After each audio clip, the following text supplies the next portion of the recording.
Chapter 1. There'd been no doubt in my mind that Baby wasn't going to last the whole stakeout. I just hadn't thought she'd quit it by crawling out the passenger side window and onto the roof of my car. I'd sat calmly in the white 1958 Chevy Impala for 2 hours, watching the dark apartment windows through my binoculars, listening to the humid Los Angeles night's sounds enveloping the parking lot. Crickets, distant sirens, Latin music. My 16-year-old sister, Baby, had twisted and turned in her seat, variously twirling her hair, napping, scrolling social media, drumming the dashboard, and trying to engage me in rounds of kiss, marry, kill with celebrities I'd never heard of. 2 stakeout highlights. One man leaving the apartment building briefly to smoke a cigarette, another driving off and returning with a bag of items from a nearby pet store, did little to disrupt Baby's bored agony or my quiet focus. Then, without warning, my sister was clawing her way out the car window with the speed and dexterity of a praying mantis escaping a bug jar. I exited the car in a considerably less nimble fashion, using my weight to rock and shunt myself out the narrow door. Yes, we shared DNA, but if Baby was like a praying mantis, I was like the star of Kung Fu Panda. "Hey!" Baby sat on the Chevy's roof and yelled up at the building, cupping her hands around her mouth. "Listen up, you stupid pricks! We know you're in there. We know you've got Lashandra. Hold on to your balls because we're a-comin' in!" I grabbed one of Baby's sparkly black boots, yanked her sideways, and caught her in my arms like a doll before she could hit the ground. If there's one thing my kid sister hates, it's when I manhandle her. Unpredictability is one of Baby's teenage superpowers, but one of mine is being able to throw other human beings around like bedpillows. "Rhonda, what the hell are you doing?" she wailed at me.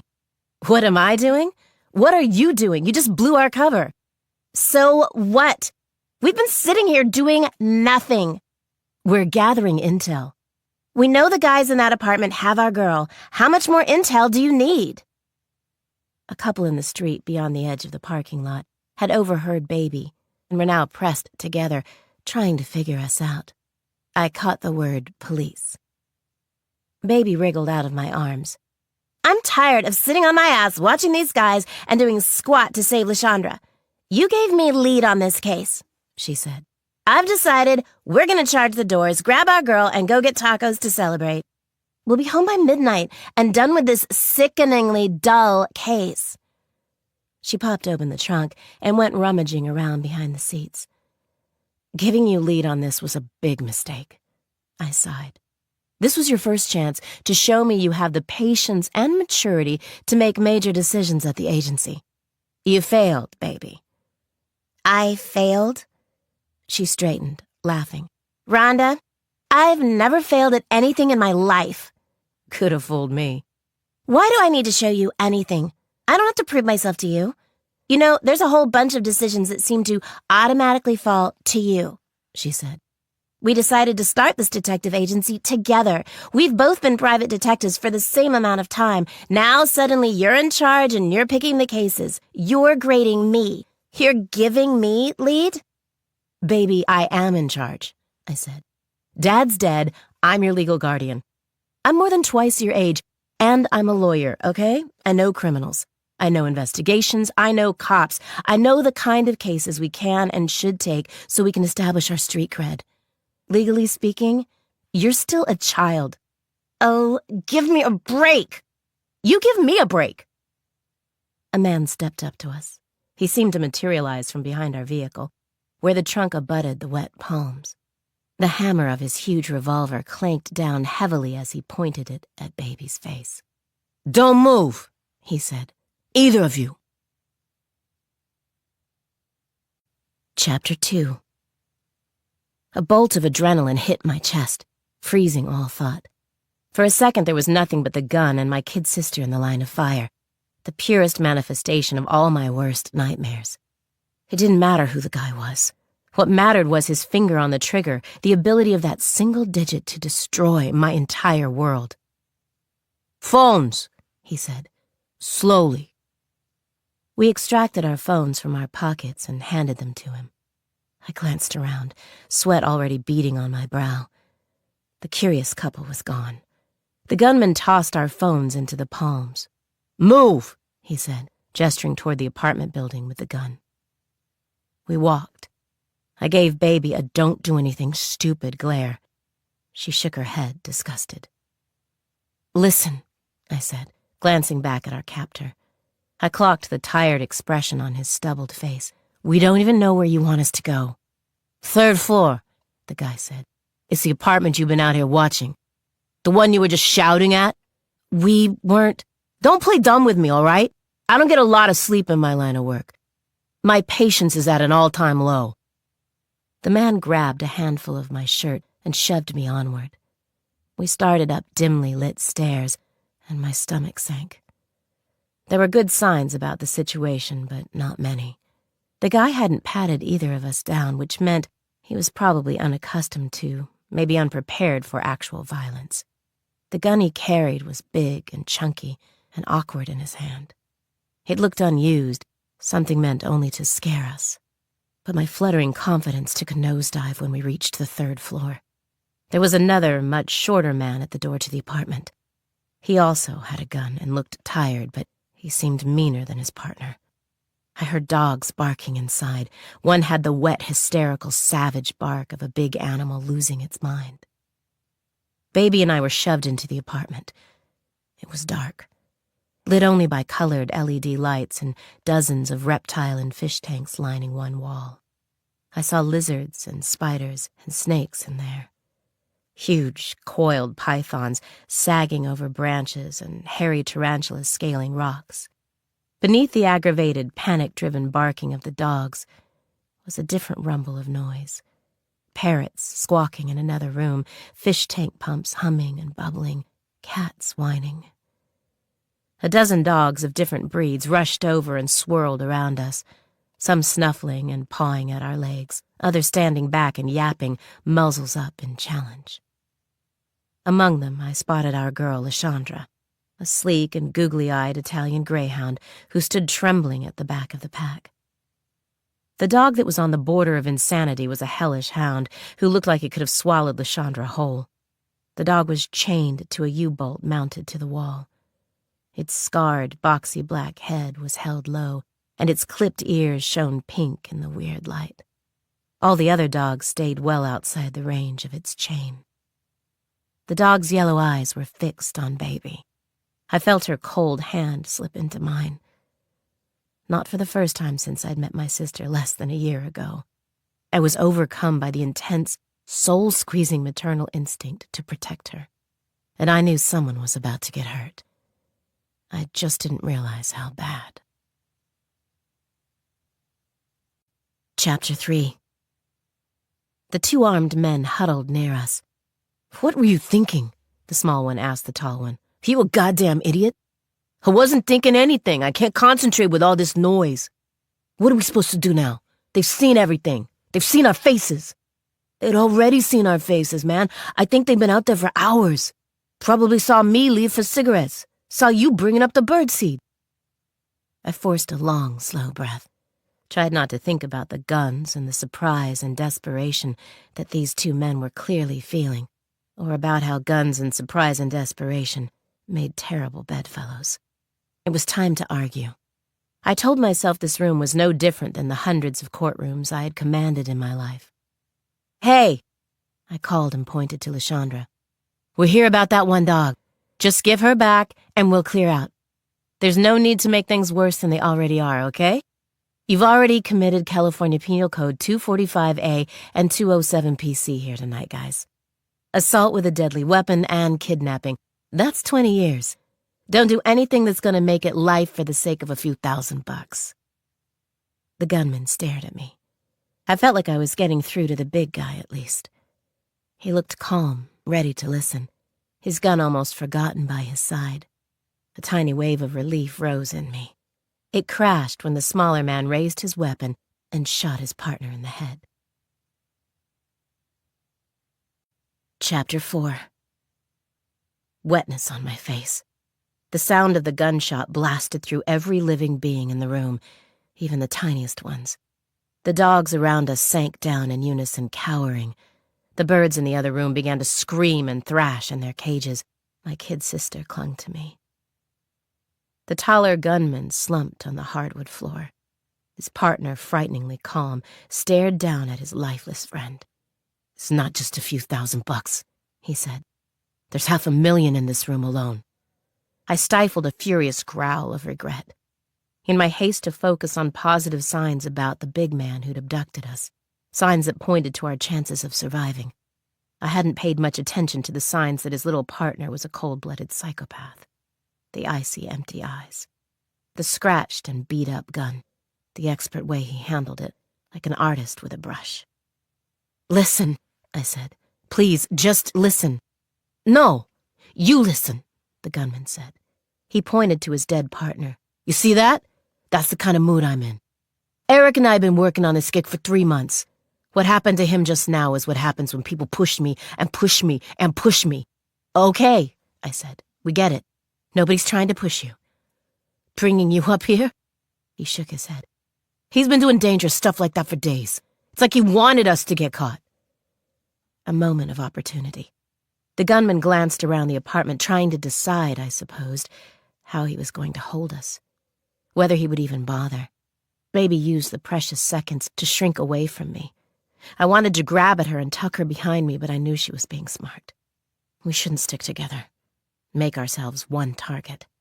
It was 2 of us against 1 armed man, and we had to split his focus. I understood Baby's strategic thinking. I edged sideways to put myself against the tanks. The gunman lifted his weapon and aimed at me. No, he warned. "Step away from the tanks." It was exactly what I'd hoped he'd say. It confirmed my assessment of the man. He was a dealer in lives. Every creature in the place had a $sign attached to it, except me and Baby. Let's talk, okay? You just lost your partner," I said. I put my hands up, wrapped a knuckle against the glass behind me. "There's no need to put everything else you have at risk." "Step away," the man repeated, "from the tanks." "How's your aim?" I asked. "Can you drop me like you did your partner without getting one of these guys?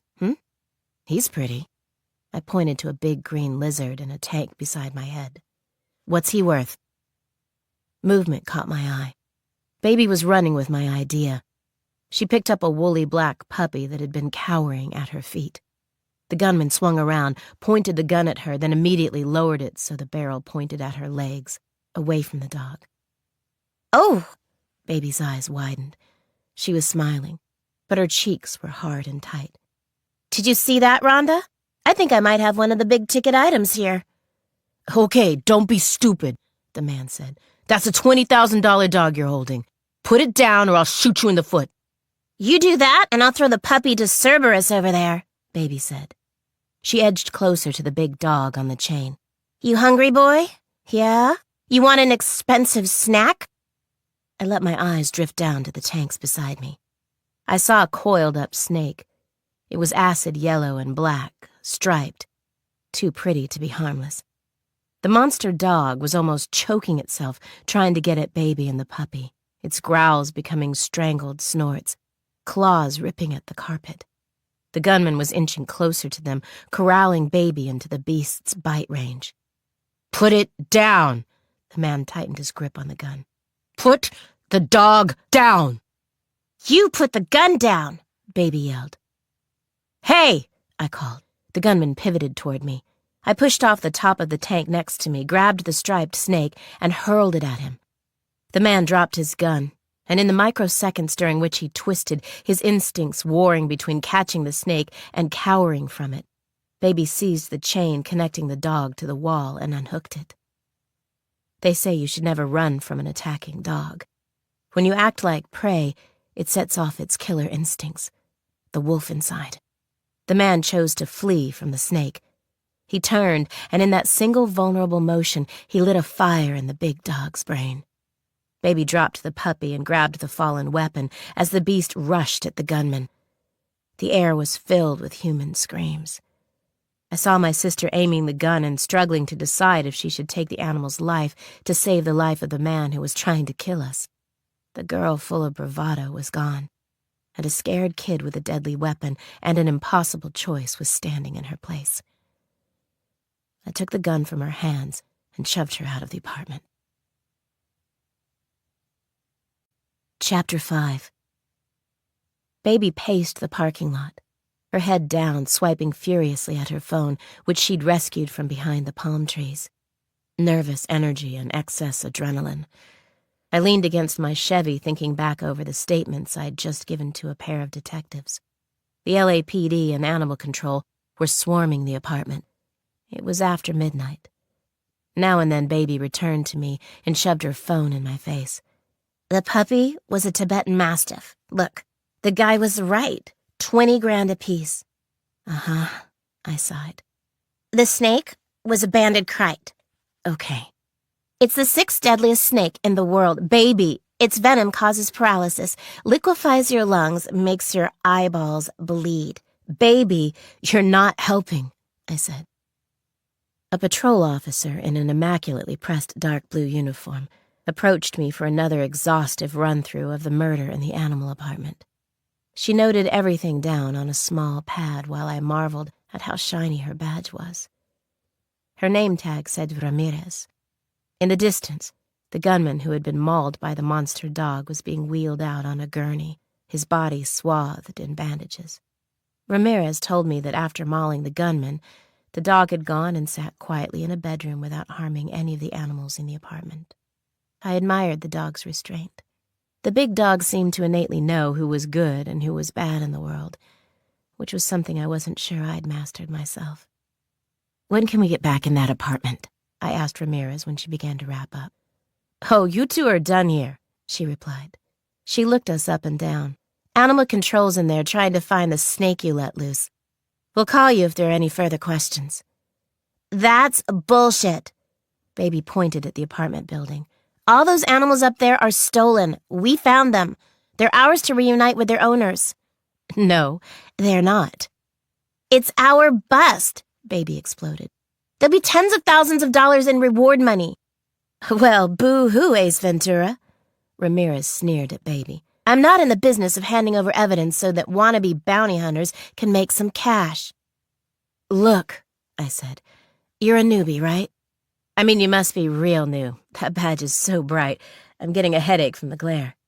Plus, even though 2 detectives have already interviewed us, you've been sent over to do it again. They're not worried they didn't get the story down. They just think you need practice taking statements. Ramirez's jaw tightened. I put my hands up, letting it go. Baby jumped in. All Rhonda's saying is maybe you don't realize the opportunity you have here. She jerked a thumb at me, then herself. My sister and I, we're also just starting out. For the next 6 months, our business is going to be making connections, doing intel, learning about various bail jumpers and drug-addled kleptomaniacs. Maybe we can all help each other here. She's right. You want to prove yourself. I riffed off Baby's energy. The first year on the job is hell. They'll hand you impossible cases, cleanup work, bullshit security gigs. But imagine if you had PIs on speed dial. Investigators who could tell you where some parole-dodging loser was hiding. Or where there was an apartment full of stolen animals, Baby added. Or which gangster's wife was cheating on him, and with who. I get it, Ramirez said. I get it. Baby and I waited. The rookie looked back at the officers taping off the stairs to the apartment building. Then she sized us up. How's your hand-eye coordination? She asked. Chapter 6. Baby and I waited in the darkness of the alley, side by side. In my peripheral vision, I could see the flickering blue lights of the police cars at the front of the apartment building. But the 2 of us were transfixed by a small lit window on the 3rd floor. $1,500, I heard the smile in my sister's voice. Not a completely wasted night. Don't count your dog before you catch it. I got this. I was on the JV basketball team. You're pretty confident for someone who made the mess we just had to clean up, I said. What are you talking about? I'm talking about how the whole point of us staking out that apartment was so we could figure out how those assholes operated, I said. Learn their habits, enter the place while they were out. when it would be safe to do so. Now one of them is in an ambulance, and the other one's in a body bag, and we almost were too. They're animal thieves. I could feel Baby watching me. She'd completely forgotten the window above us. They steal people's pets. How was I supposed to know that one of them was going to— You don't know, I said. That's the whole point, Baby. You wait, and you watch, and you listen until you know. The third-floor window slid open. I braced myself. You mean I should do whatever you say, even when it's my damn case? Baby snapped. Hands holding a skinny gray dog emerged from the window. Lashandra shook violently as she eyed the distance to the ground. Can we talk about this later? I said to Baby. Ramirez let go. The dog fell. I caught Lashandra in my arms in a tangle of bony limbs, and both the animal and I yelped in terror and relief. When I turned around triumphantly, my sister was gone. Chapter 7. When the man everyone in America suspected of killing his wife walked into the Two Sisters Detective Agency, I was up on a ladder painting over cigar smoke rings on the ceiling. The office was slowly transforming in the wake of Earl Bird's death 6 months ago. Baby and I had decided to take over our father's business, Early Bird Private Investigation, after an earlier case had forced us together only hours after we'd met for the first time. Despite having different mothers, no previous knowledge of each other's existence, and a 20-plus-year age gap, we'd somehow managed to track down a hitman, a group of murderous youths, and a drug-running gang. The experience had left our brand-new relationship tattered in some places, but sewn tightly in others. My kid sister and I were deeply, deeply different. Aside from troubled histories with our shared father, we had almost zero in common. When I was 13, Dad ditched me and my mom. When Baby was a toddler, her mom left her with Earl and never returned. I look an awful lot like our father, if he'd had extensive tattoos and pink hair. Baby acts like Dad, but she's tall, black, and gorgeous. She clearly got her looks from her mother's side of the family. But Baby, a.k.a. Barbara, and I had had heartfelt conversations as we'd tackled the horror show of Earl's messy office together. And we'd busted up laughing over emails from bizarre potential clients. I'd felt the purest sense of motherhood or sisterhood or whatever it was while staring down the barrel of a gun with Baby by my side. We were somehow a team. The detective agency office in the part of Los Angeles known as Koreatown was still in the process of being de-Earled. My father had stuffed every inch of the room with newspapers, weapons, racing ticket stubs, crime scene photographs, packages of expired fortune cookies, and badly taxidermied animals. It had taken us 3 months to clear enough space for Baby and me to coexist here at all, and another 3 for us to do it comfortably. What I hadn't thrown in the dumpster behind the crab shack downstairs, I'd stacked in clear plastic tubs against one wall. Today there was paperwork to file, calls to make, and cases to assess. But I needed a mindless task. I'd caught maybe an hour or 2 of sleep at most after I'd returned Lashandra to her tearful owners in Anaheim and collected our reward money. By the time I got back to Dad's spectacular house in Manhattan Beach, where Baby and I now lived, a place he'd almost certainly acquired through shady means that I wasn't going to think about, the sun was nearly rising. I'd slipped Baby's half, $750, under her bedroom door, wondering what I'd say if she threw open the door.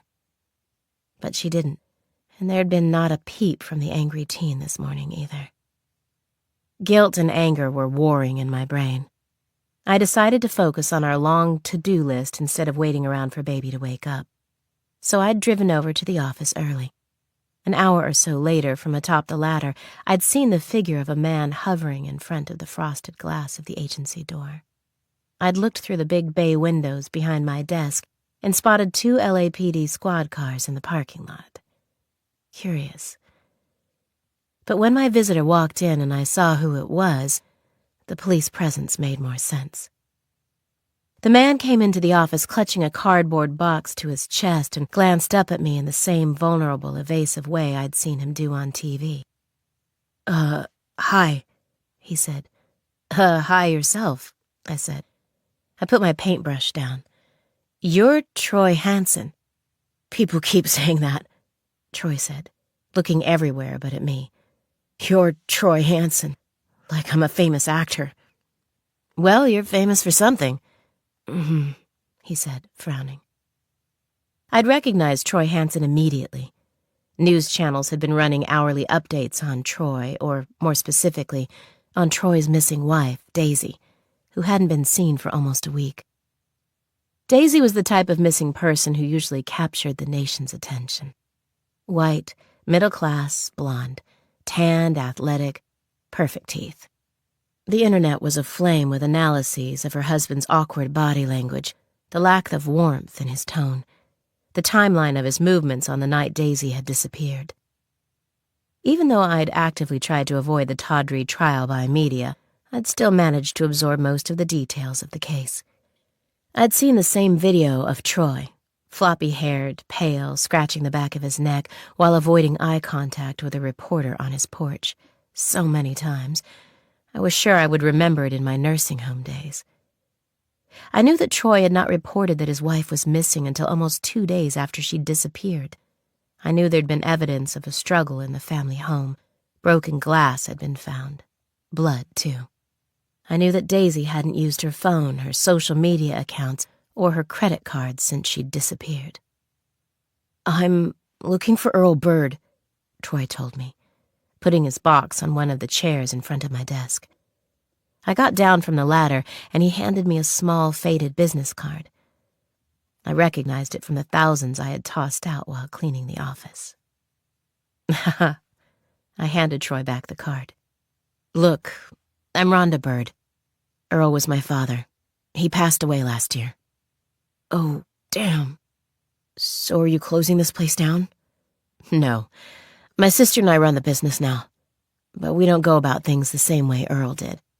So if somebody gave you this card with a recommendation... No, it was pinned to a board over at Central Booking. They took me there for questioning. I liked the slogan, no judgments. Right, I said. I suppose you're getting a few early judgments on what happened to your wife. You can say that again. Troy Hansen was in hot water that was steadily climbing to the boiling point. What had happened seemed obvious to me and the rest of the world. Troy and Daisy had had an argument, and Troy had killed her. I assumed that Daisy's body would soon be found in some remote area, probably by someone walking his dog. It was an old story and one I didn't particularly want to watch again. Troy's appearance at my office was a twist in that tale. I didn't know yet if it was a good twist or a bad twist. So what are you doing here, Troy? I asked. I guess, he shrugged. I'm here for the same reason anybody comes to see a PI. I need help, and I can't go to the police. Well, I'm not gonna lie. I'm well aware that you're involved in a major case, I said, choosing my words carefully. But I've got to say, if you really are innocent of whatever it is, you should be sticking close to the police. By hiring a PI, you're only going to annoy the hell out of them. You should hire a lawyer instead. I'm actually not here about Daisy, Troy said. For a moment, I was so stunned I couldn't speak. What on earth would Troy Hansen be here about if not his missing wife? At least I don't think I am, he continued. I mean, it can't be hers. What are you talking about? Troy lifted the cardboard box from the chair and put it on the desk, then gestured at it with a nervous swipe of his hand. I hesitated, then gingerly lifted the top flaps of the box. Inside was an assortment of neatly arranged Ziploc bags. I lifted out one of the bags. When I saw what it held, my knees went so weak I had to flop down into a chair. Chapter 8. I knew what this was. This was a trophy box. The first time I'd ever seen one was back in Colorado more than a decade ago, when I'd been a relatively new public defender. I'd been assigned to represent Darcy's statesman, a 43-year-old married father of 2 accused of committing a home invasion and rape. The case had been a welcome interruption to my typical parade of drug-possessing idiots and their cousins, the DUI losers. My first meeting with Darcy's statesman had convinced me that he was innocent, that the police had gotten it all wrong, that he was a loving father ensnared in a devastating miscarriage of justice that only I could rectify. The discovery of Darcy's trophy box changed all that. That box, which the prosecution submitted into evidence, was polished mahogany with gold hinges, about the size of a shoebox. Inside were 16 pairs of women's panties, each tied with a delicate pink ribbon at the left hip. On the ribbons were the names and addresses of women from as far away as Japan, including the name and address of the most recent victim, the case he'd just told me he'd had nothing to do with. I'd dropped the case. Darcy was eventually charged with 16 rapes and convicted of 14. As I eyed Troy Hansen's cardboard box, I felt a hot wave of nausea wash over me, the same as I'd felt looking over Darcy Statesman's trophy box. And I experienced a similar world-shaking realization. There was a universe where people did things that were unspeakably bad, inhuman, and somehow a piece of that world had fallen into mine. The Ziploc bag I'd pulled out held an old wooden hairbrush with a hand-painted image of a bunny on its oval-shaped back. It also contained a newspaper cutting with the headline, "Search Continues for Local Teen Missing in Mountains," above a photo of a lanky Hispanic teenage girl with tumbling brown curls sitting on a park bench in the lotus position. I got up unsteadily, slipped the bag back into the box. The box itself was dusty, bits of dirt collected at the bottom. I rummaged in the desk drawers and found a pair of latex gloves. You never know when you might need them. Put them on and pulled out another larger Ziploc bag. It appeared to contain a tightly rolled T-shirt or jersey of some kind. I could see printed white lettering on navy blue fabric. There was a newspaper clipping in here, too, and I moved the bag around until I could read the headline, "Parents Desperate for News of Troubled Son." Troy Hansen sat silently in the chair in front of my desk as I flipped through a few of the bags in the box, not wanting to disturb them too much. I glimpsed other items. A wool hat, a small painting kit. Each bag seemed to have a newspaper clipping. The contents were carefully organized, indicating the same thoughtful intention and sinister orderliness that Darcy Statesman had used in his collection of sick trophies. "What in the world is this?" I asked Troy as I sat down behind my desk. "Why do you have this box?" "I was searching the house last night," he said, finally looking me in the eye, "trying to find something that would help me figure out where Daisy is. Maybe some clue to where she went. I checked out the crawl space that's under the house, and I noticed some disturbed earth. That's where I found the box. It was buried down there. Not deep. There was only maybe an inch of dirt on top." "Are you kidding me?" I said. "You're saying you found this box with all of this stuff in it, buried under your house?" "Yes." I waited for him to say more. I had a ton of questions for Troy. How long had he and Daisy lived in their house? When did he last access the crawl space? What exactly had happened on the night Daisy went missing? But I'd always found that the best way to get suspects talking was to give them the space to wander verbally on their own and let them take me on the journey. Yet Troy was unlike any man I'd ever had sitting in the chair before me. He wasn't taking me anywhere. Troy alternated between avoiding eye contact and giving an unnerving amount of it, staring at me with the unnaturally still, eerily calm gaze of a doll. As the seconds ticked by, a parade of thoughts marched through my mind. I thought of the gun I kept strapped to the underside of my desk, of the phone in my back pocket, of the squad cars in the parking lot, of what I would do if this man tried to hurt me the way he had, perhaps, hurt his wife and the people whose precious items were contained in that cardboard box. I found myself wondering if I was sitting across the desk from a monster. Troy's strange and depthless eyes did nothing to alleviate my concerns. "Troy, this makes no sense," I finally said, lifting my hands helplessly. "No sense at all." "I know. You have to give me some answers here." "I don't have any," he said. "Your wife is missing," I said, my frustration rising. "From everything I've heard, it looks like there was a struggle in your home. Your behavior since has been... it's been odd. Undeniably odd." My exasperation made me blunt. "You come across terribly on camera, Troy. And in person, you're not much better." "I know," he said again. "I'm not hugely social or practice with people. I'm not close to my parents, and I don't have a lot of friends. I have one buddy, a guy from work, and I have Daisy. I never wanted or needed much else." "But you see how it looks, Troy.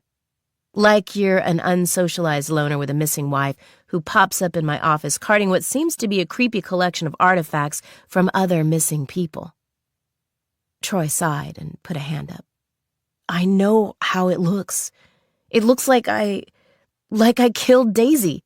And while the world is howling for me to be charged for that crime, I decided to come clean about all the other killing I've done. Or, I don't know, maybe it looks like I'm trying to pin these crimes on her." "Is that what you're doing?" I gestured to the box and laughed humorlessly at the sheer absurdity of this whole conversation. "Are you trying to say that this is Daisy's box?" "No," Troy said. "I'm not saying anything about the box at all. I don't know for sure what the stuff in the box is. I don't know who it belongs to or how it got under my house, but I see those newspaper articles about all the people who are missing, just like Daisy. I didn't want to open the bags. And I can't easily look into any of this or even Google the names to find out more because the police have all my stuff, my phone, my computers." I held my head in my hands. "Try to imagine that what I'm saying is true," he said. "I didn't kill Daisy. I don't know where she is. Just try, will you?" Troy pleaded. For the first time, I saw a flicker of an emotion in his eyes. Desperation. "Imagine that I came home to find my wife gone and that I really genuinely have no idea what's happened to her. I don't even know if she's alive or dead. And if that's not horrible enough, imagine that everyone in the world is pointing a finger at me. Imagine that all week the police have been following me and watching me and questioning me for hours on end. Imagine me getting so tired and scared that I decided to search every square inch of my house for clues about what the hell happened to my wife. Now imagine how I felt when I found this." He pointed at the box on my desk. I did as he asked. While Troy stared at his feet, I sat and imagined, or tried to imagine, the predicament he'd described. "You haven't told the police about the box?" I asked. "Would you?" he responded. Chapter 9. I had to think hard. Troy's story about finding the box under his house and having no idea why it was there sounded far-fetched to me. To the cops, it would be simply unacceptable. I knew that the police who were hounding Troy were unshakable in their resolve to pin this crime on him. The husband is always the first suspect, and remains that way unless he's definitively cleared. There would be no creative thinking, no wavering. As soon as the police learned about the contents of this box, they would arrest Troy. The internet would melt down. Troy would be torpedoing his own case if he reported this now. "So, you're saying that you want to hire my agency to find out where this box came from?" I said, "and why it was buried under your house." "Right," Troy nodded. "And you want us to do that without informing the police of its existence?" "Please?" I laughed. "Sometimes it's all you can do." "Troy, that's not a good idea. I've got to think about my business, my investigator's license, not to mention the families of those missing people in the newspaper clippings. If this is what I think it is, and you don't go to the police with that box right now, we could both be charged with withholding evidence and interfering in a police investigation." "I understand." He put his hands up. "But Rhonda, I'm telling you the truth. I didn't kill my wife. And I have nothing to do with whatever happened to those people. That's why I'm here. Because I know what will happen if I bring this to the police, but I don't want to ignore it. I'm hoping you can at least look into this for, I don't know, a day? Would you give it a day? And if I say no? I'll eventually hand the box in, I suppose. He leaned back in his chair. Let the police take a crack at it. But if their behavior so far has shown me anything, it's that they've already made up their minds that I'm the bad guy here. They'll probably approach those other cases with the same tunnel vision. I took off the latex gloves and tapped the edge of my desk, my mind racing, loyalties colliding. I stood up and went to the window to look down at the squad cars. There was an officer standing between them, leaning on the roof of one car, talking on a cell phone in the sunshine. His partner was in the cruiser. The other cruiser was empty. My guess was that the two officers from the second cruiser were stationed in front of the crab shack or in the hall outside. A 4-man team was a lot for a single surveillance target, and those were just the guys I could see. Given all the publicity on Daisy's case, it wouldn't surprise me if the cops were putting covert tails on Troy, possibly even planting listening devices in his car and house. They'd want to put pressure on the man, make him squirm, see if he did anything stupid.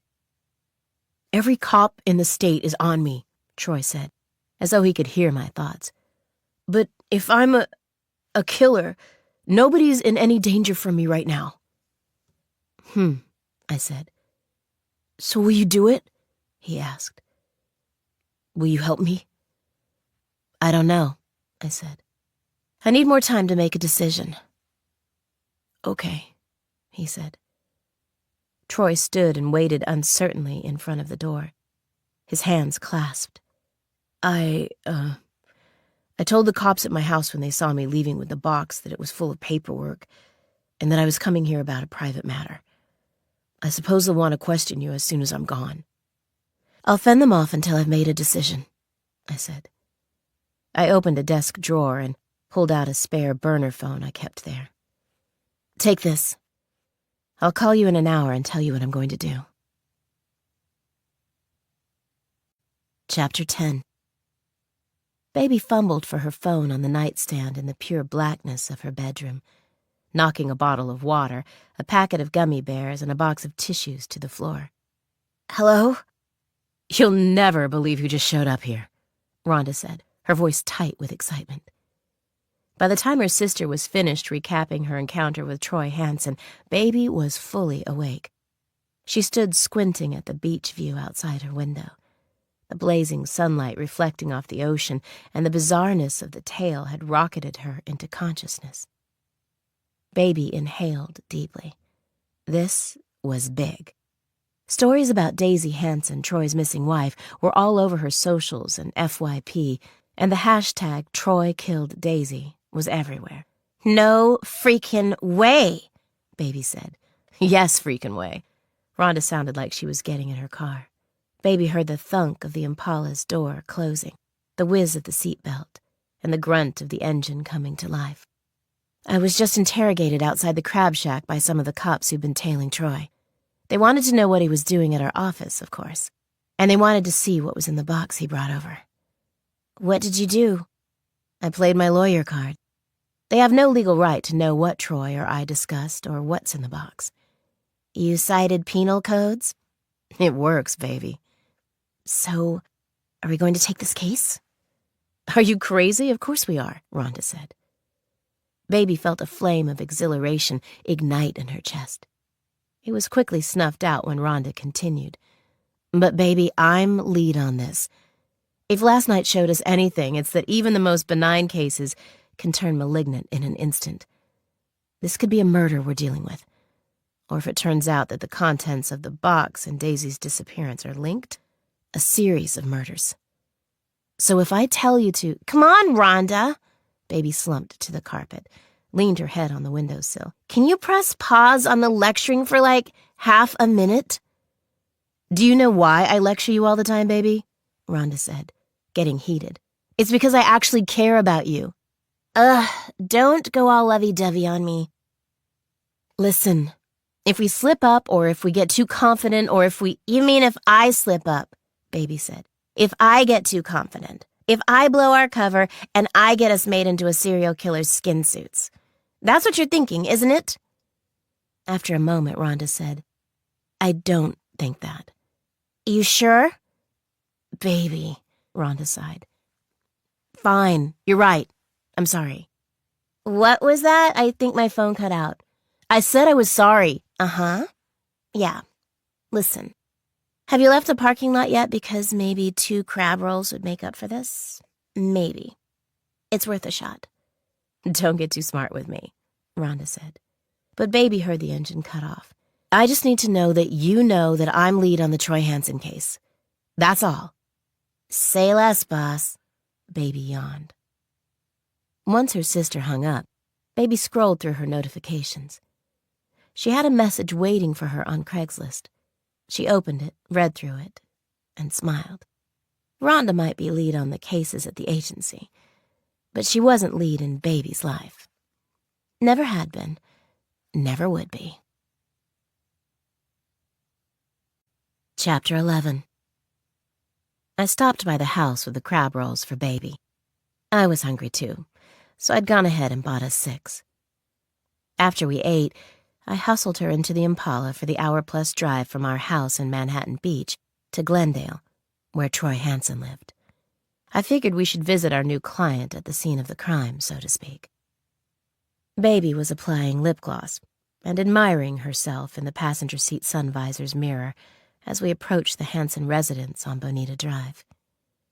I slowed when I spotted a dozen or so media vans crowding the intersection ahead. Bonita Drive itself was blocked and guarded by police.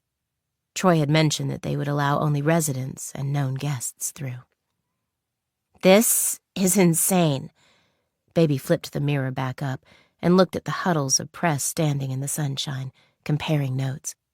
Tough luck if you live on Troy Hansen Street. You've got to go through a police checkpoint every time you go anywhere. True, but still I'd be grateful for the protection from gawkers and the press, I said. Without the blockade, both the media and amateur web sleuths would be free to knock on anyone's door looking for sound bites. I pointed to where a woman was filming herself on her iPhone across the road from the TV reporters. As we drove past, Baby and I heard her voice through our open car windows. With theories about what time Troy actually arrived home the night Daisy disappeared. Like and follow for part 2, guys. We identified ourselves to the police and were let through. 2 drones appeared and hovered maybe 30 feet above us as we walked up to the Hansens' uncovered front porch. We rang the bell, and Troy opened the door wearing flip-flops, sweats, and a muscle shirt. There was a scrubbing brush in his hand. I heard the buzz of the drones behind us as they tried to get closer, and I all but threw myself at Troy in a likely futile attempt to block their view of him holding cleaning supplies. The police blockade would help keep the press away, but nothing stopped rumors entirely. And those rumors hit the internet fast. "What the hell, Troy?" I said as Baby and I hurried inside. I slammed the door shut behind us and pointed to the scrubbing brush.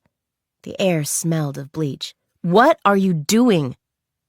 He pushed back his floppy hair and glanced at Baby as though she could help. "The police said I could clean whatever I wanted, as long as I didn't touch the kitchen." "Troy!" I pinched the bridge of my nose. "Don't clean anything, okay? Don't throw anything away or try to sell anything either. While you're at it, don't start inquiring with your life insurance provider. Don't get on a dating app. Don't hook up the porn channel. These are all textbook examples of guilty husband activities." Troy stared at the carpet. I waved a hand at Baby. "This is my kid sister, Baby.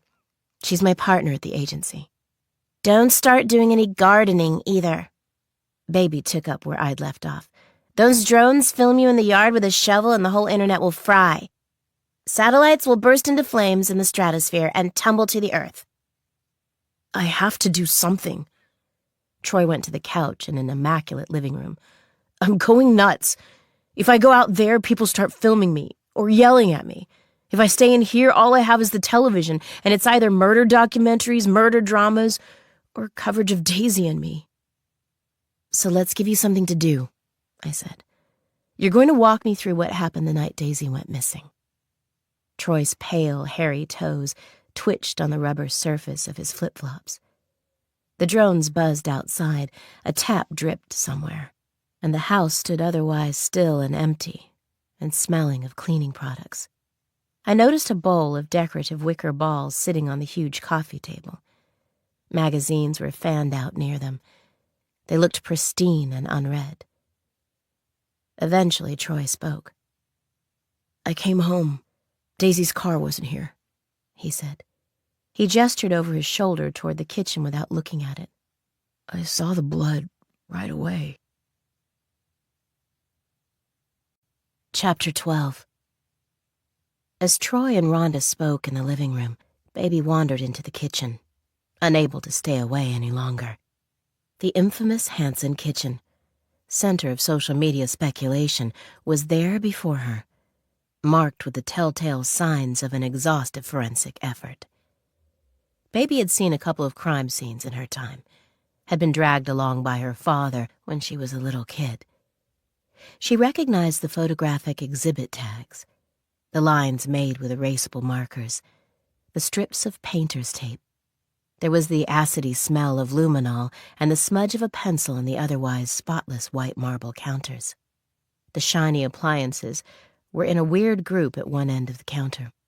Several of the cabinets were standing open, and others had had their doors completely removed. There was no visible blood, but Baby could tell where it had been by the clustering of forensic detritus. Something had happened in front of the sink. Rhonda's voice traveled to Baby from the living room. So you saw the blood right away. Tell me the story. What, all of it? Troy asked. Yeah, all of it. I don't want to get your version mixed up with what I've heard and make assumptions. Baby heard Troy blow out a lungful of air. She went to the kitchen doorway and watched him tell his story. I got home at 6. That's usually when I get home from work, he began. Depends on the traffic, and whether or not I've stopped at Central to chat with my buddy George. Baby saw him glance at an end table that had several pictures, one of which was Troy standing next to a bearded black man. The rest were tastefully framed photos of Troy and Daisy. But generally I get back at 6. I walked in, put my bag on the kitchen counter, and straight away I saw blood and glass on the floor. Baby turned away and used the hem of her shirt to cover her hand as she opened the fridge. She saw a stack of Tupperware containers labeled with the days of the week and pretty cursive writing. Must be Daisy's lunches. Organization freak. The Thursday through Sunday meals were still there. What do you do for a living, Troy? Rhonda asked. I repair and service utility poles. I'm responsible for the phone lines, he said. A landline connection goes down, I go out there, find the pole, figure out what's gone wrong. Then I hook it back up and write a report. Who is your employer? The Public Utilities Commission. Pretty dull job? Maybe to some people. I like it. Lots of driving around alone, running my own show. And it's different. One day I'm in the city, next day I'm in the desert. But the hours are pretty regular? Well, I don't get overtime unless it's urgent, so I don't take any non-urgent calls that would mean I'd have to work past 5, Troy said. So if somebody says, hey, some kids threw a pair of shoes over the wire out at Pomona and now the phones are out, and I look at my watch and it's 3:28 p.m., and the call's not from a hospital or a fire station, I push it to the next day. Okay, so that night you come home. You're right on time as usual. You come into the kitchen and you see broken glass. You see blood. Baby heard Rhonda say. How much blood was there? Maybe a tablespoon or 2? That's an oddly specific way of describing it, Rhonda said. Well, the cops have asked me that same exact question 100 ways, Troy sighed. I've had some time to think about it. Where did the glass come from? It was one of our water glasses, Troy said. I recognized it from the hexagonal bottom. The police have it now. Was it cracked? Was it in half? Was it shattered everywhere? Shattered everywhere, Any water or other liquids on the floor? None that I saw. Baby went to the cupboard beside the fridge. The doors were propped open, more Tupperware. She looked at the next one, 4 wine glasses, 3 water glasses, all spotless. Why did you clean up the glass and the blood? Rhonda asked. Because that's what you do with blood and broken glass, Troy said. You clean it up. Come on. Look, at that point, I didn't know anything was wrong. Baby heard Troy heave a huge sigh. Daisy works from home. She's a nutritionist and has a lot of followers on social media, so she has to do her Instagram postings and so forth. But she's usually at the gym when I get back from work. So when I got home and saw the mess, I just thought, looks like Daisy dropped a glass and cut herself. She must be here somewhere. I walked around the house looking for her and calling her name, but she wasn't here.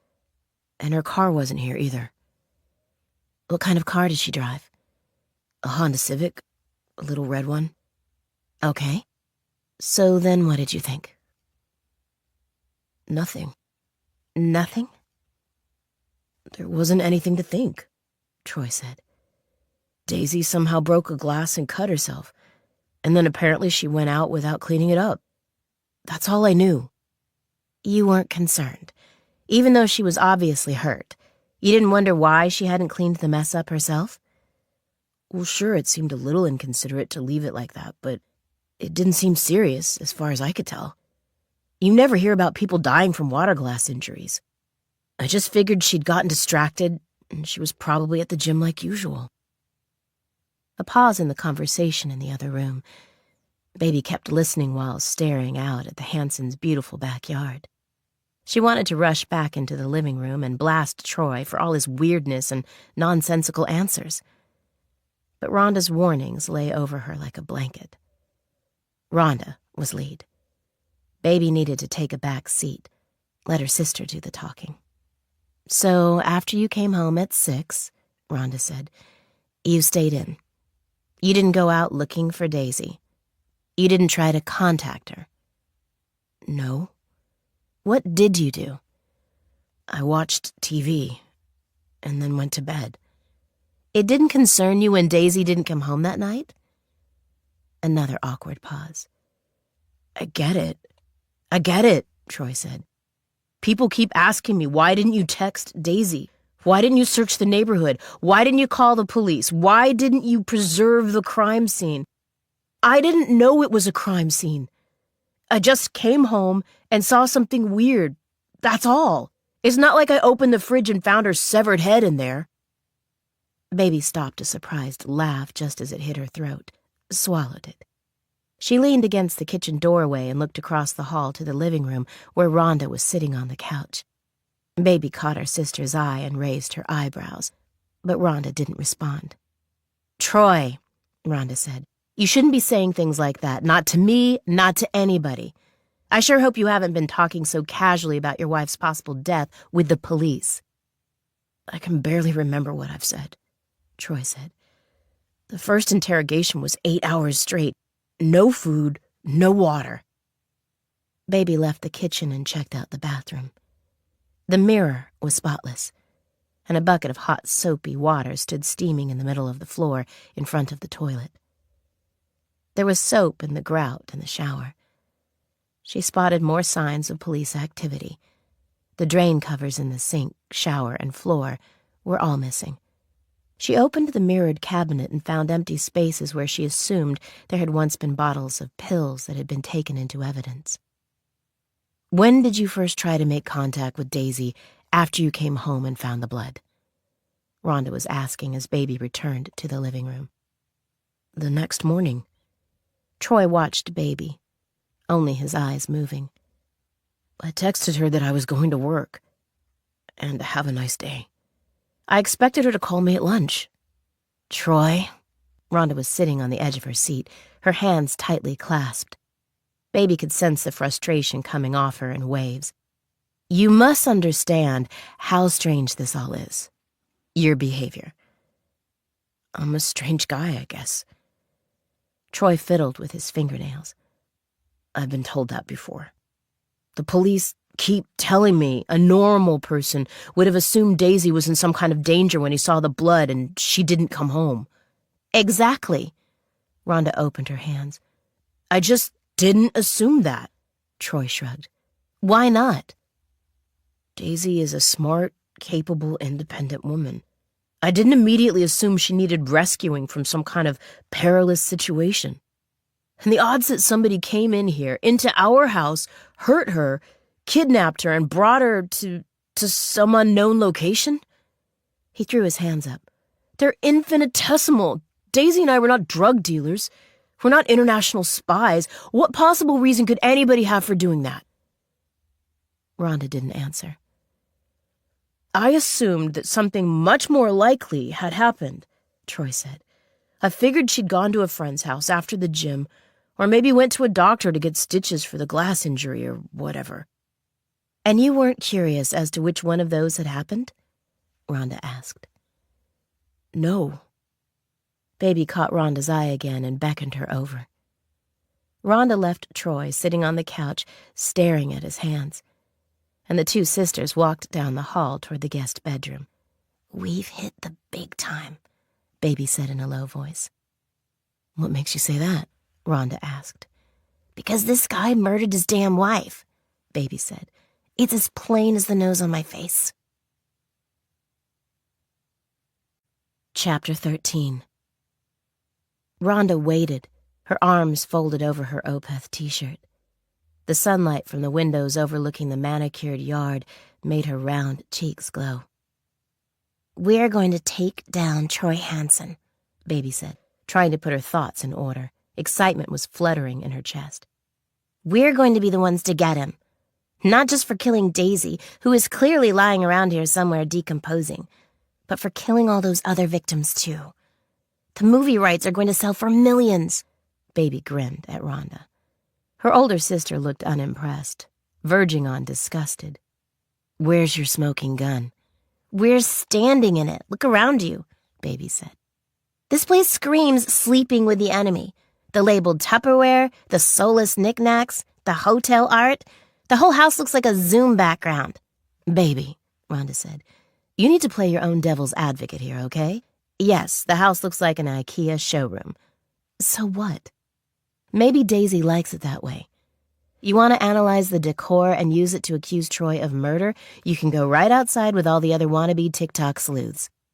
The hedges look pretty tidy. Maybe Daisy's buried under them.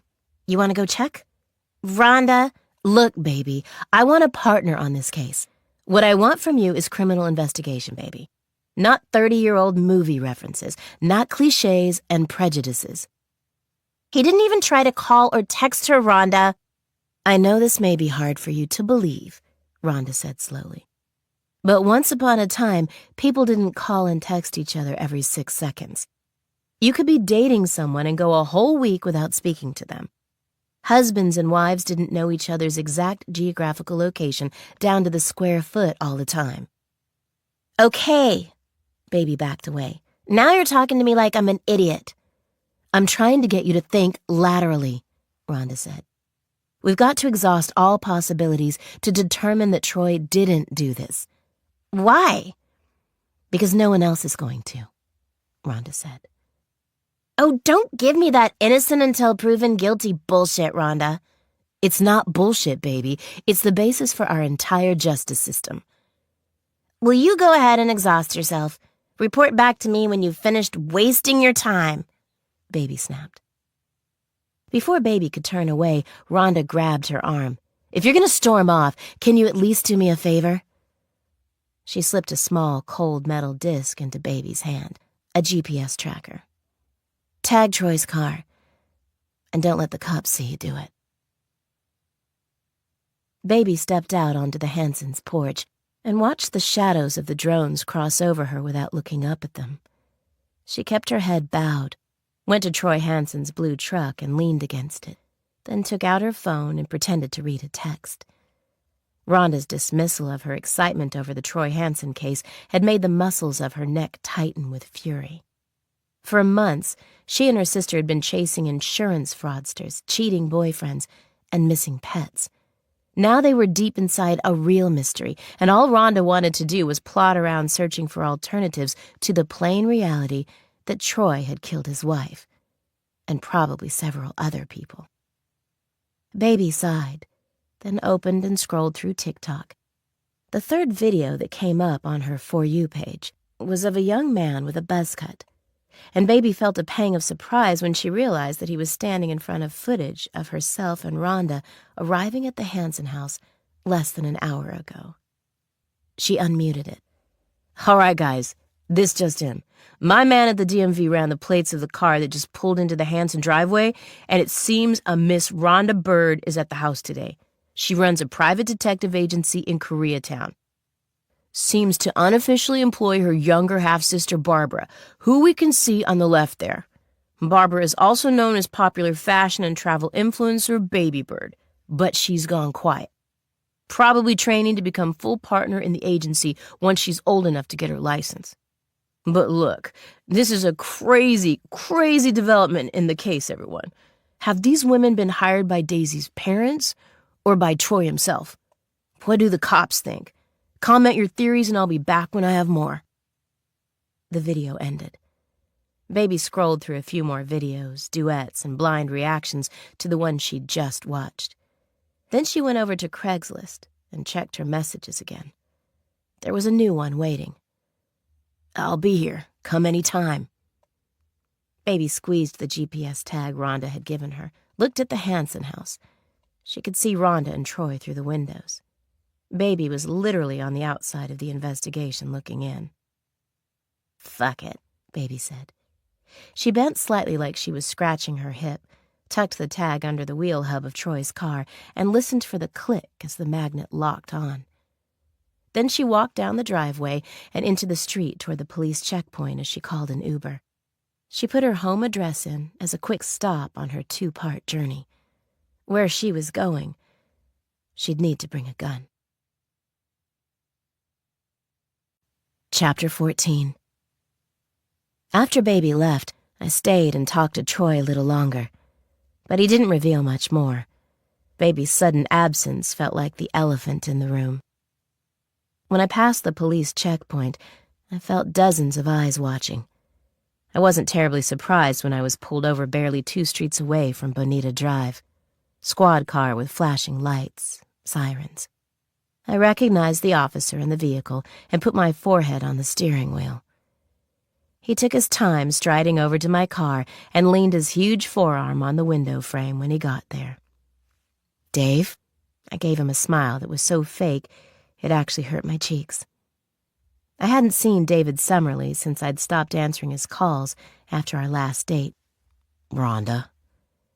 "You're assigned to the Daisy Hansen thing?" "I'm one of the officers working the case."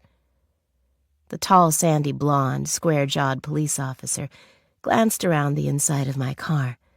R.I.P. to my beloved leopard print 72 Buick Skylark, but this new-to-me 58 Chevy Impala was a classic.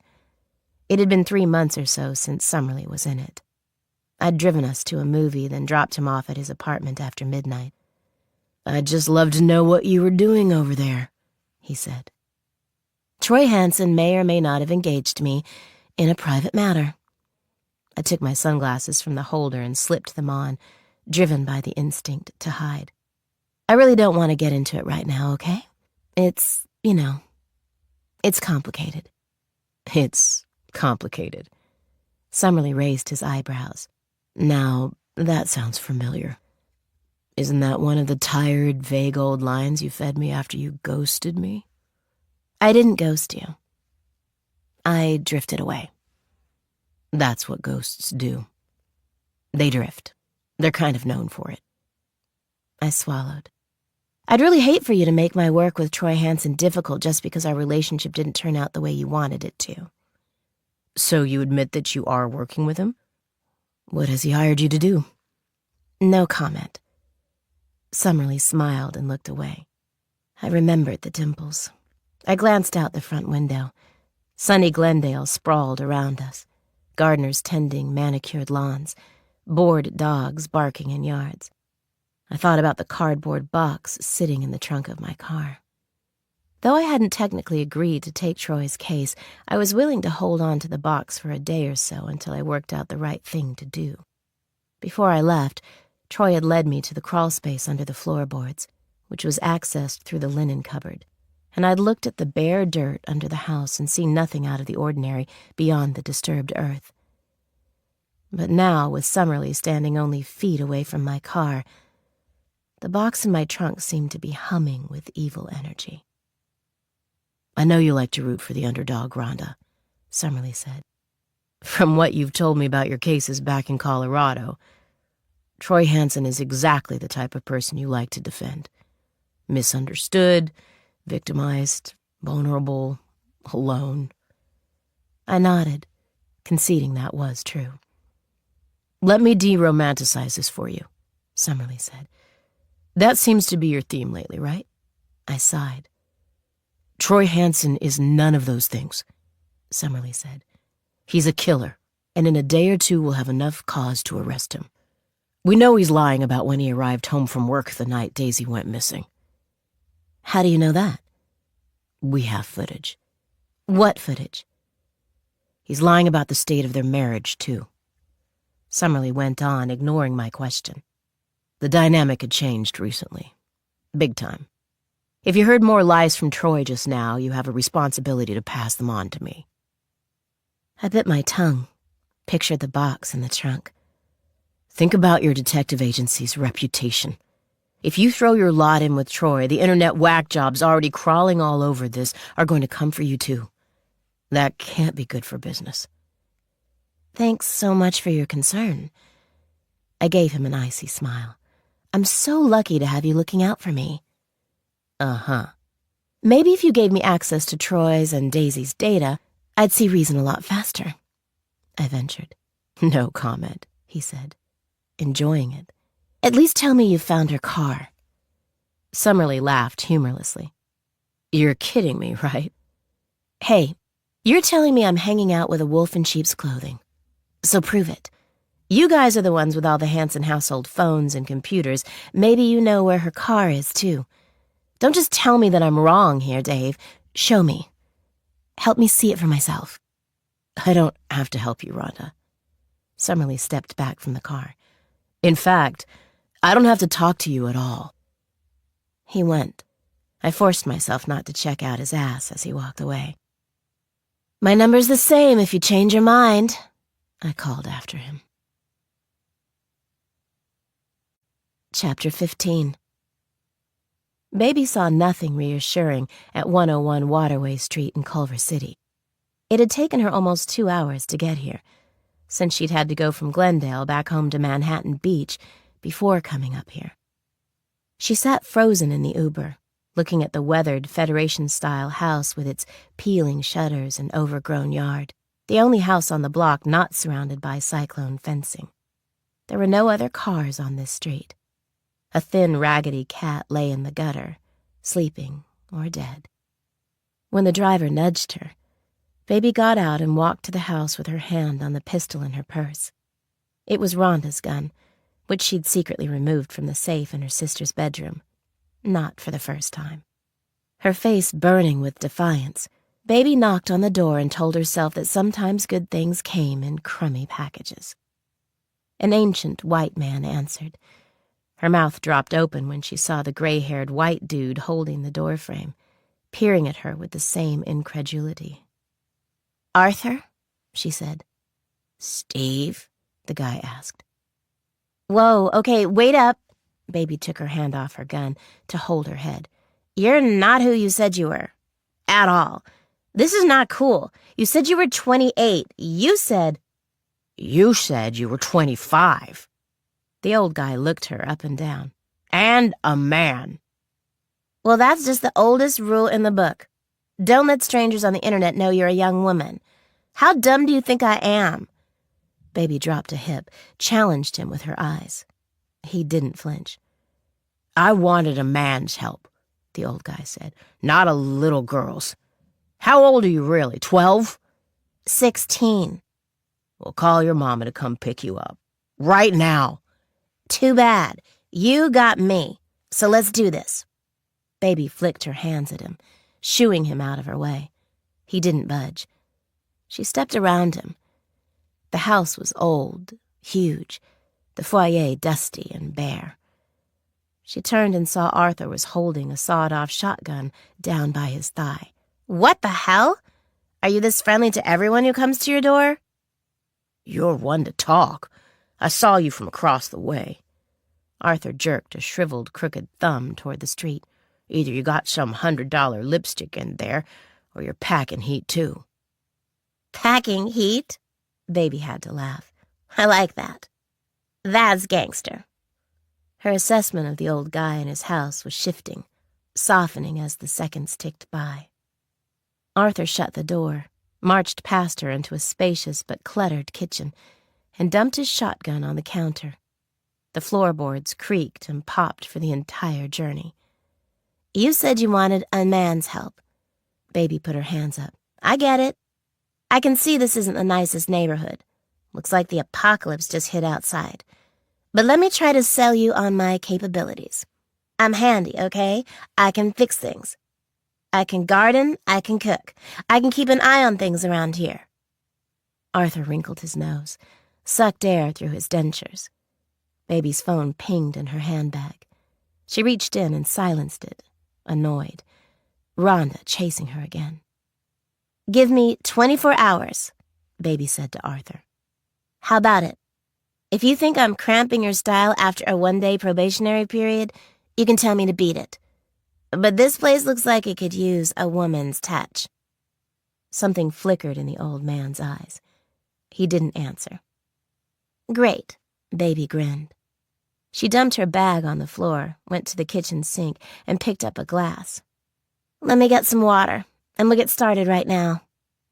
She put her hand on the faucet and felt an electric charge hit her body in an explosive wave. Chapter 16. I stopped at a cafe in Silver Lake to do some research on Daisy and Troy Hansen while I waited for Baby's latest tantrum to blow over. The cafe's aesthetic had attracted me. Indoor plants, tattooed staff, and polished concrete. Regret hit when I saw that the menu was wall-to-wall rabbit food. I opened up the app that monitored the tracking device I'd had Baby place on Troy Hansen's truck and checked where it was. Still in front of the house on Bonita Drive. Good. At least Troy was staying put. I opened my laptop in unison with 3 other people in the big sprawling room and looked up Daisy Hansen's socials. Troy's wife did look like the type of woman who went to the gym right after work. In her Instagram profile picture, Daisy posed with her toned arms behind her head, a big toothy grin on display. Her blonde ponytail was thick and lustrous, and a twinkle in her eyes said, "We're friends," in a way that probably got people to take her advice on nutrition and forget the price tag. More prettily filtered shots in the feed. Daisy on her laptop in bed brandishing an oat milk coffee in an ethically made mug. Daisy's feet on early morning grass with 2 similar but unmatching sneakers on with the hashtag whoops. I scrolled. There were no photos or mentions of Troy. A gentle fluttering sound drew me away from the screen. I turned and saw on the wall above me a big flip clock with black and white flaps that fell as time passed.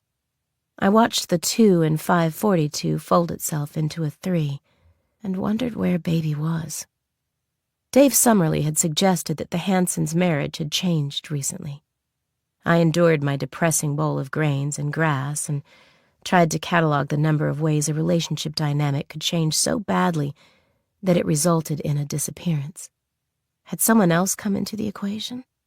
Had there been a big fight in the Hansen household? Had someone been given an ultimatum? I tried to be more creative. Maybe money had come in or gone out. Maybe Troy had an addiction, an illness, a love child. Maybe Daisy had one of those things. In the comments section of Daisy's online world, most people, predictably, were screaming that Troy must be having an affair. But as I scrolled, I saw that it was Daisy who had begun exhibiting the classic signs. Starting about 3 months ago, she'd lost a noticeable amount of weight, changed her hair, and begun posting cryptically about learning and growing and being true to herself, no matter who it upsets. I wondered if Troy had never been shared on her feed or in her stories, or if he had, but she'd recently scrubbed all traces of him. I searched public records for a divorce application by either of the Hansons and came up empty. I did learn that they owned their house and hadn't defaulted on any mortgage payments, and neither one had a criminal record. Daisy's Instagram nutritionist business was registered and solvent. I trawled a few popular dating sites for profiles that featured either Daisy or Troy, explicitly or in disguise. Nada. My phone pinged. Hoping for baby, I bristled when I saw the text from Dave Summerly. "Stop wasting your time with Troy Hanson." I gave such a dramatic sigh several other laptop jockeys looked over. I'd been told just stop many times in my career, almost always when I was chasing hopeless cases. Then I noticed the video attached to Summerly's message. A surveillance video of a sprawling recycled brick driveway lined with hedges. There was a slice of road and neat houses beyond it. The yellow timestamp at the bottom of the footage gave the date, the same Wednesday that Daisy had gone missing. I watched Daisy Hanson's little red Honda Civic, a car that presumably police had not yet recovered, cross the screen.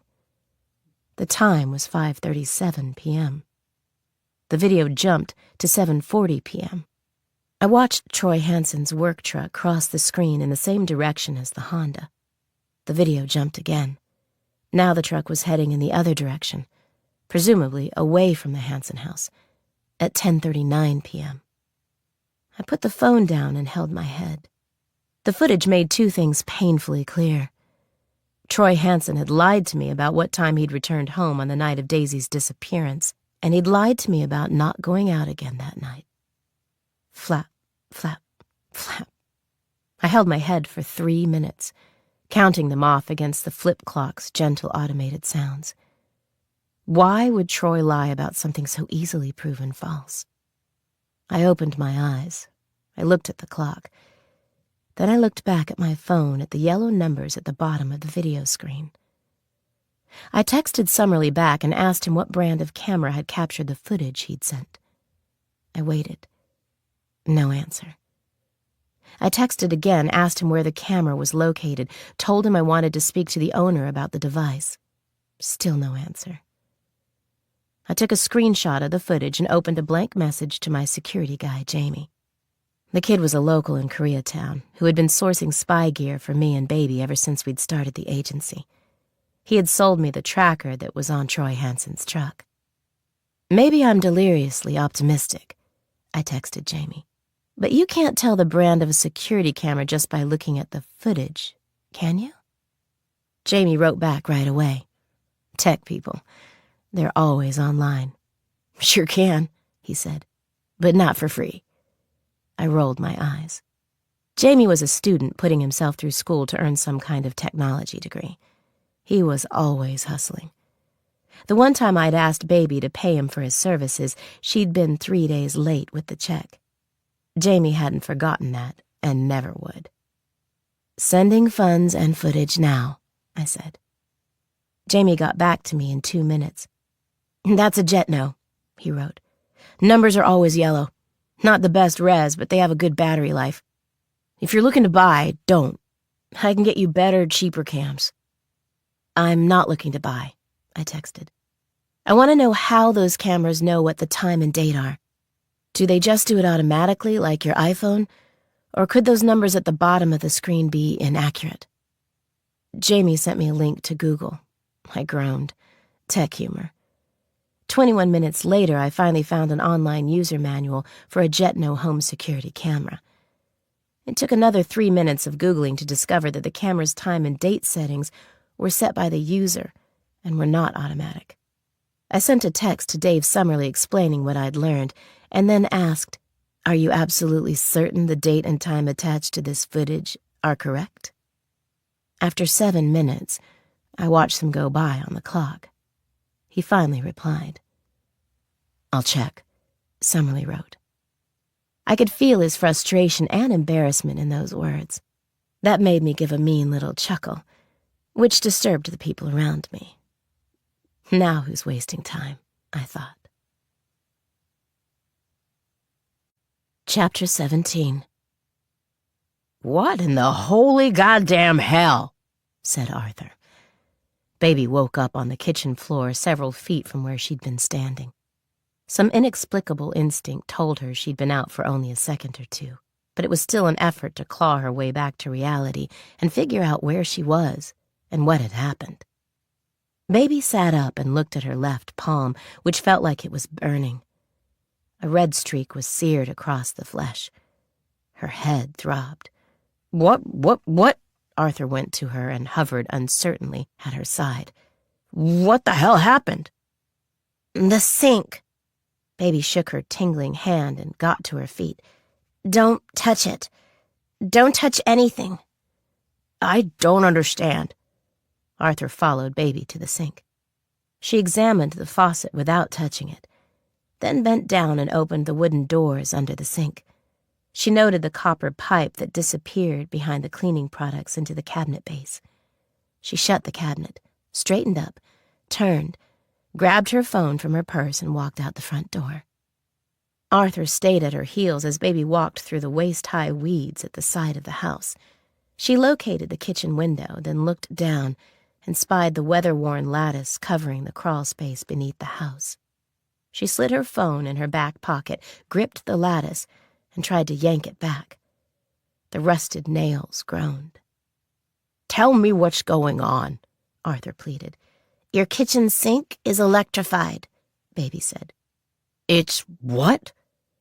"When I grabbed the faucet, the electric charge went into my hand." Baby bent and yanked hard at the lattice, threw her back into it. It came away from the side of the house. She set it in the long grass. "I saw a kid get shocked like that once at camp. The idiot stuck his finger in an electric outlet." Baby crawled under the house, looked up, and followed the copper pipe that emerged from the kitchen floorboards and ran horizontally along the brickwork. "What you're saying doesn't make sense." Arthur's voice reached her from the yard. "I used the kitchen sink last night. I set up the coffee maker." "Have you used it today?" No." "So whatever happened to it must have happened between last night and now." "We should call an electrician," Arthur said. "And we should get you to a hospital. Get your ass out of there." "I'm fine. Fortunately, I barely touched that faucet." Baby crawled deeper into the dark, following the pipe, to where it met the ancient water heater. "Electrician, yes. Hospital, no." She pulled her phone from her pocket and turned on the flashlight. She could see what she assumed was the source of the problem. An old brick pillar beneath the house's entryway had crumbled, tipped, and smashed into a solid wood beam as it fell.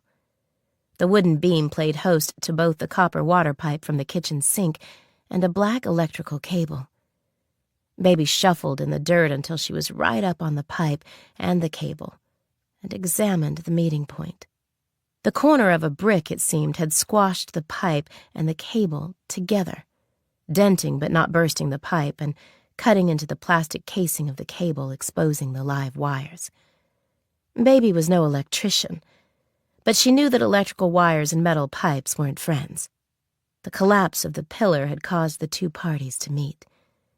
The only question was whether the pillar collapse that had added Arthur's faucet to the electrical circuit was a freak accident or something orchestrated. She shuffled closer still. Her iPhone light picked up the edges of the plastic casing.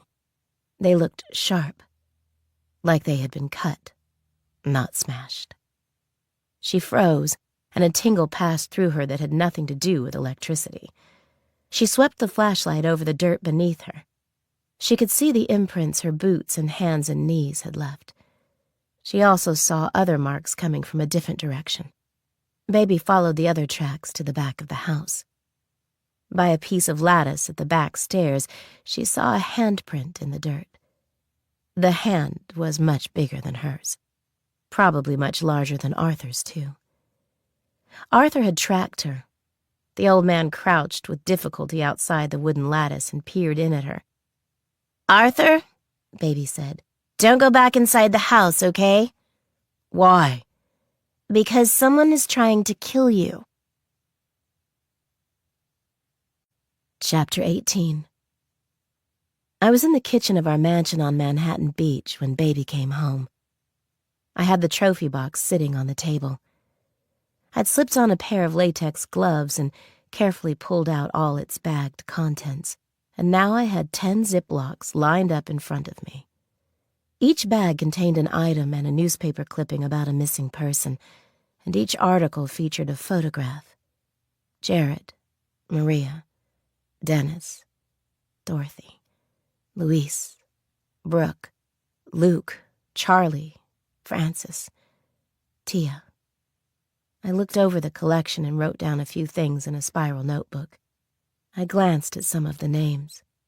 Maria Sanchez, 16, last seen at the entrance to Franklin Canyon Park. Her item was a hand-painted hairbrush. Dorothy Andrews Smith, 62, last seen at her home in Redondo Beach.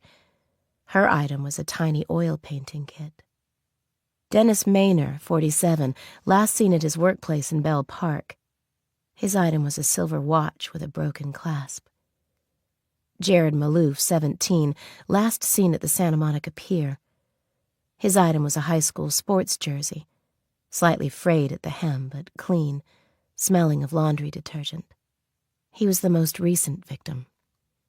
Reading between the lines of the articles I'd found online, I gathered that Jared, who came from a middle-class family in Torrance, had run away from home several months before he disappeared, and his family knew he'd been living on the beach, but no one had seen him in 3 months. As I took notes, my heart sank. Nothing obvious connected the victims to each other. Not age, not race, not occupation. 10 disconnected lives. Missing from a beach, from a hike, from a supermarket parking lot. That's when Baby came into the kitchen holding a to-go cup of coffee. Something about her movements seemed jittery, overloaded with energy. She also had an ice pack secured to her hand with a dish towel. "Are you okay?" I pointed at the ice pack. Lid wasn't on tight. Coffee got me. "Is it bad?" She shrugged. "Well, you're injured, but at least you're alive," I said as she dumped her purse on a chair next to me. "What happened? Did you drop your phone into a tar pit? Did it get stolen by coyotes? I'm so eager to hear what grave misfortune has prevented you from answering my texts and calls for hours." You didn't pass the vibe check, she shrugged. "The what?" I'm just here to grab some things, then I'm heading out again. Baby dropped the ice pack and the towel in the sink and set her coffee on the kitchen counter. We can talk about it later. "No, we can't. And no, you're not." I'll be out all night. One of my besties is having an emotional crisis. I need to debrief with her. She reached for her purse. I grabbed the strap. "You're not going anywhere," I said. Rhonda, we have been over this, okay? Baby glared at me. You do not get to tell me what I can and cannot do. I knew it was a losing battle, so I changed tactics. "Listen, Baby, I need you on the Troy Hansen case. You're my business partner, and you've committed to this job. Troy is our client, okay? He's the one in crisis." You can handle the Troy Hansen thing on your own for a while, Baby huffed. He'll keep. "No, he won't. I know the cops are all over Troy about Daisy, and they want to learn what he did right before she disappeared. We have an angle here that nobody else knows about yet. If we can start working through the missing people in this box, maybe we can find a link between them and the Hansens." Baby was texting the whole time I talked. I balled up my fists to stop myself from smacking the phone out of her hands. When a minute had passed and she still hadn't looked up from her scream, I banged on the table. "Baby, are you listening to me? I need you to pull your weight and come down to Santa Monica Pier with me. We're going to see if there's anything we can find out about what happened to Jared Malouf." Who's Jared Malouf? "He's a missing teenager whose name was in the trophy box," I said. "The most recent case. He disappeared about 3 months ago." I don't get why you just can't do this yourself. Baby glared at me. You insisted on being lead. Can I call in sick? No, you can't. Not when there might be a serial killer on the loose. Jesus. She sighed. If you can't bring yourself to actually care about finding a bunch of missing, maybe murdered people, I said, or about helping a potentially innocent man escape the bear trap that's about to close on him, maybe you'll care about this. I took out my phone, opened my voicemail, and hit play on the last message. I put the phone on speaker. A man with a dark, low voice came on the line. Yo, I'm calling to leave a message for Rhonda and Barbara Bird of the Two Sisters Detective Agency, he said. I just want to say y'all are fucked up, trying to help Troy Hansen get away with killing his wife. Y'all better drop that case or watch your backs, bitches, for real. Baby was unfazed by the message. She dropped a hip and crossed her long, lean arms while I played more messages, all in a similar vein. Hi, I just saw on Facebook that you guys are helping Troy Hansen, Daisy Hansen's husband. If that's true, I want you to know how disgusted I am that... Why anyone would want to stop the police from doing the goddamn jobs? You must be absolute psychopaths yourselves and need to wake up, because Troy Hansen is a wife killer. If you don't know that already, you can follow my channel and... Baby waved at the phone. I put it down. How many messages are there? She asked. Dozens, hundreds. They keep coming in, I said. As though to illustrate my point, my phone began buzzing on the table. Caller ID said unknown number. We're already in too deep, baby, I said. Our agency is at stake here. This is our thing. This is our partnership. When we decided to work together, we really came together as sisters, you and me, you know? And all of that's threatened now. If we don't solve this before the police do, we're gonna look like idiots. Like we have no instincts. Like we can't tell a client from a killer. The agency could fold over this, okay? And if it folds, what the hell are you and I going to do? The words tumbled out of my mouth. I braced for an angry reaction, but kept going. Look, baby, we can't walk away from this now.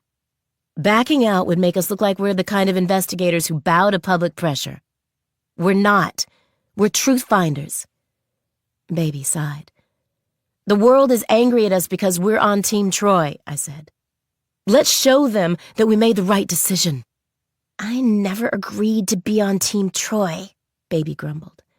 But she sent a lightning-fast text, pocketed her phone, and grabbed her coffee. All right, sis, she said. Quick, to the mystery machine, before I change my mind. Chapter 19. Santa Monica rolls with the sun, showing its seedier underbelly only when the big red ball dips below the horizon. Once the parking lots are empty of tourist rental cars, the pier lights up, and the roller coaster rattles by trailing screams. Baby and I sat on the sand, watching the sunset and snacking on overpriced food from vendors near the pier. Dave Summerly texted and reluctantly confessed that the date had indeed been incorrectly entered into Troy Hansen's neighbor's Jetno security camera. A shiver of both vindication and curiosity ran up my spine. I texted back immediately and asked if he had footage of the actual evening that Daisy disappeared. Did it line up with Troy's account of when his wife disappeared? He didn't respond. I don't know why you ghosted that guy, Baby said. I didn't ghost him. Yeah, you did. He was perfect for you, and you blew it. Thanks for the advice, Dr. Love, I said. I'm just saying, if you had a man in your life, you'd be less up in my business. The sand was clearing, the crowds evolving. The eyes were growing meaner, more driven.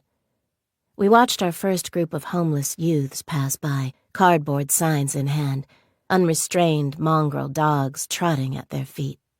We got up and started canvassing for information about Jared Maloof, knowing that if Jared had been living out here on the beach, the night folks were more likely to recognize his picture on my phone than the folks who hung out here during the day.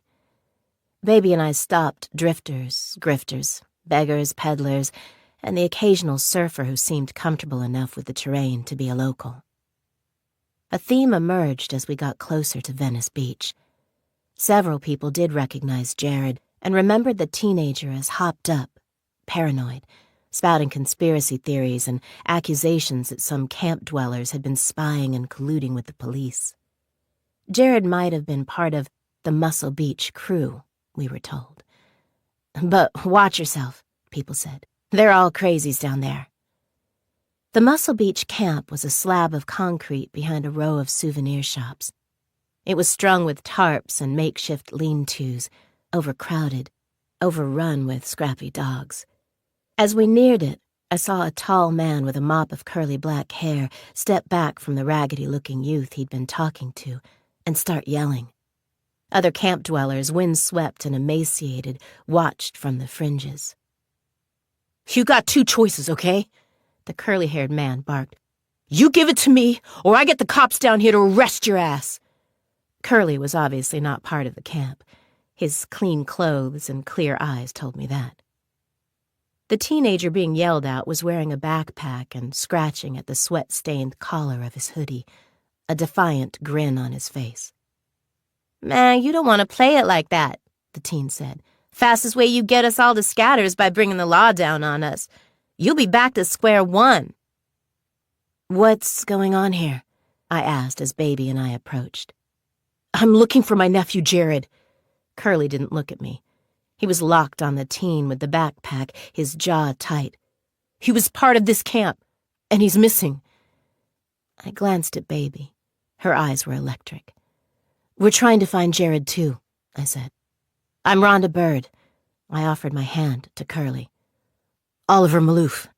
The man finally turned his eyes to me, but only for a second. I could see the resemblance to Jared. I'd shown the photograph to dozens of people, and Jared Maloof's lopsided grin was now burned into the backs of my eyelids. "You part of the church group looking for Jared?" "No." "Must be the Facebook people, then," said the teen in the hoodie, laughing. His mullet was so greasy it shone in the streetlight. He sneered at me. "Or are you with the Red Cross? Police volunteers, true crime podcasters? Hell, you could be one of 100 goddamn people kicking over rocks looking for Jared. It's just been one nosy asshole after another stopping by here. Nobody can get any sleep. But thanks so much for coordinating. Now I can tell all of you to fuck off at once." "So, where is he?" I asked. "You want people to stop parading through your camp? Help us out." "I don't know." The teen threw his hands up. "Nobody knows. He split. Probably hopped a train. There was a crew from further down toward the pier who were heading to Florida. Probably joined them." "Too many probablys for my liking," Baby said. "Come on. Think hard." "Nobody knows where he went," the kid repeated. "I told this loser already. All I got is the bag, and that's going to the highest bidder." "What bag?" "Jared's bag." The teen gave me a brown-toothed smile. "I found it this morning. All this time we've been thinking Jared must have taken it with him wherever the hell he went. But I found it when the recycling pickers came through. Lucky me, huh?" He shuffled, making the backpack he was wearing flap against his shoulders. I felt my eyes widen. My fingers itched with the desire to reach out and grab the bag. "Give it to me," Oliver Maloof snapped. "You know my price." "I'm not paying for something that belongs to my family," Maloof snarled. "Jared might be hurt somewhere. He might be—" "How much do you want for it?" Baby asked. "Rhonda, give me your wallet. I only have Apple Pay." "Don't give him any money," Maloof ordered. "Don't do it," someone from the camp echoed. There was a rumble of excitement around us, some warning us off, some egging us on. "Baby, wait." I put my hand on hers, but kept my eyes on the backpack. I could see the weight of the contents inside it, pulling on the straps, making shapes in the fabric. Precious answers. "I don't see what the big deal is. The backpack is right there. Don't we want to find him? A little cash seems a minor sacrifice." I reluctantly pulled out my wallet, but I hadn't even slid the bills all the way out before the kid with the bag snatched them from my fingers. "Thanks, bitch," he laughed. Then he twisted away, stuffed the notes into the pocket of his hoodie, and came out with a thin, dark object. The stabbing happened so fast, I didn't get a good look at the shank before the teen plunged it into Oliver Malouf's side. Chapter 20. 5 jabs, lightning fast. A prison-style shanking. Maximum damage, minimal time. The kid was turning to run almost before the shank in his fist left Oliver Malouf's body the last time. I had blood on my shoes. The alley seemed to tilt beneath my feet as I realized what had happened. Malouf went down hard and fast, probably more out of shock than a reaction to the pain or the new holes in his ribcage. Baby tried to catch him, as red flowers blossomed on his shirt. I twisted and ran after the kid with the backpack. It was the wrong move. I'm not out of shape, but Baby is the runner, long-legged and lithe, the natural athlete. I'm a weightlifter. I sacrifice cardio for bulk.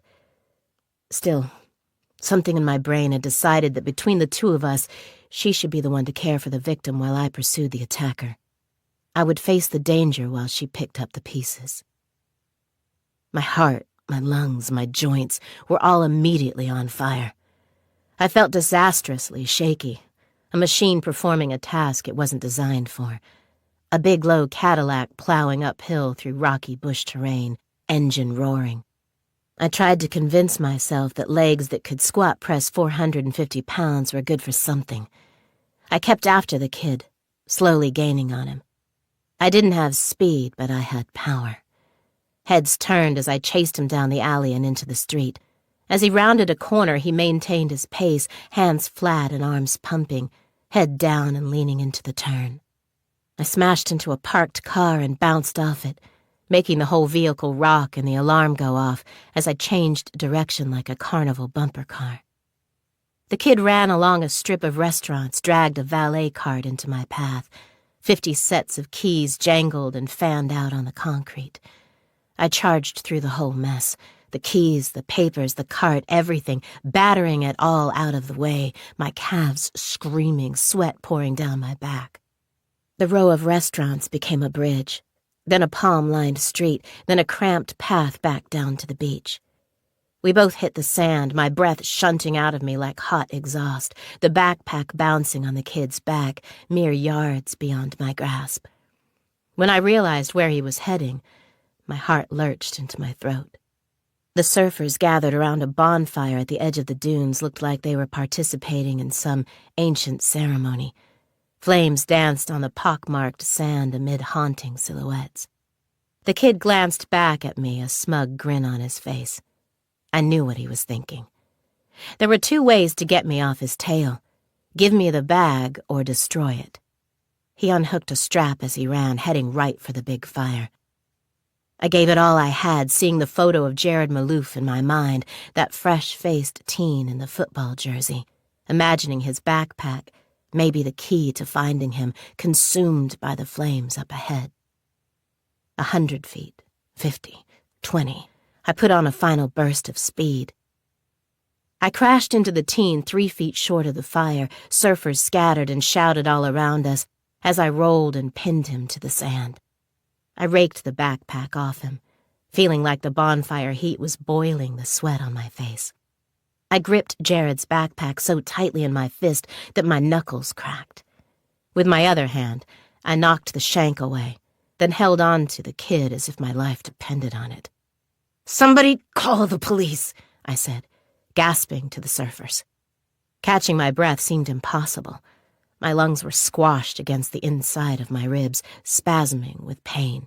"And someone get me water!" 2 male surfers grabbed the kicking, howling, struggling teenager who'd stabbed Oliver Malouf. A girl with long, blonde, beachy hair handed me a bottle of water. I took 2 sips, almost threw up on the sand, and promised myself that I would never, ever run again. Chapter 21. I limped back to the Muscle Beach camp, lugging the backpack and favoring my strained tendons and angry joints. A sea of red and blue lights greeted me. Baby was talking animatedly to a trio of homeless men, but came over when she saw me. I told her I'd handed the teen over to the cops who'd responded to the campfire scene. "How's the uncle?" The EMTs seem to think it wasn't that bad, Baby said. The dude stabbed people before, I'm guessing. Knew how to put him down without killing him. Got him in the belly fat. Missed the liver. Together, we watched the street cops question camp dwellers about the incident. My sister's face was sharp and angular in the light, her eyes narrowed with thought. I felt a quiet rush of pride. One night, this kid was clobbering gunmen with a tire iron to save her own hide, and the next, she was front row for random stabbings on LA's mean streets. Almost any other 16-year-old would have been a weeping mess by now.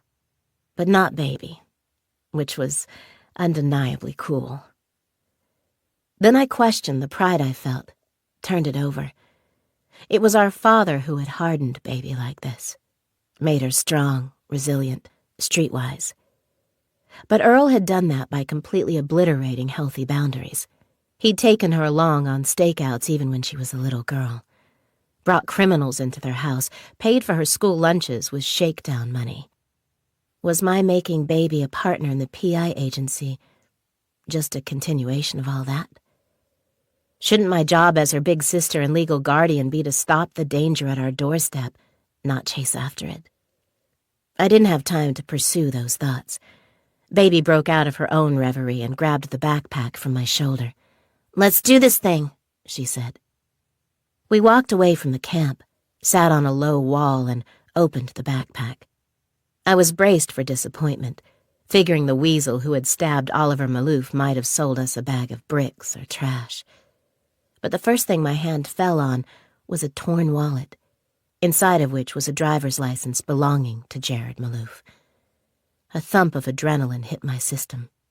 I'd do a more thorough examination of all this when we got back home, but for now I took a preliminary glance through the bag's contents, the detritus of Jared's life. Baby pulled out a battered notebook bound with elastic bands as I picked through candy wrappers and sweat-stained clothes. "Ugh." She pushed the back of her hand against her nose as I worked. "The smell is foul." Another jolt hit me, not as sharp as before, something half recognized, darker. "What?" Baby sensed it. "The clothes," I said. I lifted the nearest item, a pair of shorts. They're all filthy. They reek of cigarette smoke, body odor. Even the wallet stinks. I sniffed it, which awakened the nausea the run had given me. Baby brushed cigarette ash from the notebook pages as she flipped through a mess of notes and sketches. The notebook was stuffed with random scraps of paper, parking tickets, takeout menus, concert flyers, and water-warped postcards. All of them doodled on. "Dude had no home," she pointed out. "Hard to score a shower out here. Laundry's a special occasion." "Right," I said. "So where did that nice, clean football jersey in the trophy box come from?" We sat quietly. I thought about the jersey that had been rolled up tightly and tucked into the plastic Ziploc bag. It had been spotless, pristine. Had it been washed before it was placed in the bag? Preserving that memory of the missing youth without letting the street life stink infect the rest of the collection? Was that the reason for the Ziploc bags? I was about to share this theory with Baby when she tapped my arm. I looked over. Baby pointed to a sketch in the notebook that sprawled over 2 pages, a streetscape of the alley where we sat. I saw the Muscle Beach camps, lean-tos, and the souvenir shops they nestled behind. I saw a telephone pole with dark, deliberate lines reaching from it that seemed to depict wires sagging in the heat. A sharply etched figure of a repairman in a harness hung from the pole, working on the wires. I looked down the alley and saw what seemed to be the pole from the drawing. 20 feet up, a Public Utilities Commission box was bolted just beneath the crossbar, the shiny new steel gleaming in the red and blue lights. Chapter 22. It was midnight before Baby walked back up the rickety stairs of Arthur's house. She'd waited until Rhonda had gone to her bedroom with the trophy box and the contents of Jared Maloof's backpack before she'd slipped out of her bedroom window and called an Uber. She was tempted to stay home, where it was familiar and safe. But she was trying to prove something to herself, to Rhonda, and to Arthur. She could and would survive outside the nest. Baby knocked on the front door of the old house on Waterway Street, then tried the doorknob and was surprised to find it unlocked. "Hello?" she said, and Arthur called out that he was in the kitchen. She had to stop for a moment in the near darkness of the corridor when she saw him sitting there, hand on the side of a coffee cup. He reminded her so much of her father it made her heart ache. Earl Bird was someone who'd charged around the world like a raging bull, chasing loan sharks, skewering bond skippers, cornering fence men and thieves. But through her childhood, there'd been rare moments of stillness like this. When Baby would walk into the mansion on the beach to find the huge man waiting quietly for her. When Arthur turned at the sound of the floorboards creaking under her feet, she half expected him to smile at her and say, "Hey, little baby," just like her father. But Arthur said nothing. She slid into the chair across from him and let her bag slump to the floor under the table.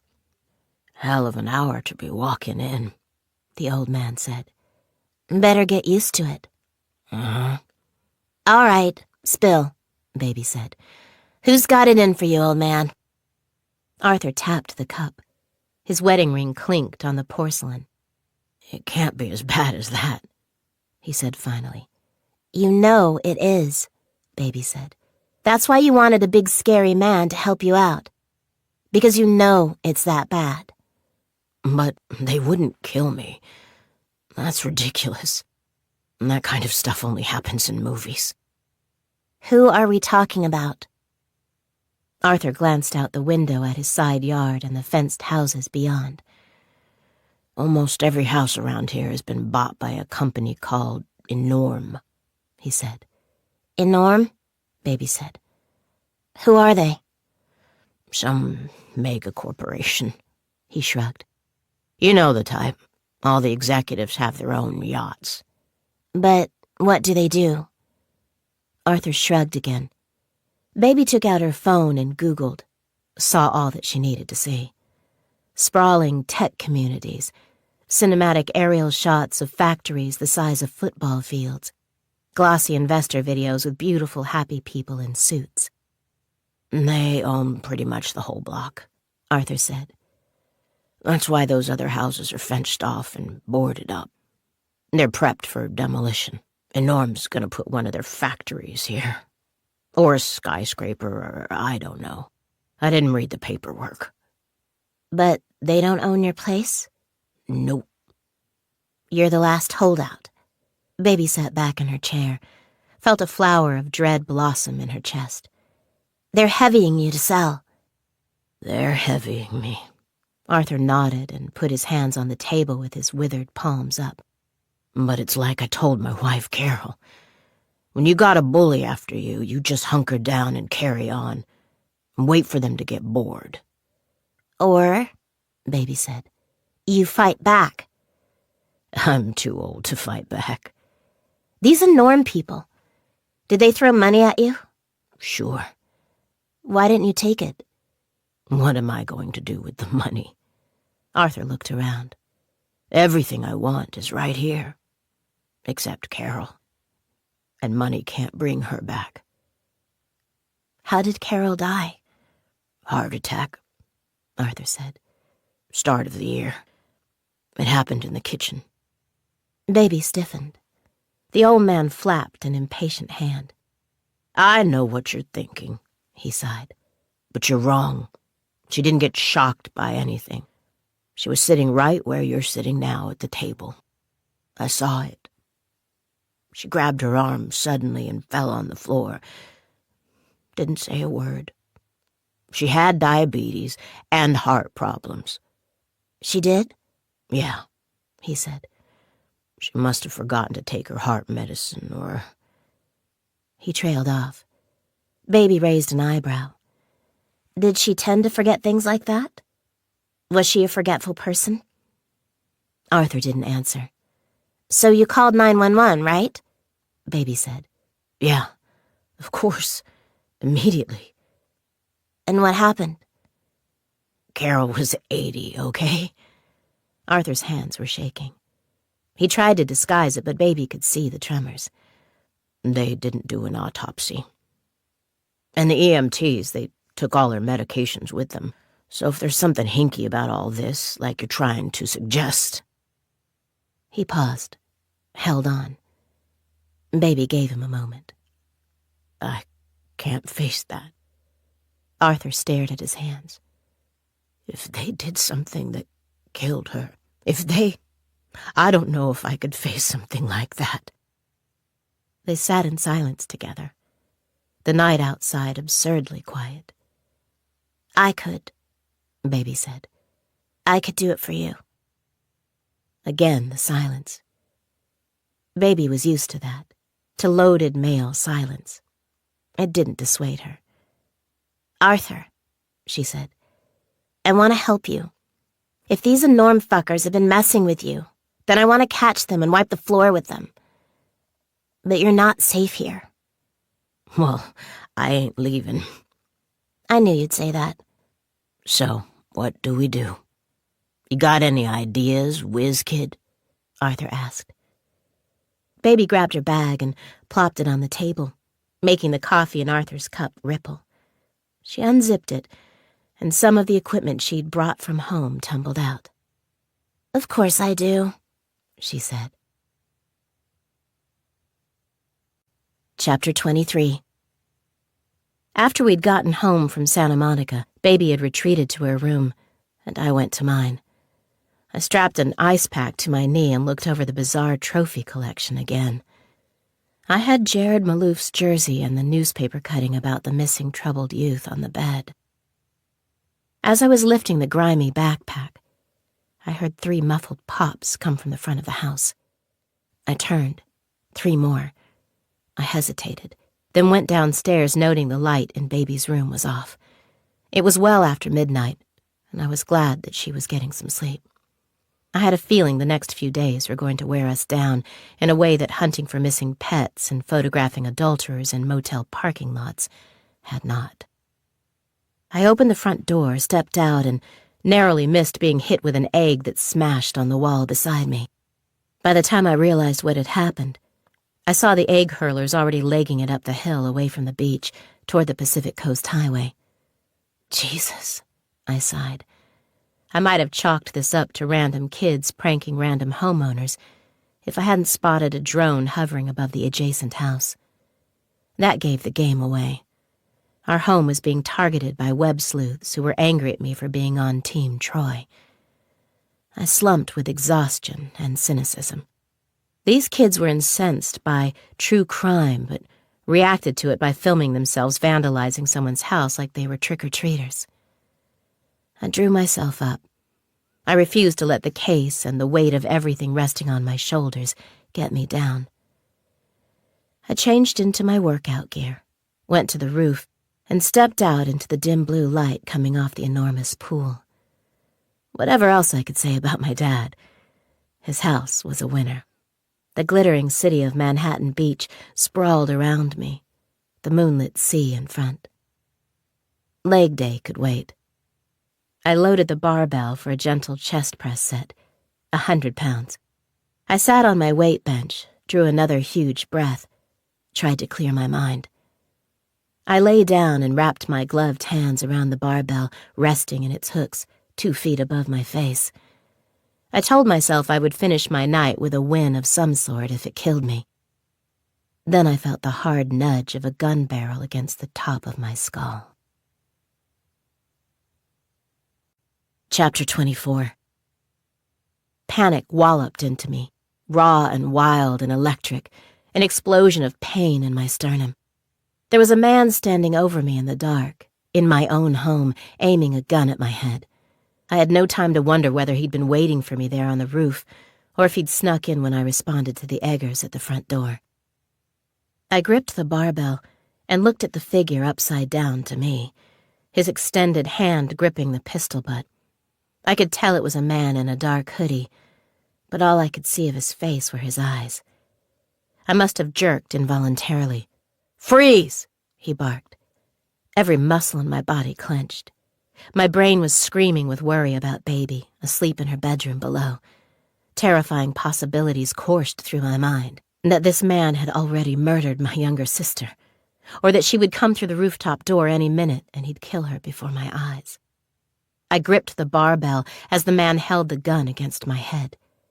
I waited for a sickening bang. The end. It didn't come. He reached into the pouch pocket of his hoodie and came out with a cable tie. I watched bug-eyed as he skillfully slipped the tie one-handed over both the barbell and my right wrist and yanked it tight. He found another tie and did the same on the other side, zipping the plastic tight against the back of my bare wrist, just below my weight glove. "Listen good, lady," the man said, having secured me. He seemed to relax slightly. He slid the gun up so that it was pressed against my forehead. "You're gonna drop the case, okay?" "What?" I stammered. Something was rising in me, overcoming my terror the way a bank of dark clouds eats the night sky. A billowing plume of anger grew so big it seemed to bulge inside my ears, stifling all sound. "What did you say?" "You're gonna drop that case," the man said. "Make whatever calls you gotta make, do whatever it is you gotta do, but you're gonna drop it tonight or I'll be back here." I breathed, fury bending my bones outward to make space for itself. The man stepped around and stood between my knees at the end of the bench, a hooded silhouette against the night sky. "You back away for good or I'll be coming round again with my little ties." He nodded at the cable tie on my right wrist. "I can have a lot of fun with those. You saw how fast I put 'em on. I got plenty of tricks where that came from. I'll have you and that little teenage beauty all trussed up before you—" He didn't get to finish. The balloon of rage burst in my chest. I heaved the barbell up off the hooks, holding it, brought it to my chest, then used all my strength to simultaneously jump up and launch it at him. My tied hands carried me, and I smashed the bar horizontally into his chest, knocking him backward. We tumbled together to the ground, landed with the barbell pinning him, me straddling his chest. The gun skidded across the tiles and into the pool. I braced my thighs, lifted the barbell, twisted it vertically, and drove it down into his chest. The huge surface of the stacked weights attached to the end smashed into his torso. I heard a colossal crunch, felt a wet expulsion of air. I stood as he rolled away. I dropped the weights and put a foot against the bar. I braced myself, then snapped the cable ties off my wrists like they were dental floss. My attacker was crawling for the stairs, coughing blood. I marched over, picked him up by the ass of his jeans and the collar of the hoodie, and threw him through the open door down the stairs. He landed in a crumpled heap on the landing, like a human bag of laundry, leaving blood smears on the walls. Chapter 25. Baby slammed the drill into the toolbox on top of the ladder, thumped the lid closed, and examined her work. The camera she'd just installed on the pillar of Arthur's porch was big and encased in white, a glistening black eye with a view of the entire front of the property. It was a showy piece, the kind of camera designed to be seen, the kind hooked up in stores to discourage shoplifters. Baby and Rhonda had used them a couple of times in the exact type of operation that Baby was about to pull. The night was quiet all around her. The frogs and crickets in the long grass must have been scared off by the sound of the drilling. Arthur had gone to bed. She got down, folded the ladder, leaned it against the porch, and carried the toolbox to the back of the property. She checked the Ubers in the area. 6 minutes for a pickup. When she got home, she'd sneak back into the mansion, try to catch a few hours of shut-eye. Baby rounded the corner of the back porch and saw a figure in the moonlight just off the steps. A big man with close-cropped hair. He stood poised, waiting, listening. Baby guessed he'd been planning to enter the house until he'd heard her drilling up front. Baby thought about yelling. She didn't. Instead, she stepped around the side of the house, intentionally dropped the toolbox, and cursed loudly. Then she crept forward and, as expected, saw the man had spooked and bolted for the back fence. She silently followed, the tall grass brushing at her hips, prickles catching in her jeans. She vaulted the fence a few seconds after he did, then trailed him through the overgrown garden of the house behind Arthur's. The man turned right and headed toward a strip of apartment buildings. She was 10 yards behind.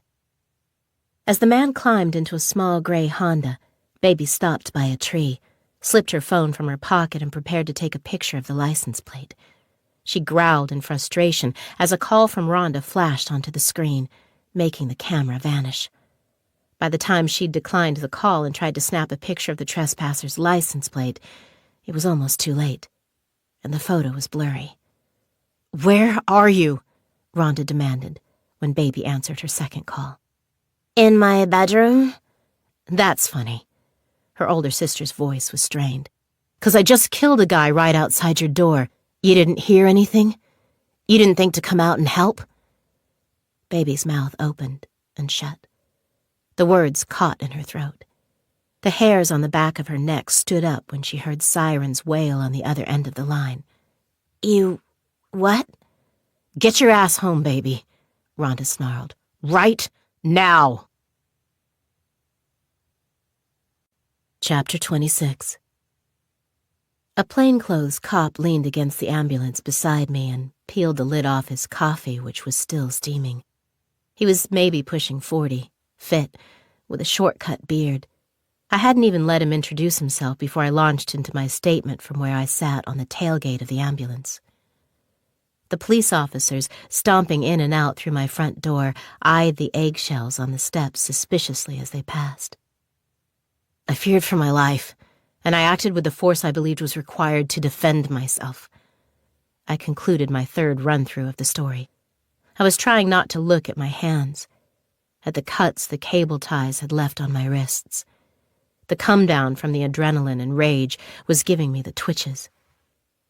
If you want more detail about what happened, it'll have to be in front of an attorney in a formal setting. "You're a lawyer, huh?" The detective sipped his coffee. "How'd you guess?" "I know who you are," he said. "I'm not here because of the home invasion homicide. I was actually on my way here anyway, even at this late hour, hence the coffee." He lifted the cup. "A call like that? A woman beat a guy to death in her home gym with a barbell? Hell, you know I hit the gas. I'd just picked up this coffee when I heard, otherwise I'd have skipped the caffeine injection." I stared at him. The confusion must have been plain on my face. "I'm Detective William Brogan." He shook my hand warmly. "I'm heading up the Troy Hansen investigation." "Oh, Jesus." I held my head. "You said the intruder told you to drop the case," Brogan said. "Did he mean the Troy Hansen case? Is that what this was about?" Brogan gestured to the front door of my house where the EMTs were wheeling the dead intruder out on a gurney. I wondered how many of my neighbors had been awakened by the commotion and were now watching from their windows. "I don't know what this was about," I said. "I told you 3 times I don't know the guy.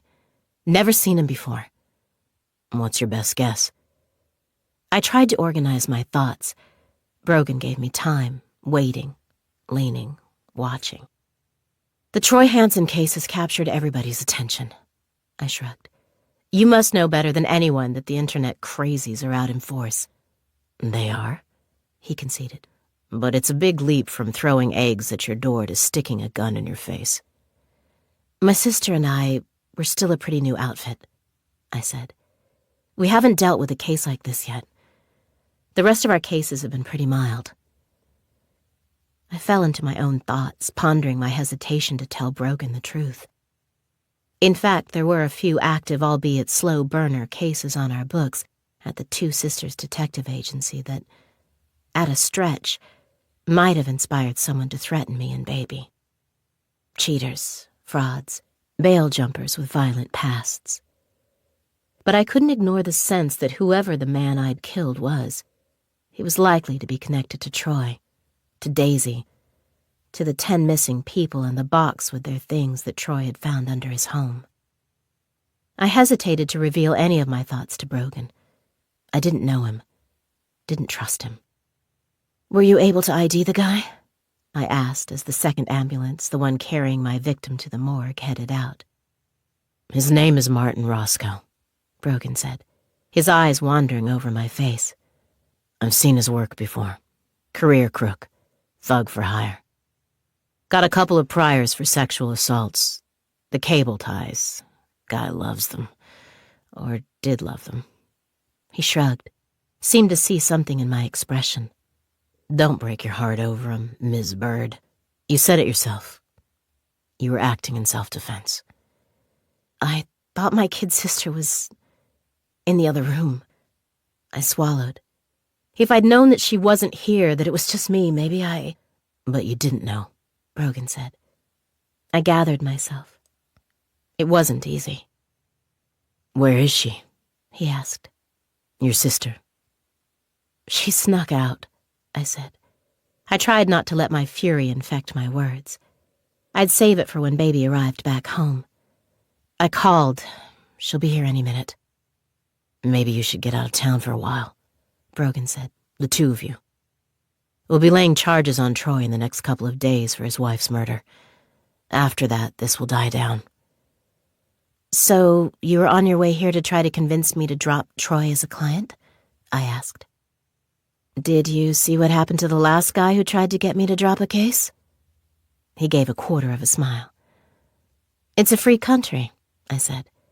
"I have every right to look into this case to help the truth come out, whether for my own interest or for financial gain."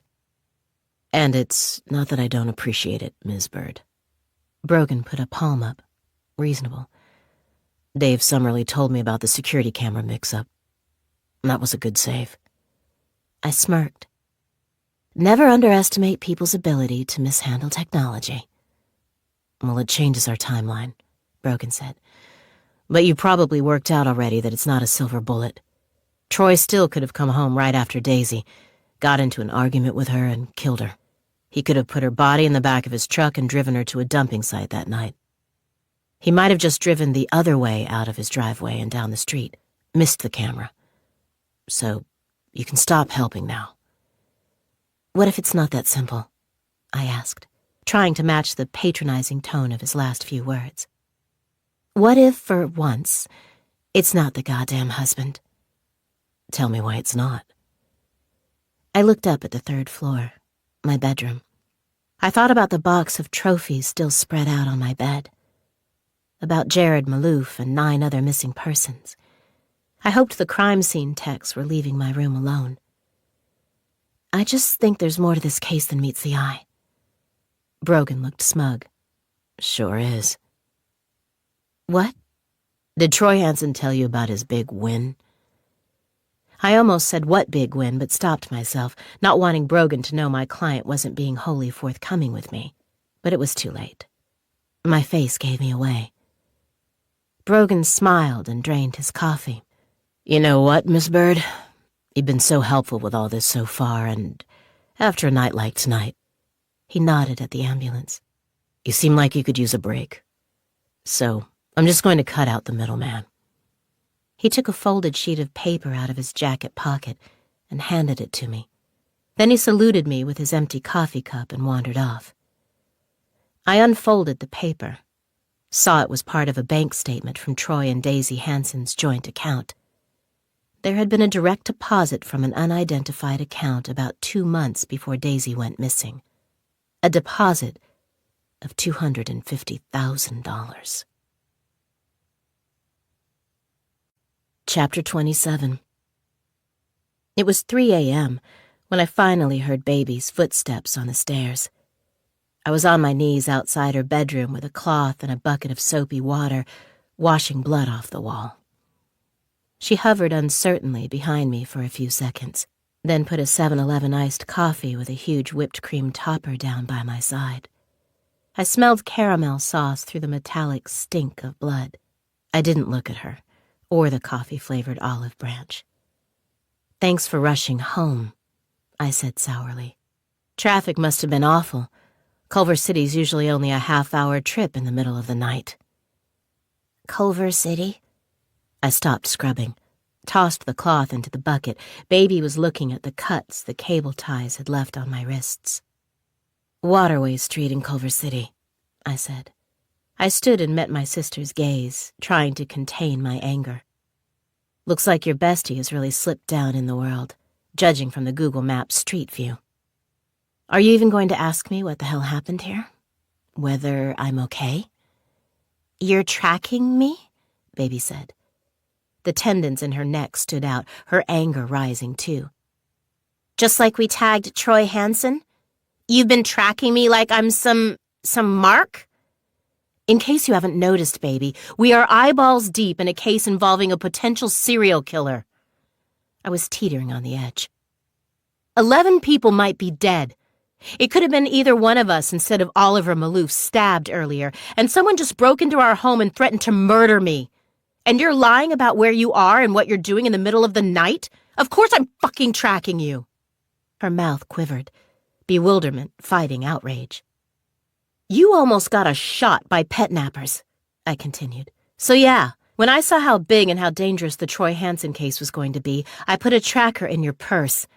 I did that because you're unpredictable and you're defiant and you're my responsibility. And I'm glad I did it. I only wish I'd kept a closer eye on the signal. If I'd checked it earlier when you said you were going to bed, I might not have killed a man in our house. Stop.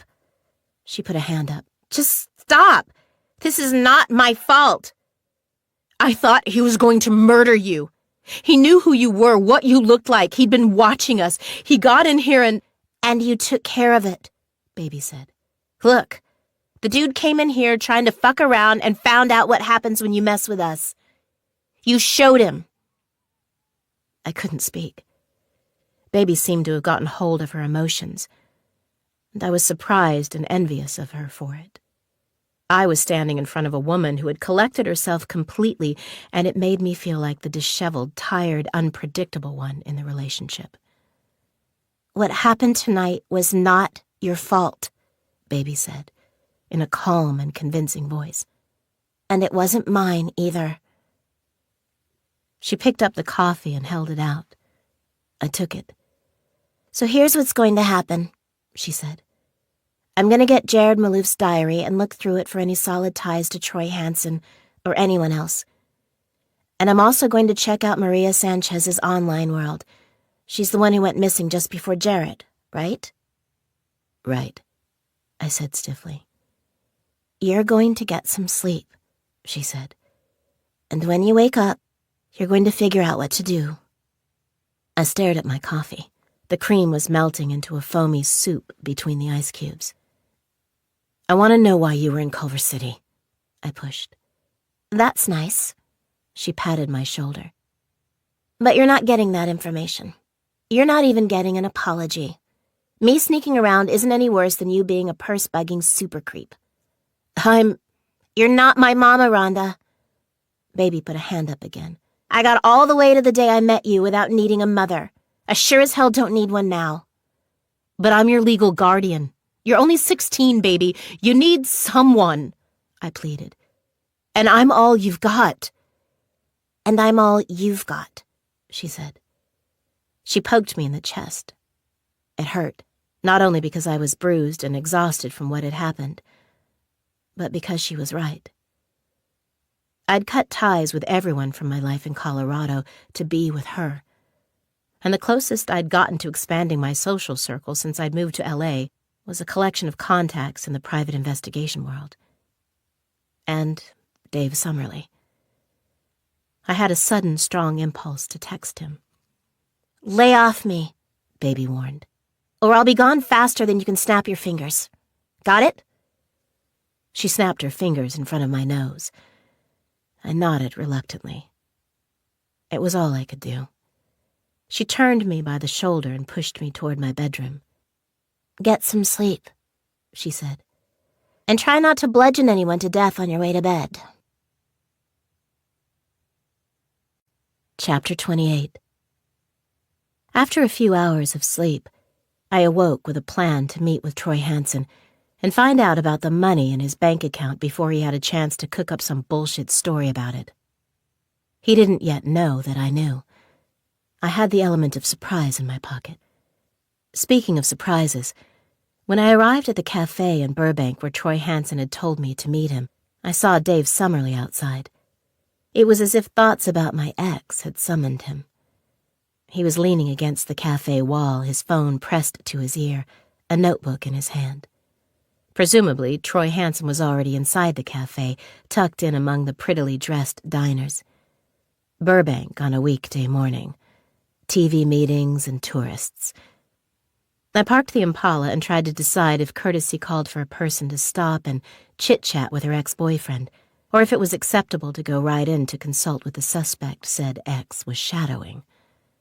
While I was debating, Summerly saw me, ended his call, and walked over. "You okay?" he asked as I exited the car. "Brogan told me about last night." I shrugged. "I'll survive."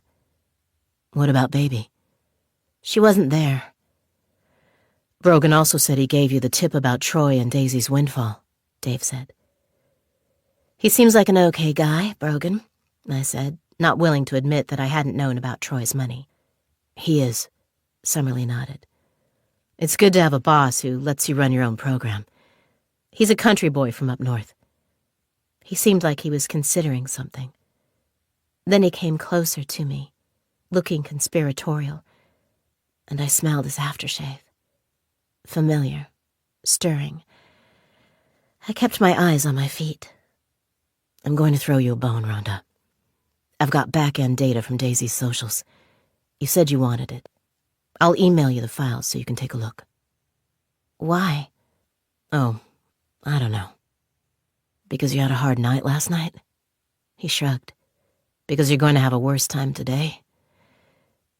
"Because I care about you, and I think you deserve the full picture. Troy Hansen's a killer, Rhonda. And being tangled up with him is dangerous for you and the kid. I really think you should ditch this case." I thought about the man I'd killed the night before. Drop that case. "I don't need your pity, Dave." I shifted away, cheeks burning at my own hypocrisy. "I got this." He backed off. But before he could turn away, I asked, "Why am I going to have a worse time today than last night? Last night was pretty bad."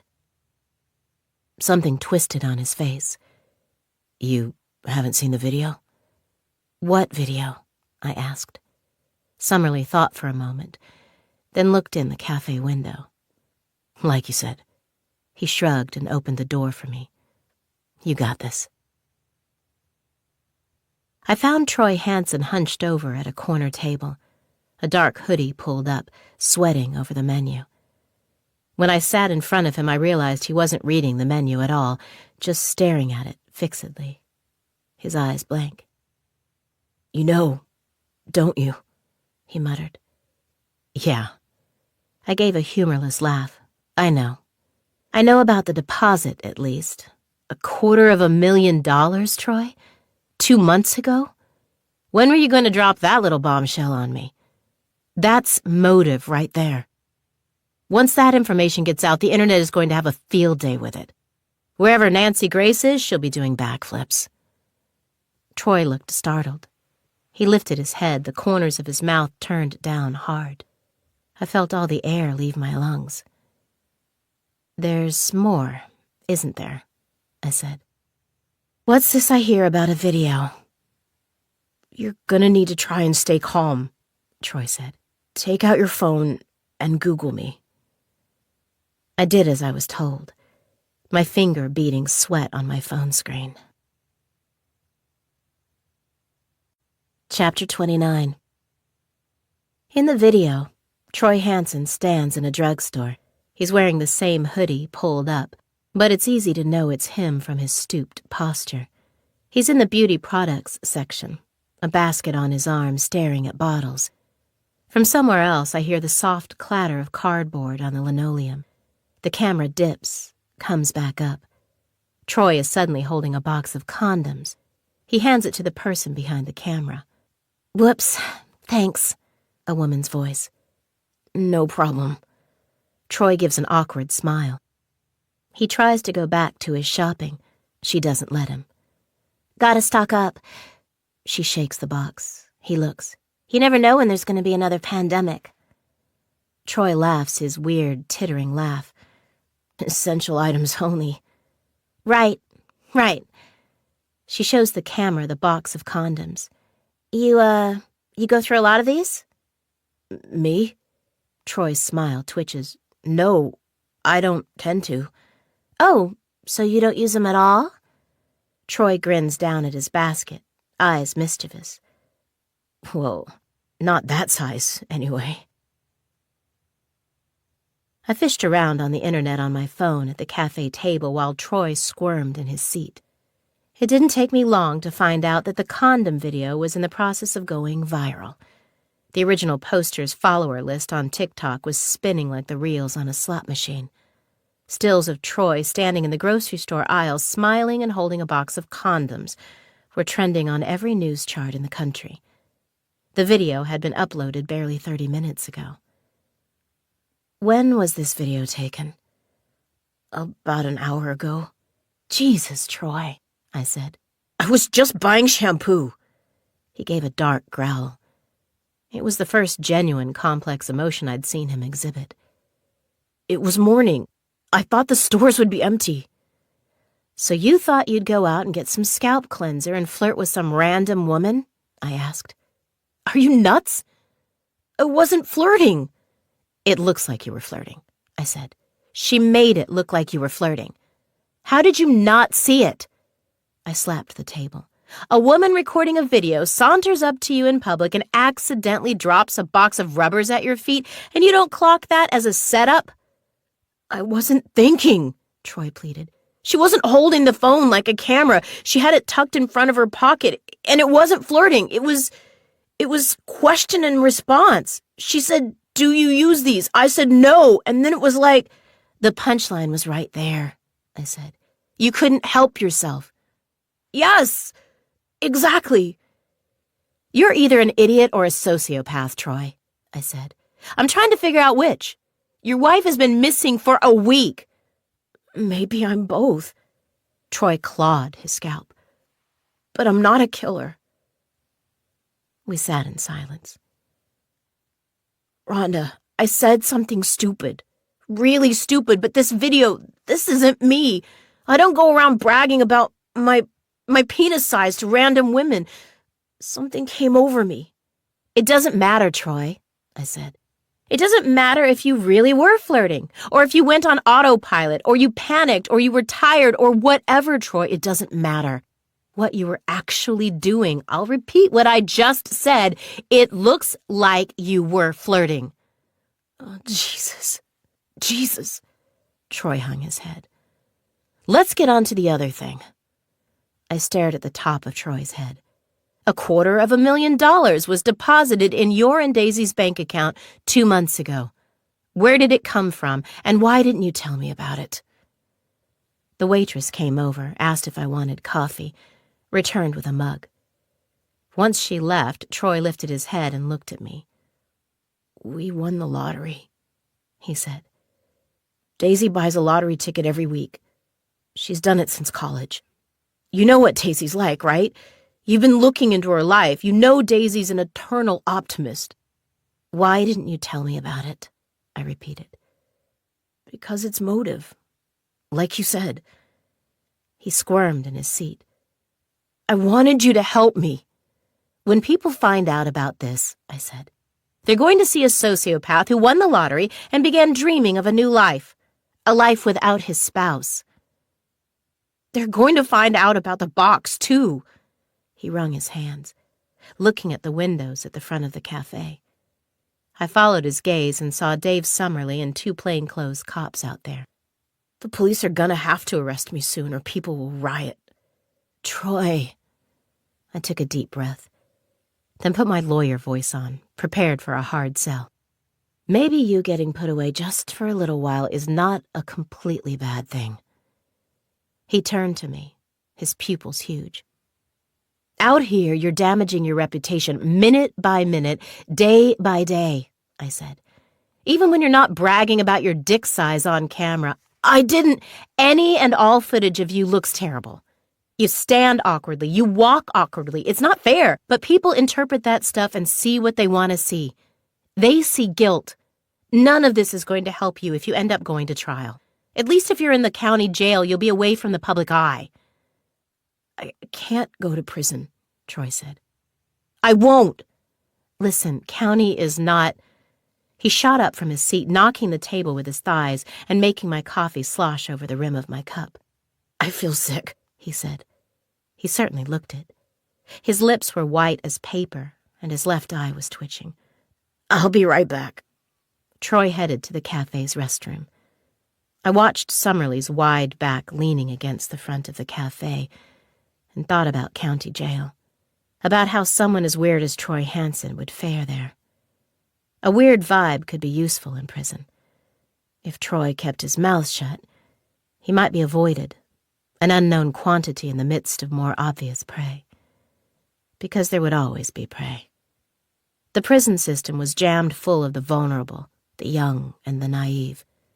I mopped up my spilled coffee, mentally rehearsing what I would tell Troy to prepare him for his first ever incarceration.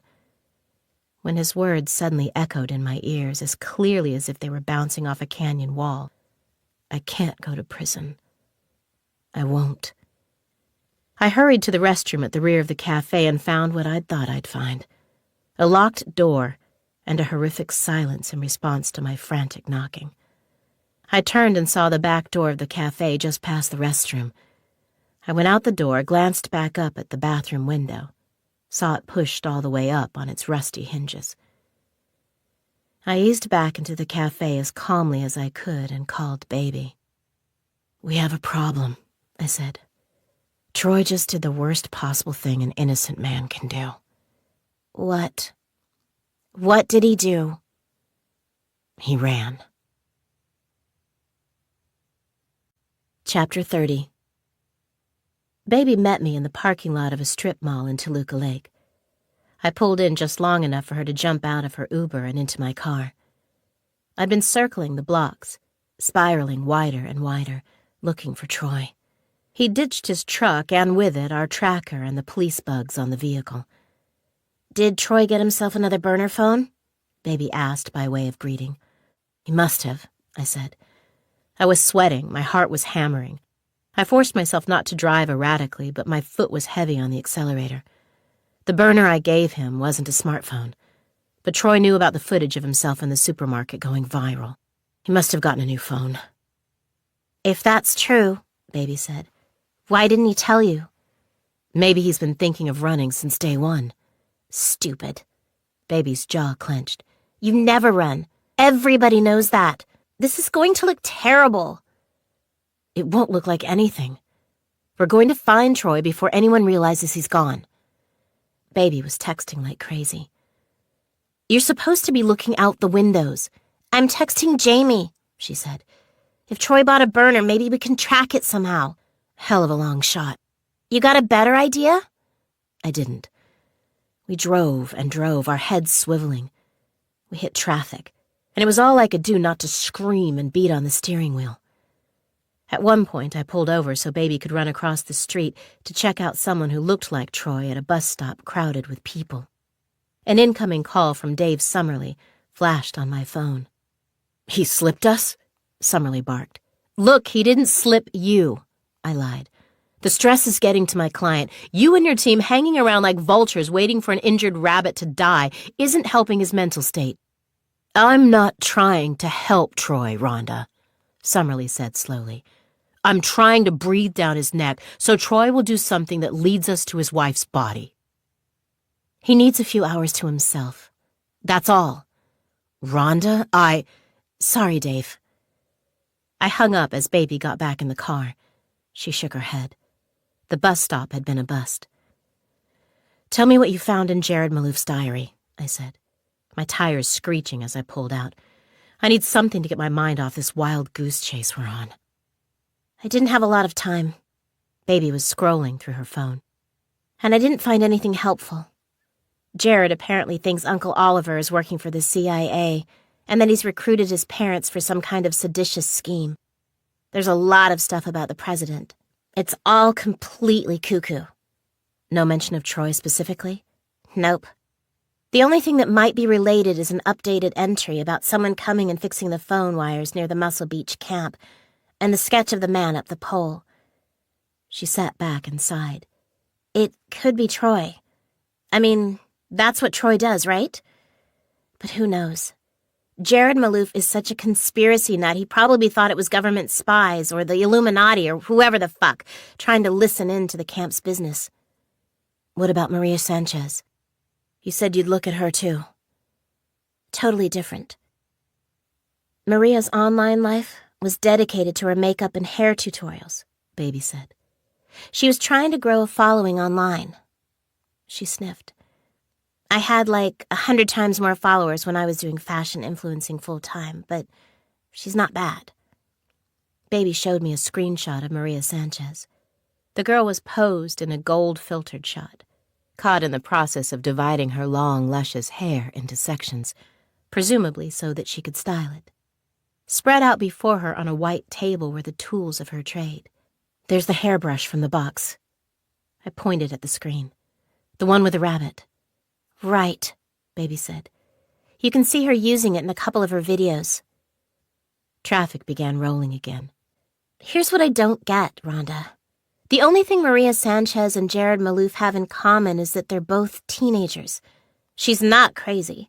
She's like a beautiful, put-together, ambitious young person. He's a messed-up homeless kid with zero grip on reality. They come from completely different parts of L.A. She never mentions him on her socials.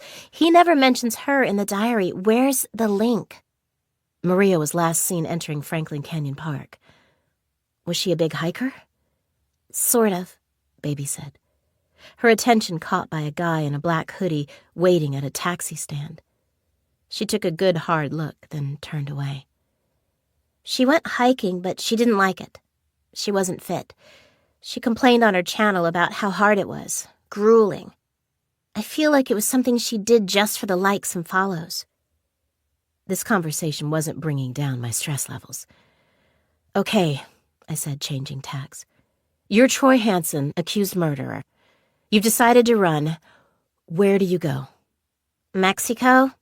Baby was texting. We're like 2 hours from the border. He's seen it in the movies. If you're a middle-class white boy with no priors fleeing the law, you go to Mexico. This isn't a movie. As far as we know, all Troy has on him is his wallet and maybe a phone. He can't use his credit cards without being tracked. Even if Mexico is the plan eventually, it isn't the plan today. Today he needs shelter. He needs help. He needs... I trailed off, thinking. Troy's words from the other day floated back to me. I have one buddy, a guy from work. I know where he's going. I swung the wheel. Chapter 31. Baby and I sat in the Chevy and watched the wire-fenced parking lot of the Public Utilities Commission hub just north of Skid Row in downtown Los Angeles. Of the 27 vehicles in the lot, 16 were regular cars and 11 were pickups, vans, or trucks. Of those 11, only one was rigged with a fold-out ladder and a huge spool of electrical wire. We figured that one belonged to George, Troy Hansen's work buddy. A guy left the building and crossed the parking lot, and as soon as I laid eyes on him, I knew it was George. I recognized the big, bearded black guy from the photo in Troy's living room. He had Troy Hansen's same uncomfortable stooped walk and downcast eyes, plus weirdly delicate hands that looked silky soft even from a distance. He and Troy were kindred spirits. I watched him get in the truck with the ladder, and Baby snorted in the seat beside me. "That's him," she said. "Dude moves like a kicked dog." I started the car and followed the pickup at a good distance. The bearded guy was talking on the phone the whole time, driving edgy and distracted, not noticing when the light turned green, not remembering to signal. He pulled into a mall parking lot, and I had to shunt the Chevy into an unofficial space against a wall so we could get out and keep up with him. He walked into a Walmart. Baby and I followed the guy into the store full of visual clutter, shelf stackers wearing blue vests, heavy with lanyards, bright lights, hundreds of bikes on racks, a big inflatable monkey nodding over the toy section.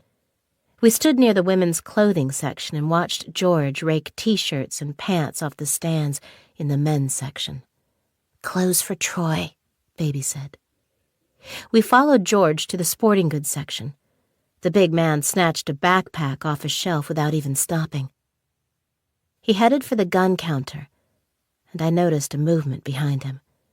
Dave Summerlee was marching down the party supply aisle, his eyes on his phone. I realized with stomach-churning clarity that Summerlee had had the same idea we had and was probably following directions given to him by a police team tracking Troy's pal. "Oh, jeez." Baby spotted Summerlee at the same time I did. She didn't say anything. Neither did I. We moved in tandem, a machine with interlocking parts. Baby rushed forward to intercept Summerlee while I sprinted toward the gun counter and grabbed George's arm. He jerked it away hard and whirled around to look at me. "If you really want to help Troy, you'll leave this store with me right now," I hissed. Chapter 32. The big guy eyed my tattoos and pink hair, then left his collected items on the gun section's counter and followed me without hesitation. Maybe Troy had told him about me.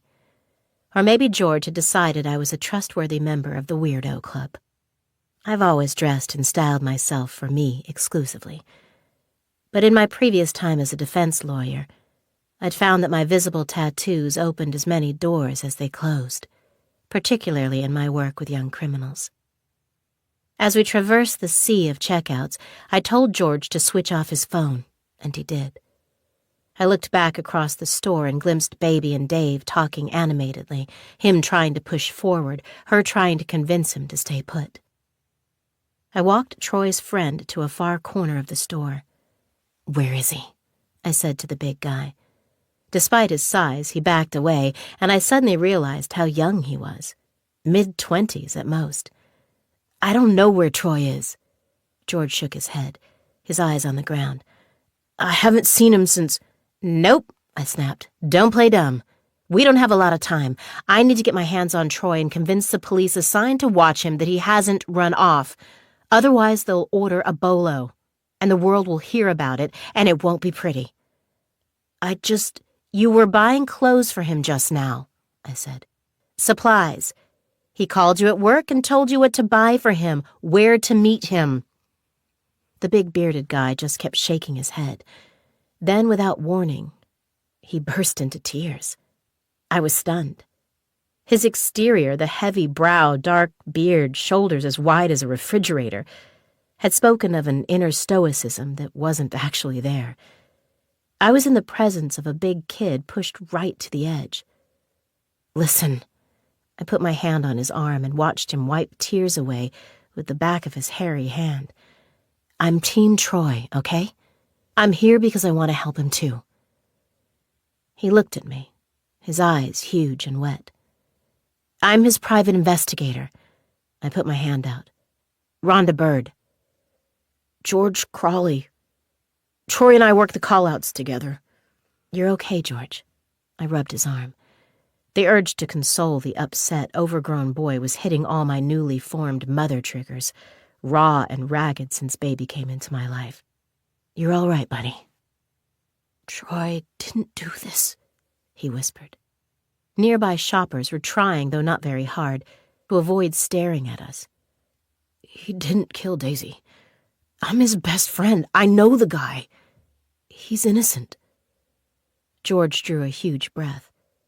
"This is all Daisy," he said. "The escape, the box, everything." Chapter 33. I walked George to my Chevy Impala, keeping an eye out for Dave and Baby, and told him reluctantly to hold off on what he was saying about Daisy Hanson until my sister could hear it. I trusted Baby's instincts, her ability to read people's emotions. The big guy took up most of the back seat, My suspension labored audibly as we both got in. We watched shoppers crossing the parking lot, happily pushing carts of electronics and kitchenware to their cars, and a mother trying to wrangle her toddler into a car seat while two older boys fought in the back seat of an SUV. I eyed George in the rearview mirror.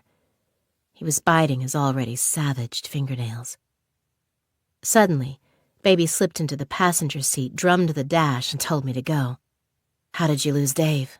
I asked Baby after we'd peeled out of the parking lot, and I'd introduced her to George. "I told him you'd already bounced," she said. "I faked getting a text saying you were halfway to the safe house where we'd stashed Troy." She turned in her seat and skewered George with a look. "Now's the time to spill it, dude," she said. "Tell us where Troy is, or we'll take this rig up to 110 miles per hour on the freeway and kick you out the door." "We're not going to do that." I twisted Baby back around by her shoulder. "But I admire your faith in this car. I'd have to strap on a rocket to get us to 110. I looked at George. Not even a glimmer of a smile. "We're going to treat George like what he is, Baby. Our ally. He was just about to tell me why he thinks all of this is Daisy's doing." George shifted in his seat, heaved another exhaust blast sigh. I felt it on the back of my neck. I'm not saying I know for sure." He nibbled his nails. "It's just, Troy is a straight arrow, okay? He's not what the people on the internet are saying he is. There's a whole channel on YouTube devoted to finding out who he's having an affair with right now. Because it's only dudes who have affairs, right? Not true." "Get specific," I said. "You said Daisy was behind this. What did you mean exactly?" "I mean, Daisy was the one having an affair," George said. Baby and I looked at each other. Then the inevitable text from Dave Summerly flashed up on the screen of my phone, which sat propped in the ashtray. "Not cool, Rhonda." Los Angeles rolled by us, shadows of palm trees streaking the little gray stores of the jewelry district with their gates and barred windows. The trees made dark silhouettes in the gold haze. "Troy called me a few days ago," George Crawley said. "The cops were starting to come down harder and harder on him, like something was wrong over there at the house. At first, they sat him down for a bunch of talks, and it was all very low-key. But Troy said that things were becoming hostile. Their tone was changing from like, 'Oh man, you're overreacting. She's an adult. She'll probably come home soon,' to 'So, what were you doing that night? And why didn't you call us earlier?' Troy asked me to come over and hang with him. He was freaked out. We were both freaked out." I felt the atmosphere in the car closing in. "We tried watching a movie, but we just couldn't stop talking about Daisy and what had maybe happened," George said. "Troy still had his phone and stuff back then, but he had a feeling that the cops were going to confiscate his electronics, and he wanted to be able to keep in touch with me, so he fished out an old phone from a drawer. It was Daisy's old phone, from before she upgraded. He told me to go plug it in, charge it up, but when I went to plug it in, I saw it was already charged. It was just switched off. And it even had a new SIM card." My stomach sank. Baby was still as a stone. "You already had suspicions?" I said, trying to keep my tone even, non-accusatory. It would take more than an unexplained second phone to bring you all the way to "she's having an affair." "You found messages that proved it." "Did you go through the call log?" Baby asked. "It was empty. There were no messages either, but I poked around on the phone and I found the messaging app she'd installed. It was hidden." "Seems like overkill to have a hidden app on a hidden phone," Baby said. George wiped his puffy, tear-stained cheeks. "Daisy's a very beautiful woman. She was like prom queen. Troy and me were sort of, the last guys picked for the team. The two of them, Troy and Daisy, met online, texted for months before they actually met. I think that was the only reason he had a shot with someone like her, hooking her before she found out how weird he was in person." Why would Troy hire my agency and not tell me that Daisy was having an affair? He doesn't know. He doesn't know? Baby whirled around. You didn't tell him? Chill. I turned Baby around again. The guy's wife disappears and you know who she likely ran off with and you don't tell him? Baby's voice filled the car. It doesn't make any sense. I didn't know how to tell him. George's face crumpled as he burst into fresh tears. Troy's my best friend. He's my only friend. You do realize, don't you, that whoever she's banging on the side might have buried her in the desert somewhere? Baby was relentless, her eyes wild. Or the two of them might be by a pool in Palm Springs sipping margaritas and wearing fake mustaches while Troy stares down the barrel of a murder rap. I didn't... You're an idiot, Baby yelled. You're not a good friend. You're an idiot. Everybody chill out, I roared. Baby glared at me. I locked eyes with George Crawley in the rearview mirror. Tell me you have the messages, George. Please, God, tell me you didn't delete them. I did delete them from the extra phone, he admitted. I didn't want Troy to find them. But before I did, I made a screenshot and sent them to myself. Just in case. Silence descended on the car. The whole affair thing just about slipped my mind when we found the box, George said. Baby and I exchanged a look. You were there that night too? I asked. I was there when he found the box, George nodded. We were searching the house, top to bottom, trying to find something. It was Troy who went down into the crawl space to sniff around. He came up with the box, and we realized this was much bigger than just Daisy.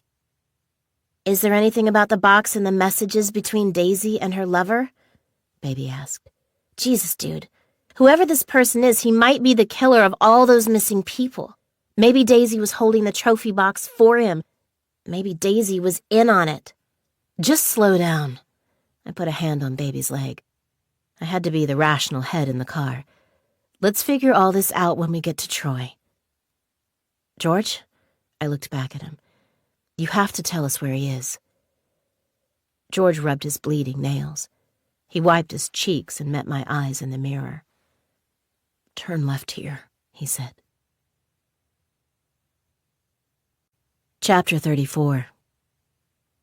Nothing about George Crawley's apartment surprised me.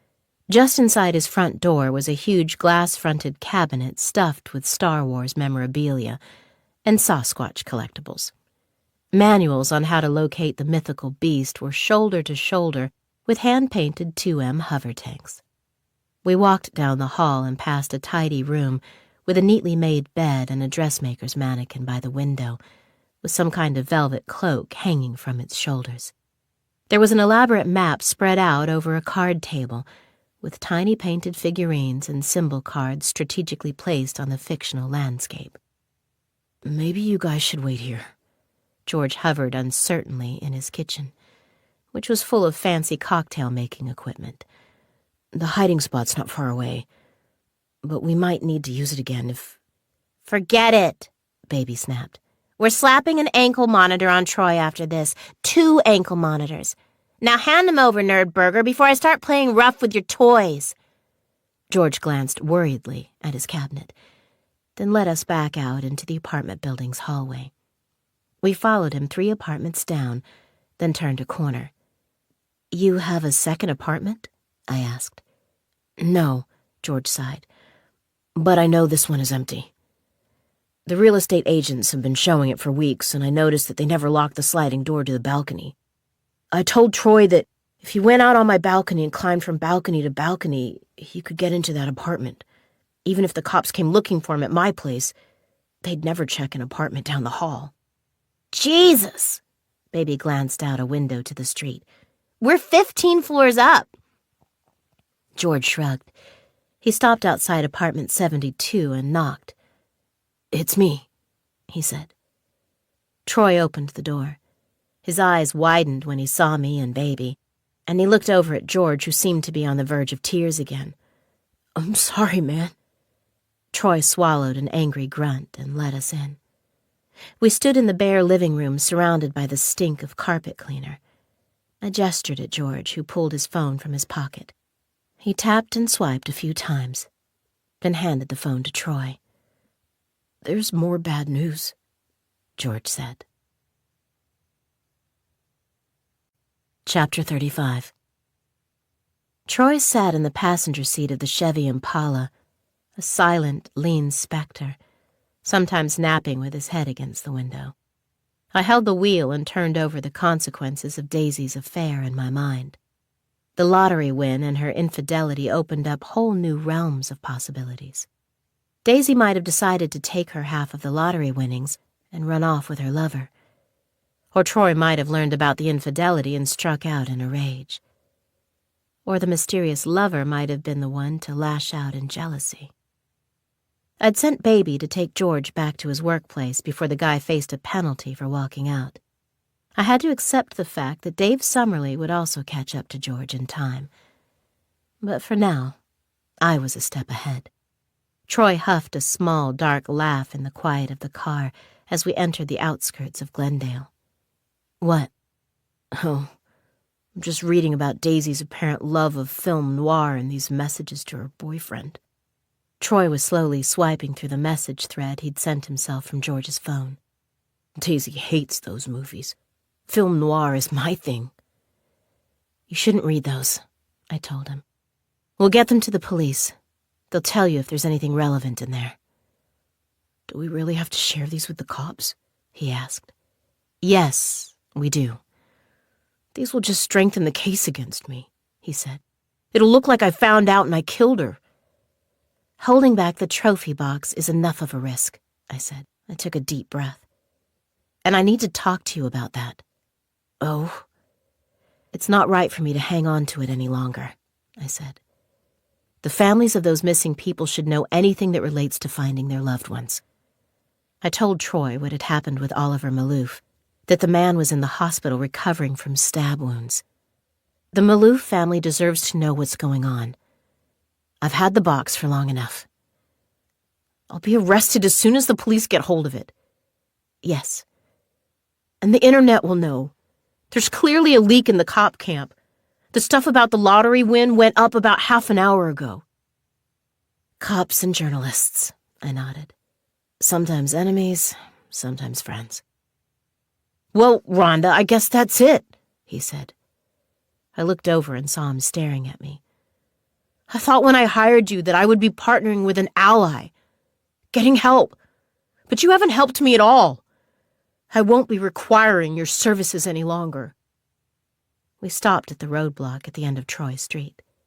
The two cops manning it turned to us, and I could see their smug smiles even in the dark. As Troy reached for the door handle and said, "I'll walk from here," I grabbed his arm. "Don't get out yet," I said. "What? Why?" I pointed down the street at the golden glow from hundreds of candles. Chapter 36. I knew what I was seeing even from 100 yards away. This was a candlelight vigil. The soft radiance of the lights on the faces of families gathered in the night, some of whom had brought their dogs on leashes, might at first have made someone think street party. But it was silent, reverent. Expressions were serious. Children were wide-eyed, nervous. Troy and I watched as a couple pushing a stroller turned the corner and walked toward the vigil, a framed photograph of Daisy tucked under the guy's arm. "They're not going to let you get to your driveway," I said. "Let's just go. You can crash at my place." "No," Troy said. "Just drive me home." "Troy!" "It's my house." He sat up in his seat. "I'm tired, and I want to go home." "You assholes were supposed to keep the public back," I snapped at the checkpoint cops. "What's the point of blocking off the street if you're going to allow something like this?" "We can't stop people who live on the street from inviting their friends over," one of the cops said. He looked at Troy. "Your neighbor across the way organized this. Says there should be about 200 guests coming. She can't remember all their names, though." They laughed as I rolled up my window and drove through. Troy was gripping his seatbelt tight. "Mrs. Drummond," he said. "I backed my work truck into her mailbox once. She's never forgiven me." We drove slowly toward the mass of people. Some of Troy's neighbors were sitting on their porches or standing on their lawns in small groups. Some were arranging flowers and teddy bears and photographs of Daisy in a huge mound in the Hansons' front yard. People turned to look at us, pointed, whispered. The wall of bodies shifted, blocking the road. I pulled over as close as I could get to Troy's house. We both got out. I couldn't let him walk into that scene alone. The crowd was so silent I could hear the crickets chirping nearby. I had a strange instinct to take Troy's hand or arm, but I didn't want to appear to be either a girlfriend or someone leading him unwillingly. White lights, photo flashes, phone flashlights sparked to life between the golden candle flames. Dozens of cameras and hundreds of eyes watched us unsuccessfully try to skirt the edges of the crowd on the way to the house. The crowd shifted and swelled around us. In their midst, I could hear the whispers. "Murderous pig. Dirtbag piece of shit. Where is her body?" A little girl watched anxiously as we walked by. She shrank away from me, moved close to a woman's leg as Troy passed her. Mommy, is that him? At the back of the crowd were Daisy Hanson's parents, Mark and Summer Rayburn. I recognized them from their public appeal.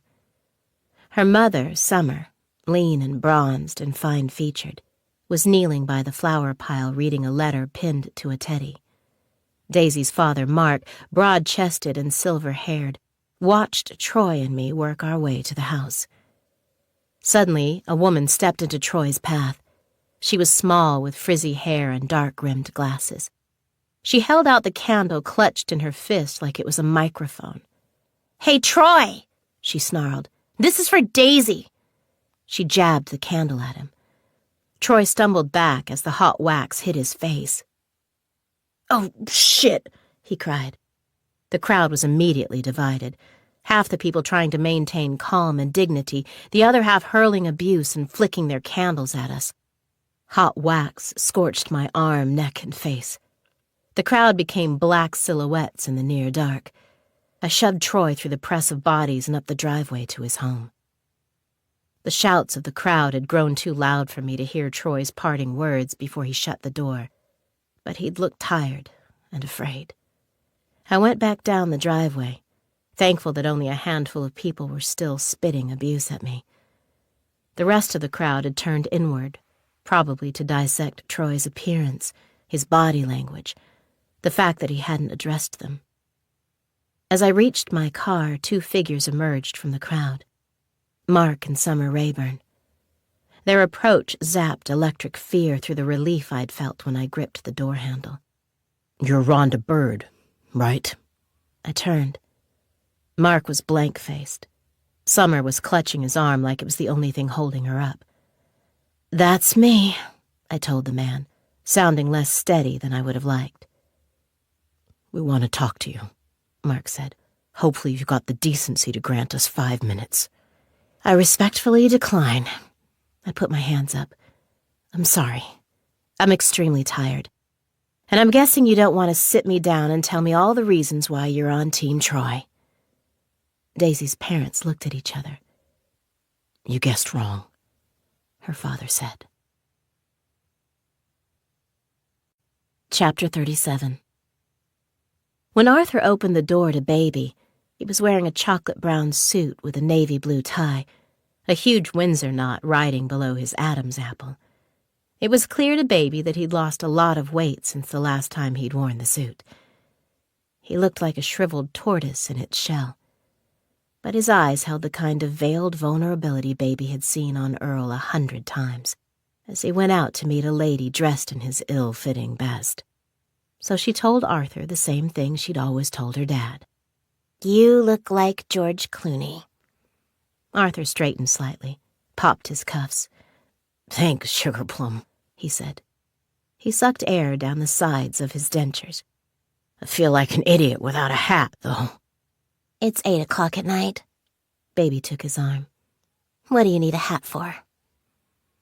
They walked to the ancient station wagon he'd cajoled out of his garage that afternoon. Baby had left George and Troy and Rhonda and all that business behind, literally showering the day off, then putting her makeup on, trying to get into a whole other frame of mind. There was a man to protect here, too, and evildoers to stave off. Arthur looked at her high heels and pencil skirt and whistled. "We're going to be the talk of the town." You betcha.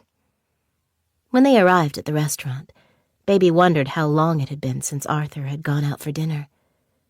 He had a sparkly gaze, but the menu and ordering system had him flummoxed. He let her handle everything, just nodded along and pretended to understand as she explained to him what a QR code was. Within an hour, though, with 2 drinks under his belt, he was downing dumplings like an expert and doing George Clooney impressions. "The electrician came today, fixed everything. He said I was lucky that I'd called him. Not sure how he meant it," Arthur said. He nodded at Baby's phone on the edge of the table and asked, "Any nibbles?" Baby picked up her phone and opened the app that let her check on the 4 cameras she'd installed at Arthur's house. They were all blacked out. She smiled. Not just a nibble, she said. Got 'em hook, line, and sinker. She stood, went around the table, and slid into the booth next to the old man so she could show him the phone. Baby wasn't oblivious to the stares of other diners. The tall black teenage girl and the elderly white dude were a combination as perplexing to onlookers as the concept of PayPal was to Arthur. She ignored the looks and rolled the video back until she had the footage she wanted. Baby and Arthur leaving, locking the door behind them, and walking arm in arm down the porch steps. The evening breeze made the long grass at the front of the property shiver. Not long after, a figure in a hoodie approached from the end of the street, walking swiftly, head down. Baby and Arthur watched the figure on the video march quickly up the porch steps, hop up onto the rail, and pull a can of spray paint from his pocket. The image darkened. They watched more footage of the guy in the hoodie traversing the porch, again hopping the rail, and jogging down the side of the house to hit camera number 2. "See how he jumped down from the rail like that?" Arthur sipped his whiskey. "I used to be able to do that." They watched as the hoodie guy blacked out all 4 cameras. Baby noted the timestamp. 8:07 p.m., she said. About an hour and a half ago. She opened a second app on her phone, the one for the hidden cameras, and scrolled the tape to 8:07 p.m. Just as Baby had expected, as soon as the man in the hoodie finished blacking out the 4th and final decoy camera, he raked back his hood, giving the hidden camera a full view. She snapped a screenshot of his lean, bearded face. Gotcha, she smiled. "So, now what do we do?" Arthur asked. We take our orders to go, Baby said. You're gonna want something to nosh on in the car. We're going for a world record in intergenerational learning here tonight, Arthur. My job is to explain facial recognition software to you. Your job is not to have a stroke while you're trying to grasp it. "You saw what kind of trouble I got into trying to use the microwave, right?" Arthur sighed. I believe in you, man. "Can't I do my learning here? I'm comfy." No, Baby said. We've got one more stop tonight. Chapter 38. The animal shelter was a sprawling place, a low brick compound ringed by trees and hidden from the lights of nearby Koreatown, a dark pocket in a glowing city. Baby could hear barking from where she stood at the roadside, brushing down the front of her pencil skirt and adjusting the collar of her crisp white button-down shirt in the side mirror of the station wagon. Arthur watched her from the front passenger seat, one elbow slung over the windowsill, his cheeks flushed in the warm night. She hit the buzzer on the intercom, shook tingles of nervousness out of her fingertips. "Yeah?" We're here for the pickup, Baby said. There was a pause. She glanced at the cameras over the cyclone fence. The intercom crackled. Sorry, what pickup? Baby flashed a badge at the camera over the fence like she didn't know there was a more accurate camera on the intercom panel. Got approved this afternoon. It's on the schedule. What schedule? Arthur asked. Baby shushed him and waved at the car. She waited, her breath a hard ball caught in her throat. The cyclone fence buzzed and slid back. Don't blow it, Arthur, she warned him as she got back in the driver's seat. I might be the only guy in L.A. who's never taken an acting class, he said. Wasn't a problem until now. So keep your mouth shut and we'll be fine. She slapped his chest lightly. When he didn't smile, she slapped his chest a little harder. She heard her father's words come from her own lips as if Earl were riding along with them. Come on, where's your sense of adventure? The monster dog dragged itself to its feet when Baby and Arthur appeared before its cage, lumbering to its full height, one heavy limb at a time like a wounded elephant rallying. The animal was a saggy, probably drugged, and definitely demoralized version of the one Baby had seen in the thieves' den earlier this week. But the dog stirred something in her. She had been terrified the first time. Now she was curious. Arthur's eyes nearly bugged out of his skull until Baby knocked his shoe with her own, reminding him to keep cool. The shelter's night attendant scoured the heavy, tattered logbook lying open on his desk in the concrete hall full of cages. I got nothing in here about a pickup, he said. Certainly nothing about a visit from any cops. Makes me nervous, letting a dog go without the proper outtake forms and all. We're not cops, we're feds. Baby squared her shoulders. And the fact that your manager didn't note the transport approval down is not my problem. This dog is coming with us whether you're emotionally and administratively prepared for it or not. She jerked her thumb at Arthur. My partner's put 12 months into this case. Without the dog, the whole thing sinks. I don't get how a dog can be a witness, the attendant said, watching with trepidation as Baby opened the cage and Arthur attached a leash to the beast's thick collar. You gonna put that thing on the stand or what? Baby didn't answer. She observed the huge animal as it lumbered out of the cage. The shiny black dog gave the weakest tail wag she'd ever seen, and she tried to hide a smile. This dog's gonna do what he was born to do. Baby stroked the dog's head. He's gonna make bad guys run for their lives. Chapter 39. Daisy Hanson's parents followed me to the Two Sisters Detective Agency office. They were staying at a hotel in town while they looked for their daughter, but I didn't want to go to a public place with them. Talking with the Rayburns about their daughter's disappearance and possible murder over drinks in a bar might look uncomfortably celebratory if it was captured by web sleuths. Our two vehicles drove in somber convoy through the empty streets.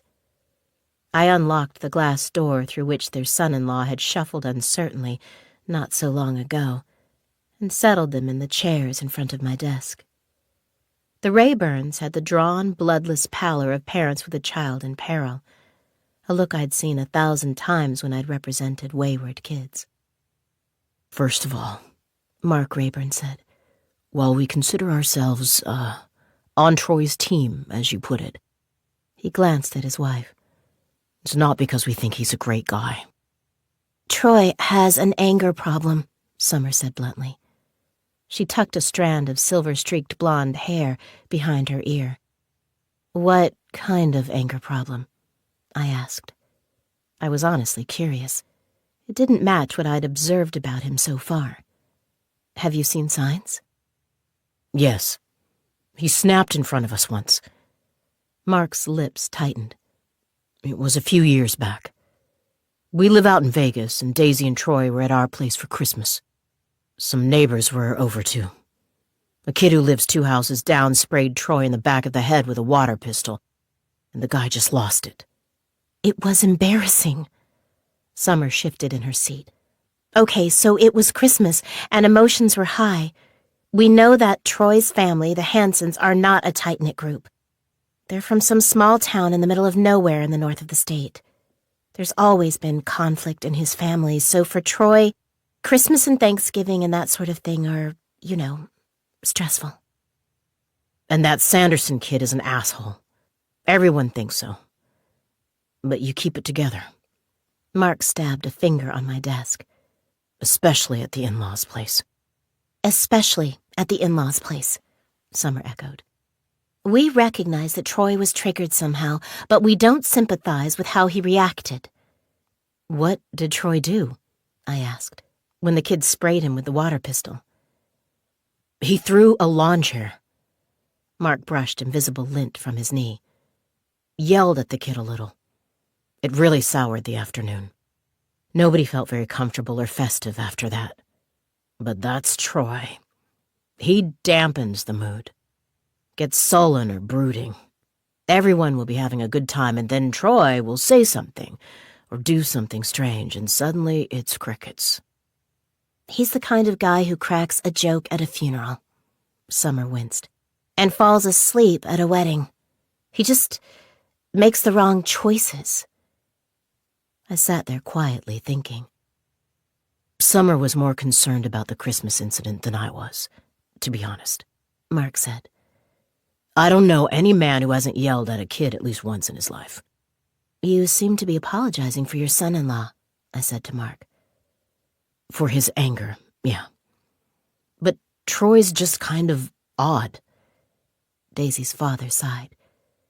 We've never disliked him. We just didn't really get him or his goofy friend George.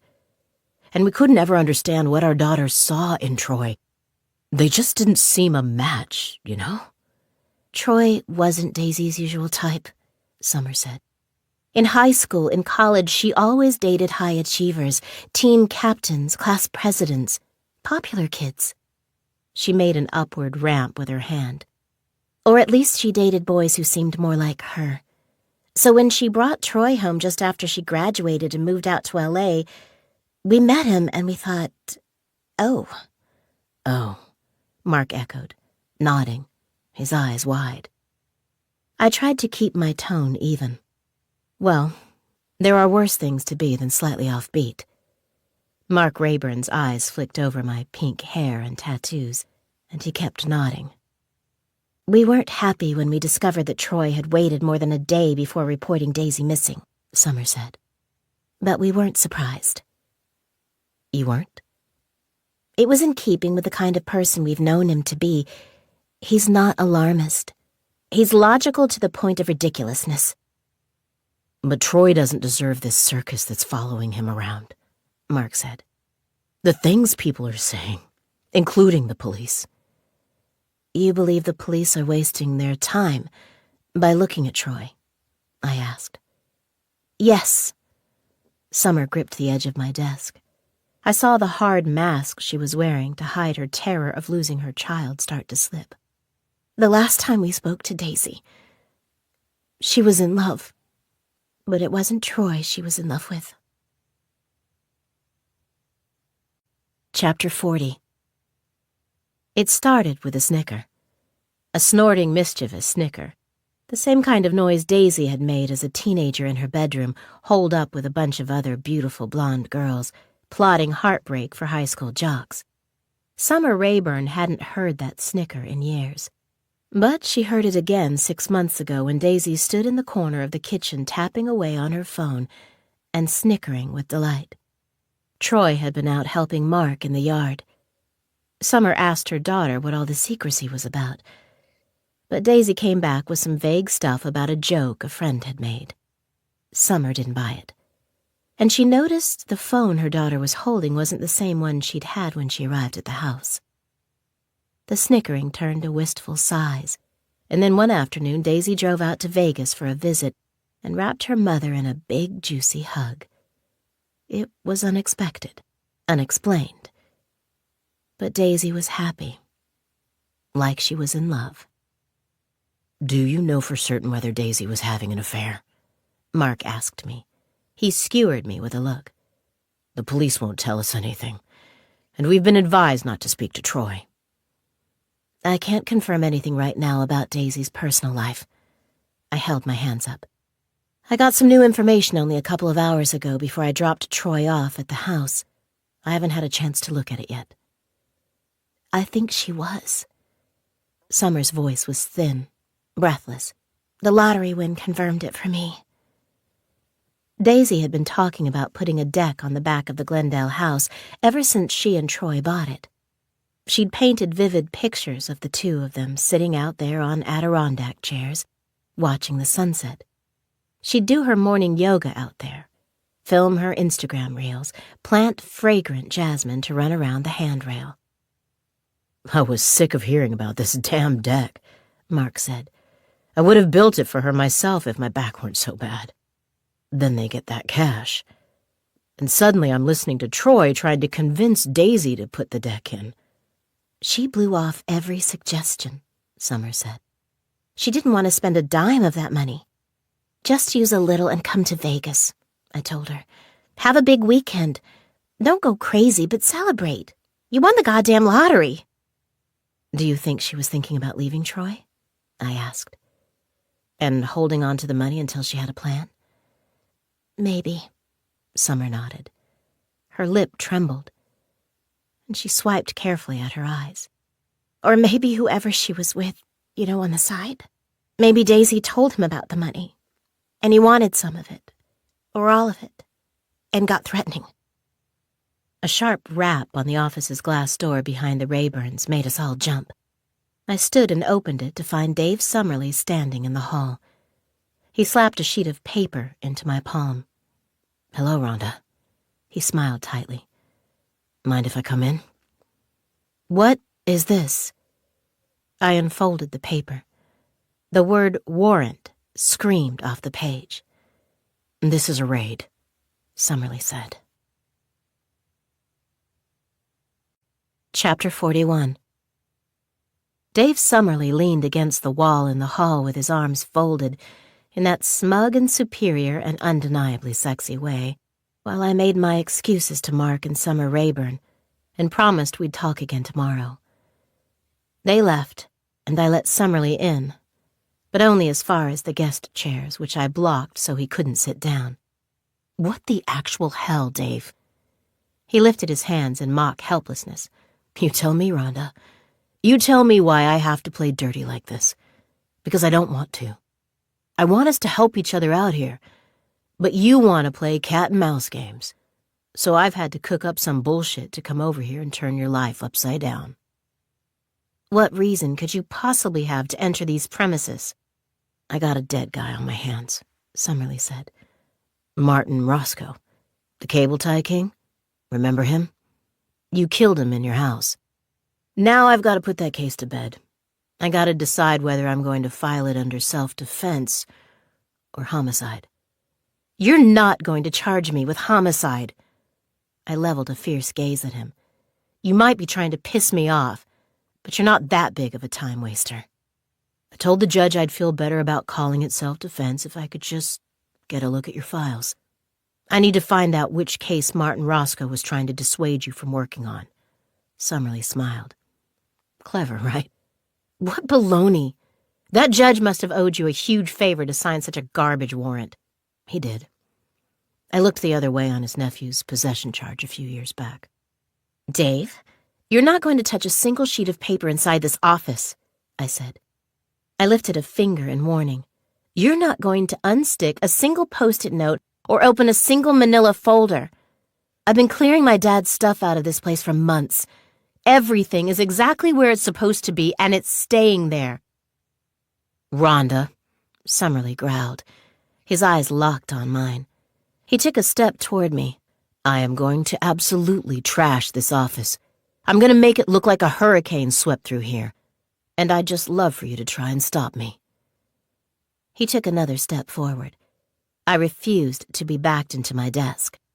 I stood with my arms folded until he was within reach. Then I grabbed him and kissed him hard. Chapter 42.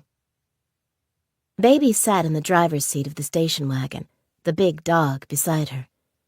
It was 3 a.m.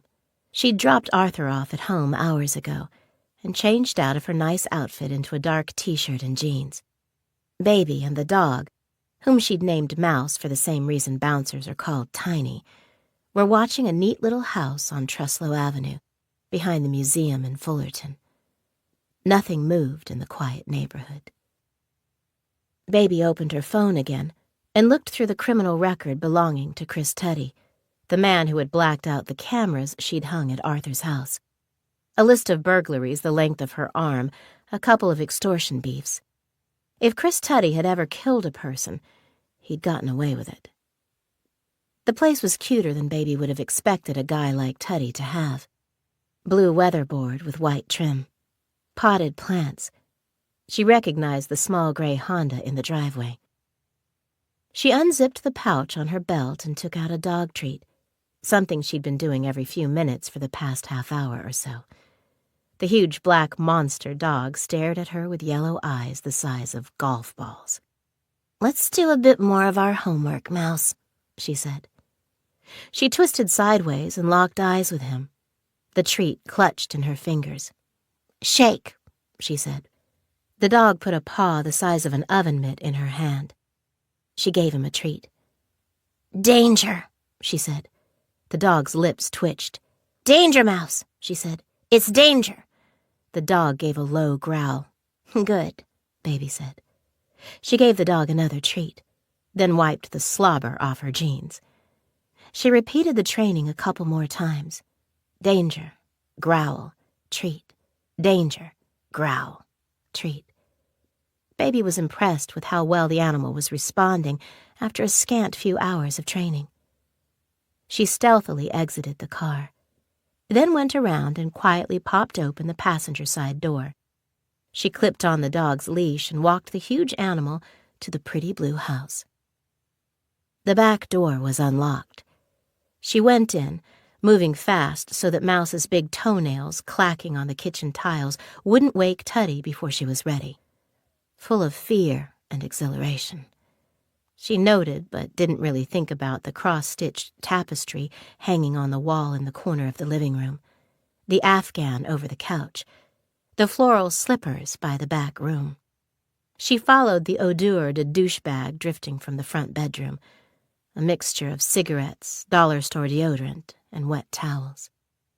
When Baby and Mouse entered the bedroom, Chris Tuddy sat upright in the bed, knocking the table lamp off the nightstand and onto the floor, scattering water bottles and burner phones plugged into chargers. The room glowed neon green from a big fish tank filled with sad silhouettes of guppies bubbling in the corner. "What the fu—" "Danger!" Baby gave Mouse's leash a gentle tug to get him listening. "Look, puppy, it's danger." The monster dog exploded, thrashing and hurling himself at Tuddy so hard Baby had to get 2 hands on the leash and dig her feet into the carpet to hold the animal back. The barks rattled the windows, made her eardrums pulse.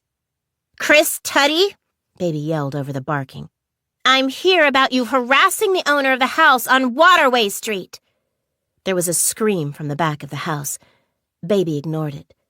Chris Tuddy was cowering on the bed, cornered by the vicious dog. "You're gonna tell me who at a Norm sent you there." "I don't know what you're talking about." Tuddy clearly didn't know whether to hold his hands out to protect himself or tuck them defensively by his side to prevent his fingers from being chomped off. "Jesus Christ, keep that thing away from me." "Get the danger! Get the danger!" Baby told Mouse. He ramped up the noise until fever-pitched hell barking fired out of his throat. The dog stood on his hind legs, twisting and thrashing. "Tuddy, you got 3 seconds before I let go of this leash." "Oh, God, don't do it! Don't do it!" 1. Oh, please, please! My hands are getting tired. I don't know anything. 2. Sulin Marshall! Tuddy's terrified face was lime green in the light cast by the fish tank. "She's head of land acquisition or some shit." "Put a shirt on," Baby barked. "You're gonna sit here and tell me everything she asked you to do. We're gonna get it on camera." "Fuck that shit." Tuddy tried to shuffle to the end of the bed, but Mouse pawed at the blankets, his jaws inches away from Tuddy's bare feet. "I ain't copping to no murder rap." Baby smiled. Who said anything about murder? Then she heard a sound she recognized, barely audible above the dog's barks, the hammer of a gun clicking. Baby turned. There in the hall was the almost comical sight of a small, frail older woman in a nightgown, with a sizable revolver shaking in her little fists. Baby yanked the dog into the hallway with her and backed up a couple of feet toward the front door. Though Baby couldn't see the old woman's face, she knew impossible equations must be running through her mind. Should she shoot the dog and take her chances with the girl, or shoot the girl and take her chances with the dog? With a revolver, the milliseconds between shots made either choice a potentially fatal one. "Nana!" Teddy cried. "Don't shoot her for Christ's sake! I'm on parole!" Baby threw herself at the front door, opened it, yanked Mouse through it, and slammed it behind her. A shot blasted through the stained glass above the door. The shards made pretty tinkling sounds in the street as she ran for the car. Chapter 43. About 6 years ago in Colorado, I worked a case defending a teenage girl who was accused of planning to take a rifle to school and shoot as many of her classmates as she could. The girl was guilty, and she admitted it. During long nights working on strategy and researching prior cases to get her the best sentence possible, I basically lived in my cramped little office, a gas heater by my feet, and the coffee machine working its ass off. The day before the sentencing hearing, the girl's mother showed up at my door. She hadn't slept in 3 days, the worry over her daughter's fate writhing in her brain like a snake. I couldn't let the woman drive home, and I couldn't put her in a cab. She needed help, and I needed her to be fresh and bright and ready to read her appeal to the judge. I borrowed a fold-out couch from a neighboring office, put the woman in it, and went back to my desk. The mother of the would-be school shooter slept soundly for 18 hours, while I filed motions and wrote reports and emailed colleagues. Since then, I've always kept a fold-out couch in my office.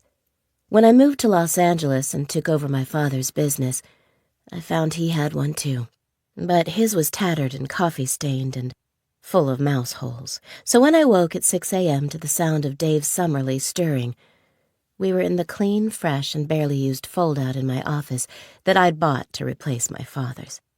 Turns out, a fold-out in the office is handy not only for after-lunch naps and clients desperate for sleep, but for banging your ex-boyfriend when he attempts to conduct a raid on your premises.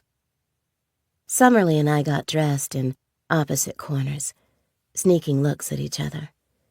We both had guilty smiles. His softened into a reflective one. He stopped looking at my body and started searching my eyes. I held up a hand. "Before you say anything, I don't know what last night meant. And I sure don't want to try to figure it out right now. I need coffee and a shower, and I have to check in with Baby and make sure she got home safe last night." "Why does it have to mean anything?" Summerlee sighed. "This is what you do, Rhonda. You assign meanings to things. Then you decide you don't like those meanings and you run off, trying to put as much distance as possible between yourself and those terrifying arbitrary meanings." A plausible theory. You ever think of consulting with the other person to decide what a thing means? Dave, listen. Whether we do it together or I do it alone, it ain't happening right now. He rolled his eyes and grabbed his phone from my desk. Some paperwork I had sitting there caught his eye. "Dorothy Andrews Smith?" he said, pointing. One of the names from the trophy box. The 62-year-old who disappeared from her house in Redondo Beach. I felt a shiver run up my back. "What about her?" "I know this case." He picked up a sheet of paper. I could see from where I stood that it was her missing poster. "Dorothy Andrews Smith. Last seen at home. Front and back doors left hanging open. No sign of Dorothy or her cat. Has her family hired you to find her?" I raked my fingers through my hair.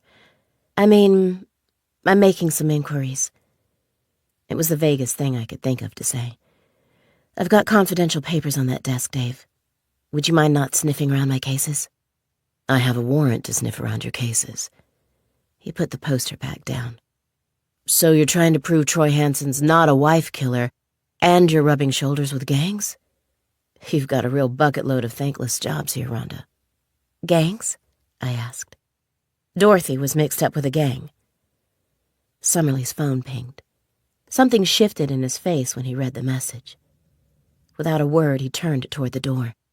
He was about to walk out, brow furrowed, when I called, "Hey!" The word jolted him out of a deep, intense focus. You gonna say goodbye or what? He came over and pecked my lips, then left without saying anything. A feeling of unease settled in my chest.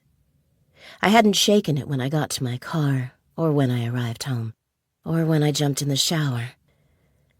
I thought about texting Summerlee, but didn't know how to explain that some extrasensory flicker in my brain hadn't liked the way he'd walked out and hadn't liked how he'd looked when he read that text, whatever it was.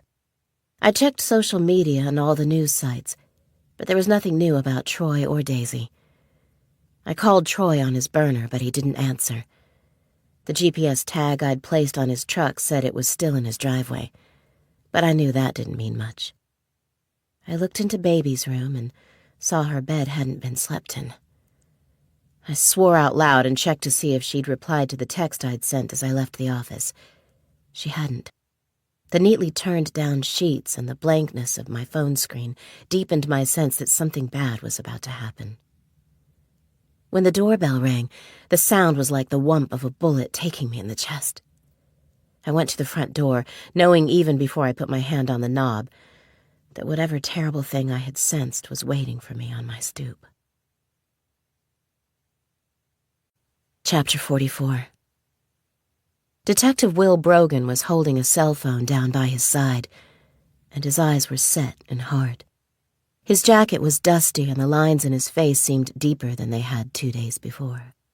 The phone and the hard eyes told me all I needed to know. He'd been taking and making so many calls that morning, he'd simply grown accustomed to carrying the phone around. And he'd shut off his own emotions completely because there were other people to devastate now. The public, through an address to the media, Daisy's family, me. Brogan couldn't afford to show whatever it was he felt. So his gray eyes, when they fell on me, were empty, and when he spoke, his voice was even and flat. Rhonda. She's dead, isn't she? I asked. Daisy Hansen. He flicked his head toward his car, which was parked just down the street. You better come see the body, he said. Chapter 45. I didn't ask him anything about the body I was going to see. I needed time to think, to work up to handling it. Though I'd never met her, I'd seen enough to imagine that I would have liked Daisy Hansen. Sure, she was flawed. She was a cheater. She was unreliable and secretive, and her optimism was probably relentless. But I'd seen her mother's barely contained, minute-by-minute terror that her daughter was never coming home. I'd seen fear and sadness in the candlelit eyes of Daisy's friends and neighbors outside her house. For hours, I'd scrolled Daisy's social media pages and learned her little quirks and eccentricities. How she squealed at random dogs on leashes in the park. How she hated Fridays because she liked to work. I knew the sound of her long-suffering sigh when she didn't get enough sleep. I knew the wheeze she made when she laughed hard. Good and bad, Daisy had been a real and genuine person. I sat in the car beside Brogan and watched Manhattan Beach become Sepulveda, and then the 105 East. The sight of an In-N-Out burger made me simultaneously nauseated and desperate to go inside and order everything they had. Look, Rhonda, Brogan said eventually. I know Troy Hansen killed his wife. What makes you so sure? Because I know what kind of man he is and what kind of wife he had. I waited, feeling tired. Brogan seemed to age as he thought, as if the memories he was turning over were draining something from him. He was probably only in his mid to late 30s, but they'd been hard decades. Brogan ran a hand through his hair, seemed to weigh his words even when they were out of his mouth. I know him because I've been him. I've been the guy with the star wife. Daisy Hansen was a bubbly, vivacious woman. If she wasn't chit-chatting with the yoga gals, she was changing the lives of her diet program followers. She was emailing, calling, texting, studying, hunting for opportunities, doing good deeds, paying it forward, being a good friend, a good colleague, a fierce competitor. He shook his head. It exhausts me just thinking about what it was like to be Daisy Hanson. You said you'd been him, I pressed.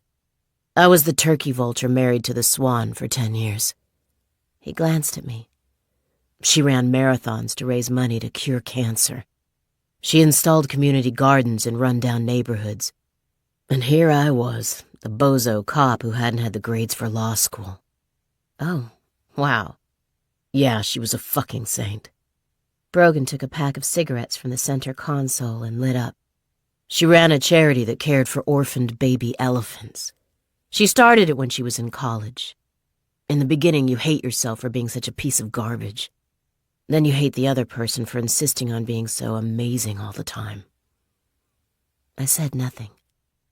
Troy Hanson is an awkward loser from a family of duck hunters up north, Brogan continued. I don't know if it was sheer luck or a twist of fate or a glitch in the universe. But somehow, Troy Hanson landed Daisy Rayburn, and she was the best and worst thing that ever happened to him. You think he envied her? I said. Wouldn't you? I thought about Daisy and Troy's beautiful home. The meals in the Tupperware, the magazines on the coffee table, the artfully filtered Instagram shots. I thought about my high school years. I'd been nearing 200 pounds at age 14 and on the fringe of a goth group of drama and literature nerds. Girls like Daisy hadn't deliberately set out to make my life a nightmare, but they didn't need to. I'd loathed the ease with which they navigated the world. But I hadn't wanted to see them dead. It's okay to discover that actually you hate your wife. Brogan shrugged and exhaled through his open window. But you don't kill her. You do what everybody else does. You get a divorce. There's no evidence that Troy Hanson hated his wife, I said. Brogan snorted humorlessly and kept driving. We're not there yet. Chapter 46. Detective Will Brogan drove us to a dirt road leading into a scrubby bushland at the base of Mount Wilson, an hour east of Pasadena. 2 patrol cops saw Brogan behind the wheel and waved us through. There were 3 more checkpoints before the white-crowned Vicks and crime scene tape appeared through the trees. I rolled down my window and smelled smoke and motor oil on the wind. We shot a drone down about an hour ago, Brogan said. Didn't want to do it since it was flown by the same internet kid who'd tipped us off.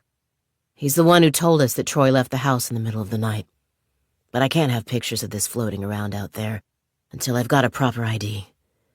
Then I can inform Daisy's parents. What do you mean? I said. I felt like I couldn't catch up, like the conversation was traveling at 100 miles an hour while the car slowly rolled along the dirt road. You weren't watching Troy's house last night? Oh, we were watching the house. Brogan glanced at me. But Troy snuck out the back at about 2 a.m. He hopped a neighbor's fence and stole his car. Why? To come here, Brogan said. Troy snuck out of his house, stole a car, and came here? Exactly. I forced myself to breathe. The kid with the drone followed him halfway here, Brogan said. Then he thought he better call us. So he put a new tail on Troy and told the kid with the drone to back off.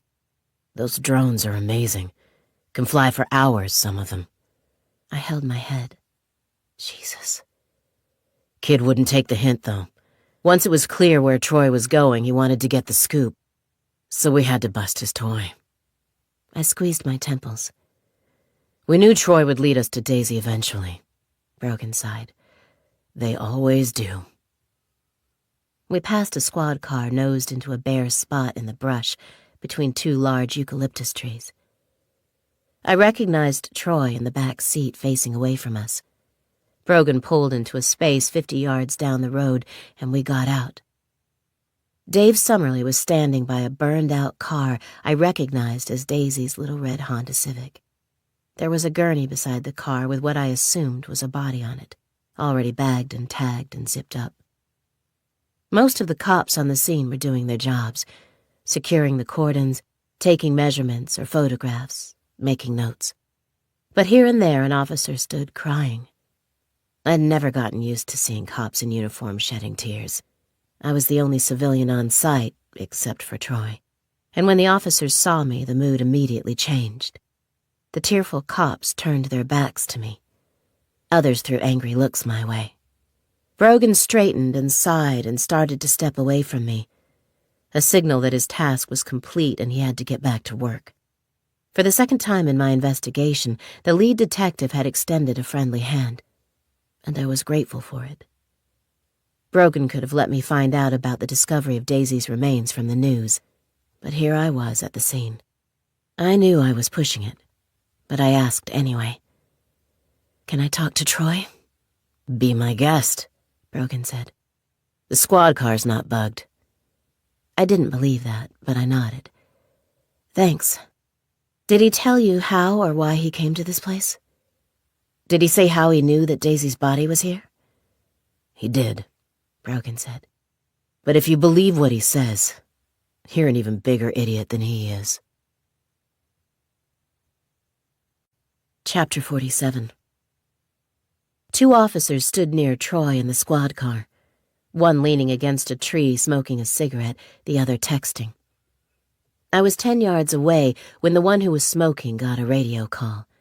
He listened, then nodded to me. I slid into the back seat beside Troy. He looked even more deflated than he had the last time I'd seen him, when he was bleary-eyed and slamming the door on an angry mob. His hands were cuffed to a bolt in front of the seat, so he wiped his wet eyes on the shoulders of his shirt. "I found a note," he told me. He grimaced, shook his head. I knew and he knew that whatever he was about to tell me was ridiculous. "Just say it," I said. "I found a note," he repeated. "Just sitting there in my kitchen. It was after midnight. I heard a noise, so I came out, and there was this note on the kitchen island. All it had written on it was a location." "Troy." "They have the note." Troy squeezed his eyes shut. "The police. I left it in the car." "You're trying to tell me," I said, "that whoever killed Daisy snuck back into your house last night and left a note in your kitchen telling you where to find her body?" I waited. Tears ran down Troy's face. "I knew I couldn't bring the note to the police, not until I knew what it referred to. I knew the police weren't watching the back of the house, otherwise how could I have—" "Troy!" I roared. "Stop!" He wouldn't look at me. I punched the metal grill dividing the front of the squad car from the back. The skin on my knuckles split. The pain was good. I hit it again 3 more times, roaring curses. I wanted to hit Troy. The temptation was overwhelming. "They'll have the note," Troy repeated softly. He was speaking to no one. "I left it in the car when I ran to see if Daisy was—" I got out. The patrol cops watched me march back up the road to the crime scene. Brogan saw me coming and peeled away from a conversation he was having with a photographer. "Was there a note?" I asked. "No, Rhonda," Brogan said. "We searched his person. We searched his car, we searched the scene. I even had 2 officers walk the trail back toward the highway in case it had flown out the car window. There was no note. There was never a note." I turned and walked away. I followed the dirt path back through the 3 checkpoints, turned right, and headed toward the off-ramp from the highway. When I was out of sight of the officers, I crossed to a concrete barrier, sat down in the shade of it. I took out my phone and texted Baby. "Tell me exactly where you are right now." She sent me a pin for 101 Waterway Street, Culver City. I calculated the time it would take me to get there, told her I was on my way, and ordered an Uber. I put the phone away and sat back against the concrete barrier. Then, I cried for Daisy Hanson. Chapter 48. About an hour later, I walked up the steps of 101 Waterway Street as though I were in a dream. I was aware but unquestioning of my curious surroundings. The weed-smothered front yard, the big security camera above the porch, its lens spray-painted black. Behind the screen door, an extremely familiar-looking enormous black dog started up a hellish clamor at my arrival, which Baby silenced with a single word. I drifted into the old creaky house and sat at a big kitchen island. Baby took the stool on the other side, and a small elderly man with thinning white hair sat at the table. The story poured out of me. Telling it emptied my mind, which was what I needed. As I shook it off, I gently woke up to my surroundings. I was drawn out of my sadness for Daisy and my hopelessness for Troy, and into the puzzle of the circumstances I had just walked into. As Baby took in the information I'd given her, I realized her shoulder was bandaged, and the big dog snoring loudly in the corner was a beast I'd encountered before. "Why didn't Troy just call you when he found the note?" Baby said through gritted teeth. "If there ever was a note, it's long gone now." "Baby," I said, glancing at the man at the table who'd been listening quietly to everything I'd said without comment. "What the hell is going on here?" Baby tried to buy herself time. She cleared some bloody tissues and gauze from the kitchen island in front of me and swept them into a trash can she produced from under the sink. She was clearly familiar with the house. Her silence was making the temperature under my collar rise. "Baby." "What?" "I asked you a question." "This is Arthur." Baby gestured at the old man. "He's being harassed and threatened by psychopaths from a megacorporation who want to buy up the whole neighborhood and are trying to squeeze him out. It's possible they killed his wife, and there's no doubt they tried to kill him. I'm halfway to solving the problem, but I hit a snag last night when I got into it with a dumbass from Fullerton and his gun-toting grandma. I'm fine. I wasn't shot. It's just glass from a door that exploded." She rubbed her bandaged shoulder, looked around, spotted the dog on the floor. "And, yeah. That's the dog from the Pet Napper's apartment. We took him, Arthur and I, for protection. I've named him Mouse. Anything else you want to know?" Some minutes passed. I don't know how many. I sat silently reviewing what I had heard, mulling it over, examining it. I turned on my stool and looked at the man, then the dog, then the kitchen in the rickety old house. I put what I had heard together with what I'd just learned about the Daisy Hansen case, tried to connect the scenarios. Then I gently placed my hands on the kitchen island. "Baby," I said, "this is a joke, right?" "You're out of your mind," I said. My voice rose quickly to an ear-splitting volume. "You're out of your goddamn mind." Baby sighed, folded her arms, dropped a hip. "What are you thinking, getting involved in something like this?" I roared. "You took this whole thing on by yourself? You confronted a murder suspect by yourself." "She wasn't by herself," Arthur said. "Oh, don't you start." I whirled around, stabbed a finger at him. "I've got nothing but flaming contempt for the kind of guy who would let a teenager get mixed up in a mess like this." Arthur was unrattled by my tirade. "Lady," he said, "you're the one who needs her head examined here." "What?" I yelled. "You're handling this kid all wrong." He gestured at Baby. "You're basing everything you do with her on how many years she's been running around the earth, not on what she's been through and what she knows. Keep doing that, and you're going to end up wondering what in the world you were thinking." I gripped the kitchen island to keep myself from punching someone. "Barbara hadn't been in this house 5 minutes before she saved my ass, stopped me from being fried to death in my own damn kitchen." Arthur pointed at Baby. "Took her a single day to figure out that someone's trying to kill me, who that person is, and what she plans to do about it. I was impressed enough with that, but just now I learned she's been doing all that stuff while also trying to track down a serial killer or whatever the hell it is you were just saying." He waved a dismissive hand at me. "Seems to me that you ought to cut the kid some slack." "She's my kid," I shouted, tapping my chest. "Did she tell you that? I'm all the family she's got in the world. If some Some psychopaths from a megacorporation kill her and bury her in the concrete foundations of the ecotech village they plan to build here. It'll be my fault. Sure, Arthur shrugged, but maybe that won't happen. Maybe instead she'll run off on you. She'll get tired of you not seeing what she's worth and disappear on you in a different way. She's already flown the coop, right? I looked at Baby, caught her watching the old man in a way that made my heart ache. She was smiling, blushing. I'd spent a lot of my teenage years in that same state, basking in the fantasy of fatherly connection with men who were not my father, but who for whatever reason took on a paternal role. Earl Bird had run out on me when I was 13. He'd packed his things, and I'd never seen him again. For a long time, I'd gotten a fix when older men encouraged me, saw my potential, provided an ear, said they were proud of me.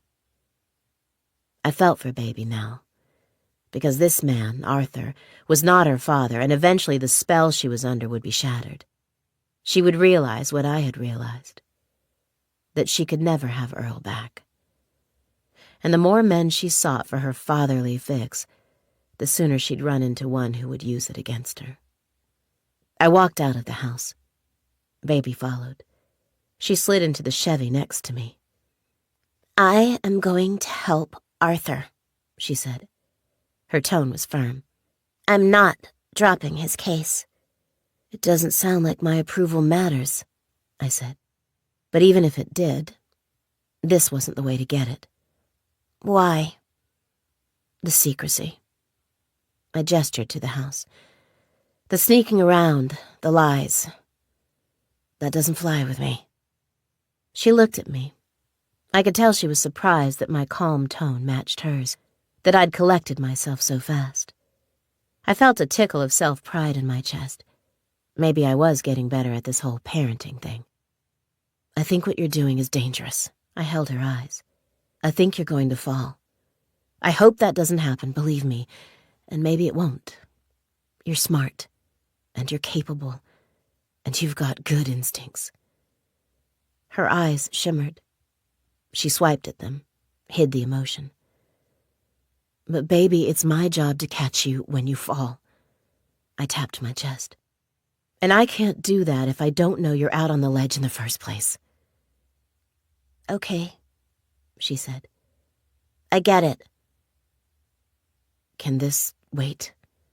I nodded at the house. Is he safe in there until tonight? I think so. I'm running all the cams to my phone. And the dog is there. Good. Because right now Troy Hansen is likely on his way to the county jail. I looked at my watch. You still want to help him? You believe him? Baby was incredulous.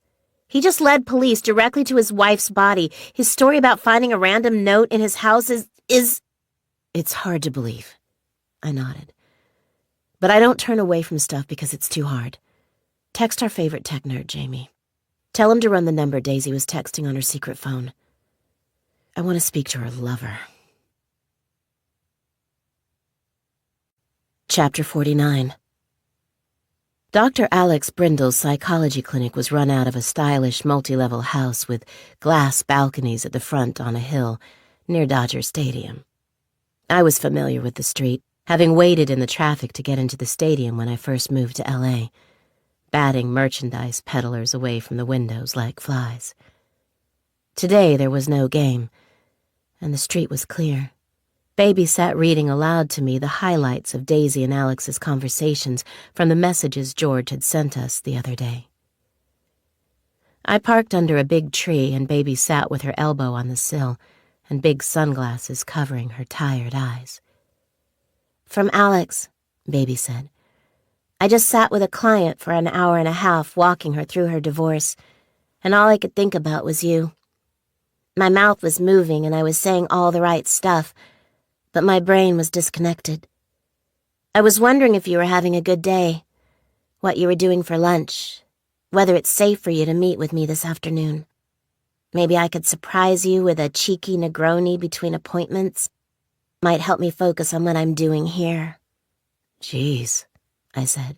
Gross, Baby decided. Lucky he's not a neurosurgeon since he can't keep his mind on his job, I said. Pretty wordy texts.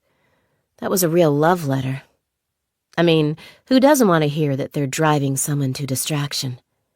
She's wordy too, Baby scrolled. I guess you've got to be when you're stepping out on someone. Risky to call. Gotta text all the time. Actually, it's riskier to text, I said. Leaves a trail. Though it's useful for us. When was that message from? 3 months ago. What are the messages like after the lottery win? Baby scrolled. I watched a puffy-eyed woman in a floral dress leave Alex's clinic and walk down the hill past our car. She tucked a fistful of used tissues into her handbag. Lots of we need to talks, Baby said. From Alex or from Daisy? I asked. Both, she said. When things are good, they write about it. When they're bad, they talk about it. So they don't say anything they'll regret in writing. Listen to the armchair psychologist over here, I sighed. Let's go talk to the real one. We got out and walked up to the house. There was a brass nameplate bolted above the knocker with Dr. Brindle's name and title stamped on it. I could see just inside the door the usual paraphernalia of a clinic trying to masquerade disarmingly as a family home.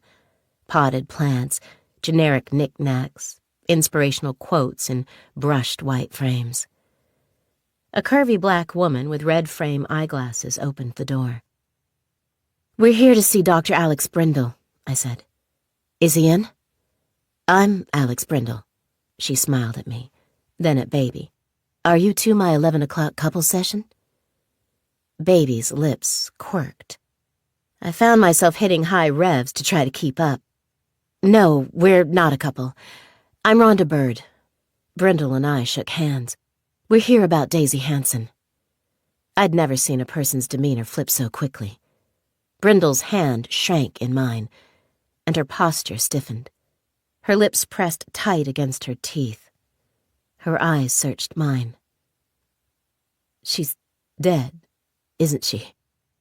When I didn't answer, Dr. Brindle let go of my hand and gripped the door frame. Oh, God, I've killed her. I've killed her. I've killed her.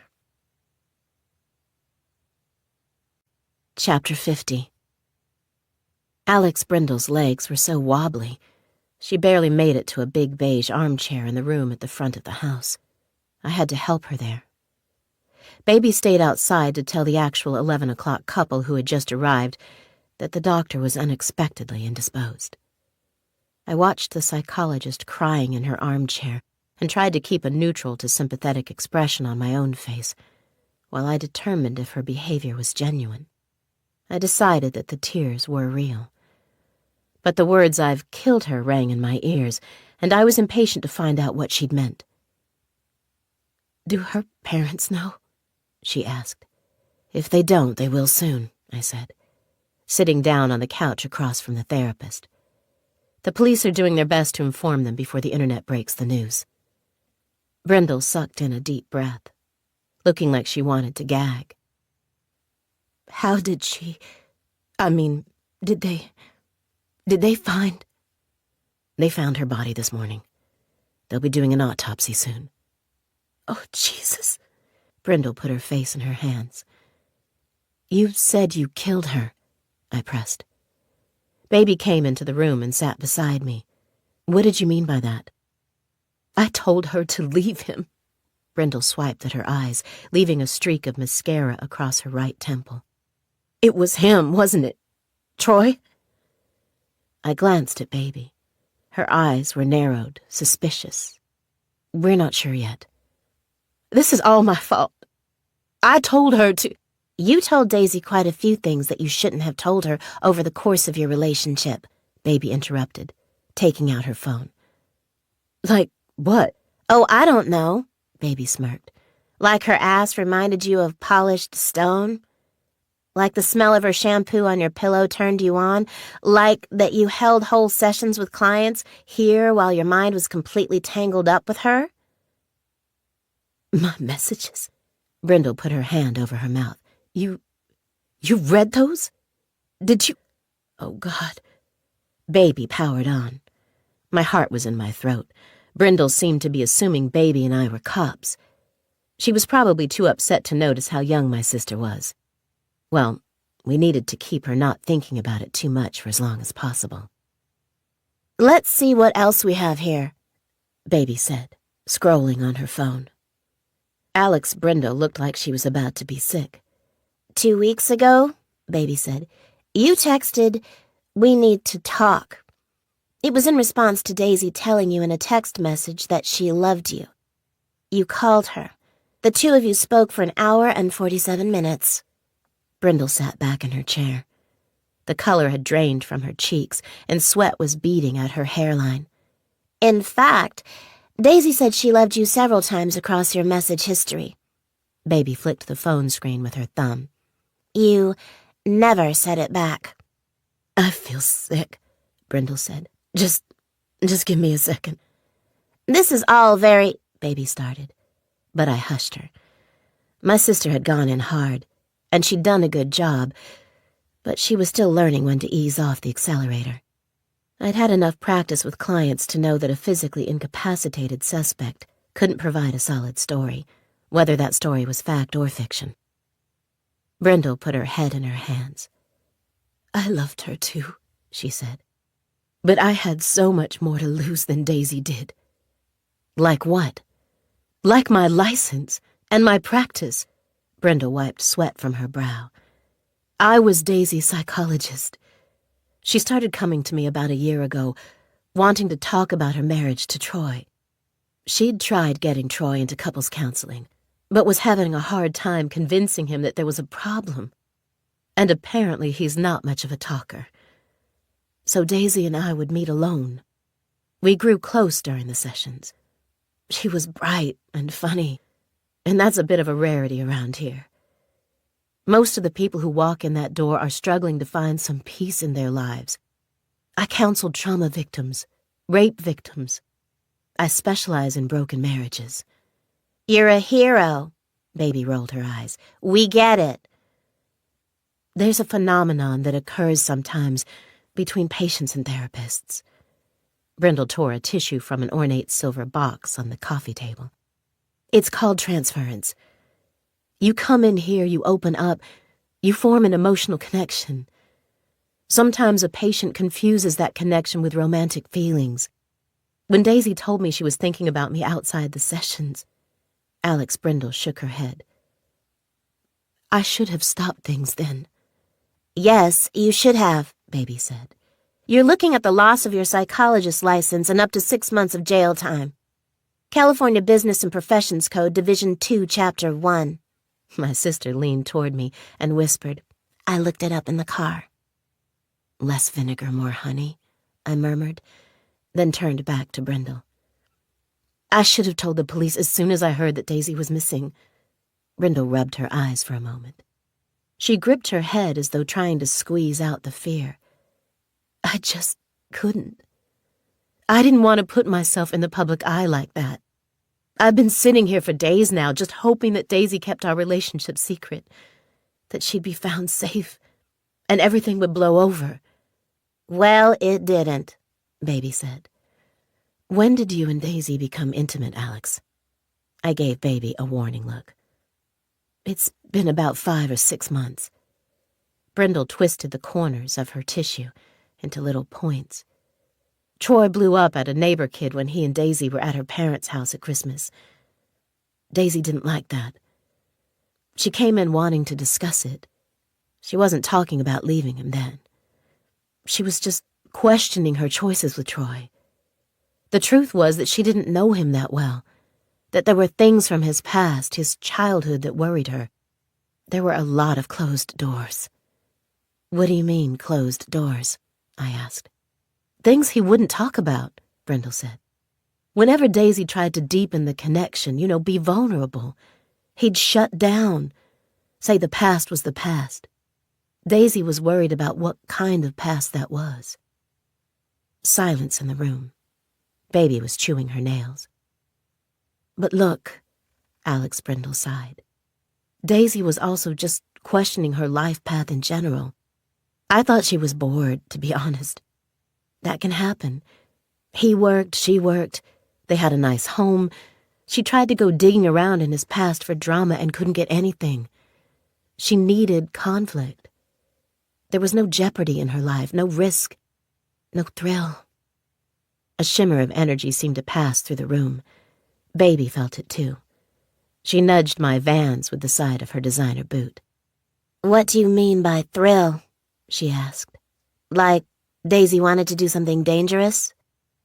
She just wanted something to give her life a spark, Brindle said miserably. I think our affair was, the risk she was chasing. That's what I was trying to work out with her all those times we said we needed to talk. She nodded at the phone in Baby's hand. Did she love me, or did she love the taboo? Then the money came into the equation, I said. That just made her question things more. Brindle shook her head. And it made me question things more. Were you thinking of running away with Daisy? I asked. No, Brindle said. Not at all. So what were you questioning? What Daisy wanted to do with the money, Brindle said. It turned me off. It was too intense for me. Here she is telling me that she loves me, right? That she's thinking about leaving her husband for me. Then she tells me she wants to go to graduate school, get a degree in psychology. She runs her thesis idea past me, and guess what? Brindle gave a sad laugh. Her thesis topic was my area of expertise. My exact area. Sounds like she was becoming obsessed with you, I said. She was, Brindle nodded. And I was in too deep. I was trying to back off. "What's your area of expertise?" Baby asked. Dr. Brindle laughed, a small, embarrassed sound. When I started out, I didn't do this kind of domestic stuff, couples therapy. She gestured to the coffee table, the fluffy throw on the couch, the whole pretty but sterile setting. But I learned after 10 years of trying to change the world one monster at a time that you make a lot more money and you sleep better at night when you counsel normal people about normal problems. Baby and I looked at each other. I used to work in prisons, Brindle said. My doctoral dissertation was on serial killers. Chapter 51. Baby walked numbly to the car beside me, her face blank and her eyes on her feet. I felt the way she looked. We sat in shell-shocked silence in the sun-warmed Chevy for a good 5 minutes before either of us spoke. "Daisy found a serial killer," Baby said. I held the steering wheel. "She did it to impress Alex," Baby went on. She gestured to the house we'd just come from. "She was obsessed with her lover, obsessed to the point that she would leave her husband, that she would leave her job, that she would leave her life. She wanted to bring Alex something that was right up her alley, maybe a project they could work on together. So she hit the internet and scratched around until she found an unsolved crime. Then she got to work on it, and..." "And what?" I asked. "And she found what she was looking for," Baby shrugged. "You stick your finger down enough spider holes, eventually you're gonna get bit." I couldn't untangle my thoughts. My phone bleeped. "Question is, how far did she have to look?" Baby asked. "Maybe all she had to do to find a serial killer was roll over in bed." The message on my phone was from Dave Summerly. I opened it. "We need to talk," it said. "Your place. Urgent." Chapter 52. Dave Summerly was waiting on my front steps when I arrived, once again talking on his phone. He wrote a number on the back of his forearm with a pen while the device was clamped between his ear and shoulder. I'd been so distracted by Dave's text that when Baby asked me to drop her on a corner so she could get an Uber and go to Arthur's, I did, not really thinking about it. Back home, I parked and opened the door for Dave, who was still on his phone. He hung up and immediately powered out a quick series of messages without saying hello or even looking at me. He smelled of sweat and dirt, and there were fine scratches on the backs of his hands and mud on the soles of his boots. "What the hell happened to you?" I asked, when he finally looked up from his phone. "I went back out with a couple of crews looking for the note," Summerlee said. "I walked the brush. I climbed down into a goddamn ditch. We found some old pieces of a handgun and 2 dead raccoons, but no note at the scene or anywhere nearby, if it ever existed." "Pretty thorough," I said. "Yeah, well, I did it for you." Summerlee put his hands on my shoulders. "Rhonda, I know you believe in this guy. I didn't want you coming back to me telling me I didn't search hard enough." I didn't know what to say. Every inch of me was sizzling at his touch. "What was so urgent?" I asked. For a moment, the big man struggled. "Brogan gave me the death knock job. I came straight here after seeing Daisy's parents. He shook his head, chewed his lip. "I'm sorry, I know it's selfish, and you and me were sort of—" "What?" "I just needed to see you, Rhonda." We tore each other's clothes off. It gets like that with me, at least sometimes. When I'm hurt or sad or furious, I'm driven to binge on food or work or exercise or men. I shoved the both of us into the shower and then into the bed, and for a while I was able to think about something other than what we'd both seen out at the foot of the mountains. Something other than Alex Brindle's guilt and panic, George Crawley's innocent loyalty, and Troy Hansen's raw pain. I was able to focus on my hand gripping Summerlee's hair and not on that body bag on the gurney. I pulled Summerlee into me and kissed him and forgot all about what kind of hell Mark and Summer Rayburn were walking through at that very moment. The escape didn't last long. 20 minutes later, I was standing in the kitchen rustling up something for us to eat. Dave came in and ran a hand up my back, then headed for the fridge. "We actually do need to talk," I said. "About what?" I pointed to the cardboard box I'd put on the kitchen table, the box Troy had given me. "That," I said. Chapter 53. Baby stepped out of the Uber, flipped her sunglasses down over her eyes, and smoothed the front of her skirt. In heels, she was well over 6 feet tall, and the blazer she wore was sharp-shouldered and nipped in at the waist. When she reached the automatic doors at the front of the Enorm offices, she drew the attention of all 3 security guards, but she walked right past them to the black marble reception desk in the foyer. Behind it, a huge LED screen was showing an Enorm promotional trailer. "Business expansion solutions that harness nature-taught growth. I thrive with Enorm." The receptionist was on a call when Baby arrived, but Baby spoke anyway. "Barbara Bird for Sue Lim Marshall?" Hearing Marshall's name galvanized the receptionist. She tore out her Bluetooth earpiece and hit a button on her computer. To be surprised, to be caught off guard, was to be vulnerable, and the company couldn't afford that. Ever. Baby bet that hearing Marshall's name gave people around here the twitches. "Miss Bird, of course. This is regarding a contract for the sale of Arthur Laurier's property." That got things rolling. The receptionist asked for ID, and Baby handed over one of her best. Then she stood back and pretended to fire off a batch of communications on her phone. The receptionist, still smiling, made a call, maintaining the facade that she'd been expecting Baby. Only 45 seconds passed before she popped up from her seat and showed Baby to the elevators. Sue Lim Marshall's office was on the 3rd floor, down a long, empty hall from the elevators.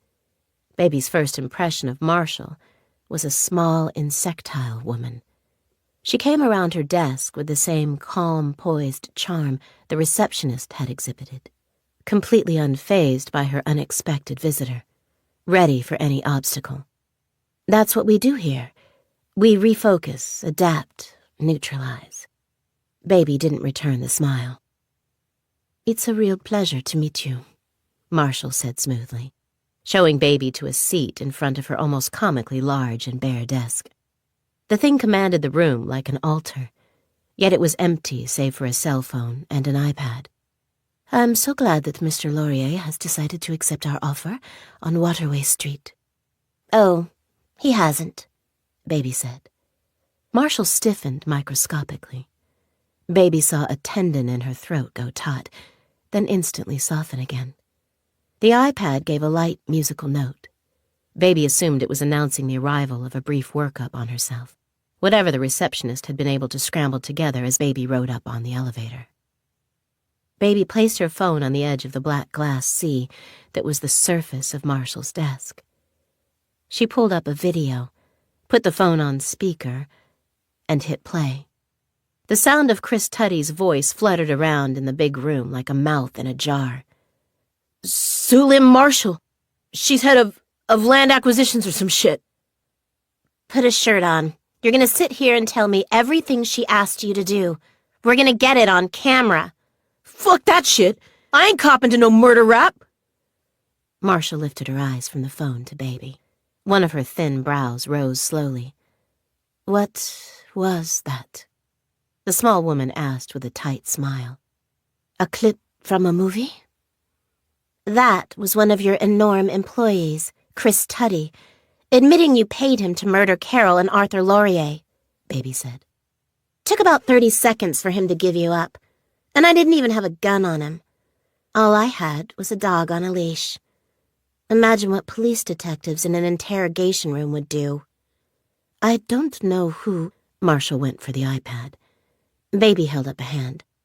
Don't go through the motions of pretending you don't know who Teddy is.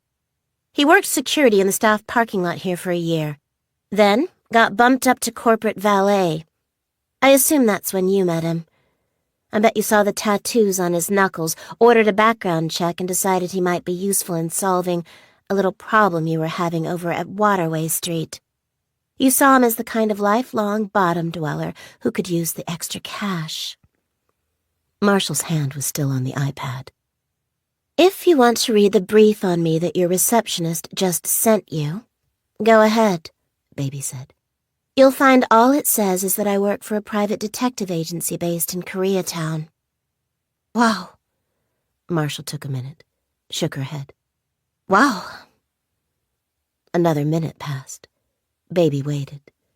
Sulim Marshall looked through the huge windows out at the LA skyline, at the brown smudge of afternoon heat haze. Baby had been expecting more denials, for which she had responses prepared. She'd tell Marshall that hiring an idiot like Tuddy to rub out Arthur had been a grave mistake, that a solid connection between Marshall and Tuddy existed somewhere, whether it was in an internal email, a message between burner phones, a handwritten address on a napkin, a slice of the two of them conversing on security camera footage.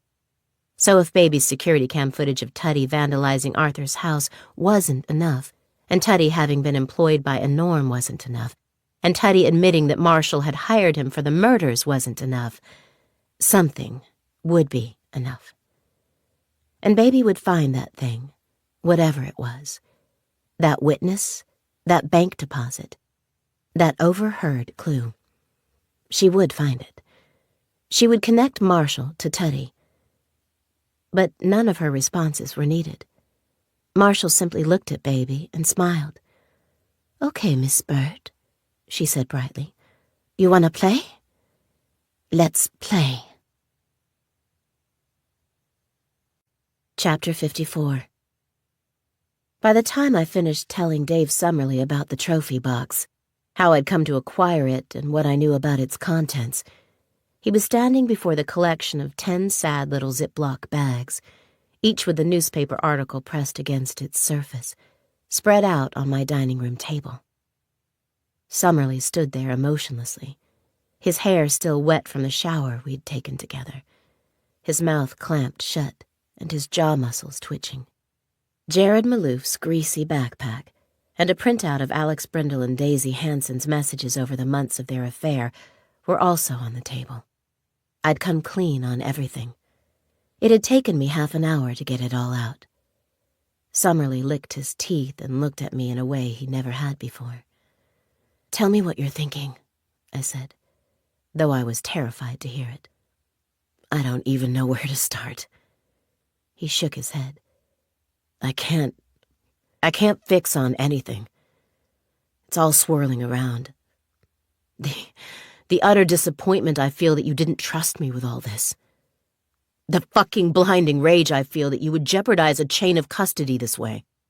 I kept the box back until now because I wanted to know how it connected to the case, I said carefully.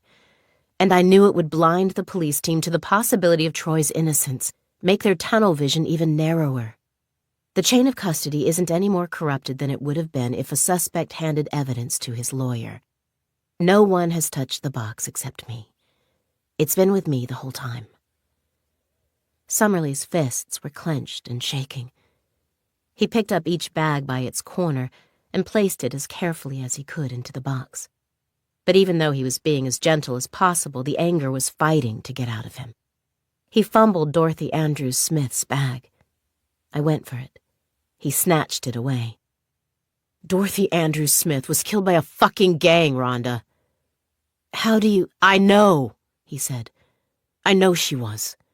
And you will too when you examine the facts. How closely have you looked at these cases? Maybe you haven't noticed, but I've been a little busy, I said. When I started, I went for Jared Maloof. He went missing most recently. His uncle is— I don't care. Dave rubbed his brow. I don't care what happened to him. Yes, you do. I tried to keep my voice gentle. Baby and I are wondering if Daisy's affair with Alex Brindle might have sparked this. The therapist was pulling away. She felt the relationship was too intense, too risky. It could be that Daisy wanted to connect with her on a shared interest. And she went looking for— Rhonda, you gotta stop talking. Summerlee slapped the message printout on the top of the box. Alex Brindle is a ruined witness, he barked. He picked up the box and headed for the door. The thing you should have done when you discovered Daisy was having an affair was tell me so I could get Brindle's story while she was fresh. Now I gotta wonder what you've suggested to her in your untrained, unsanctioned, possibly manipulative interrogation. What? I slipped by him and grabbed the doorknob before he could. What did you just say? You think I don't know how to preserve the testimony of a witness? I was a lawyer for 12 years.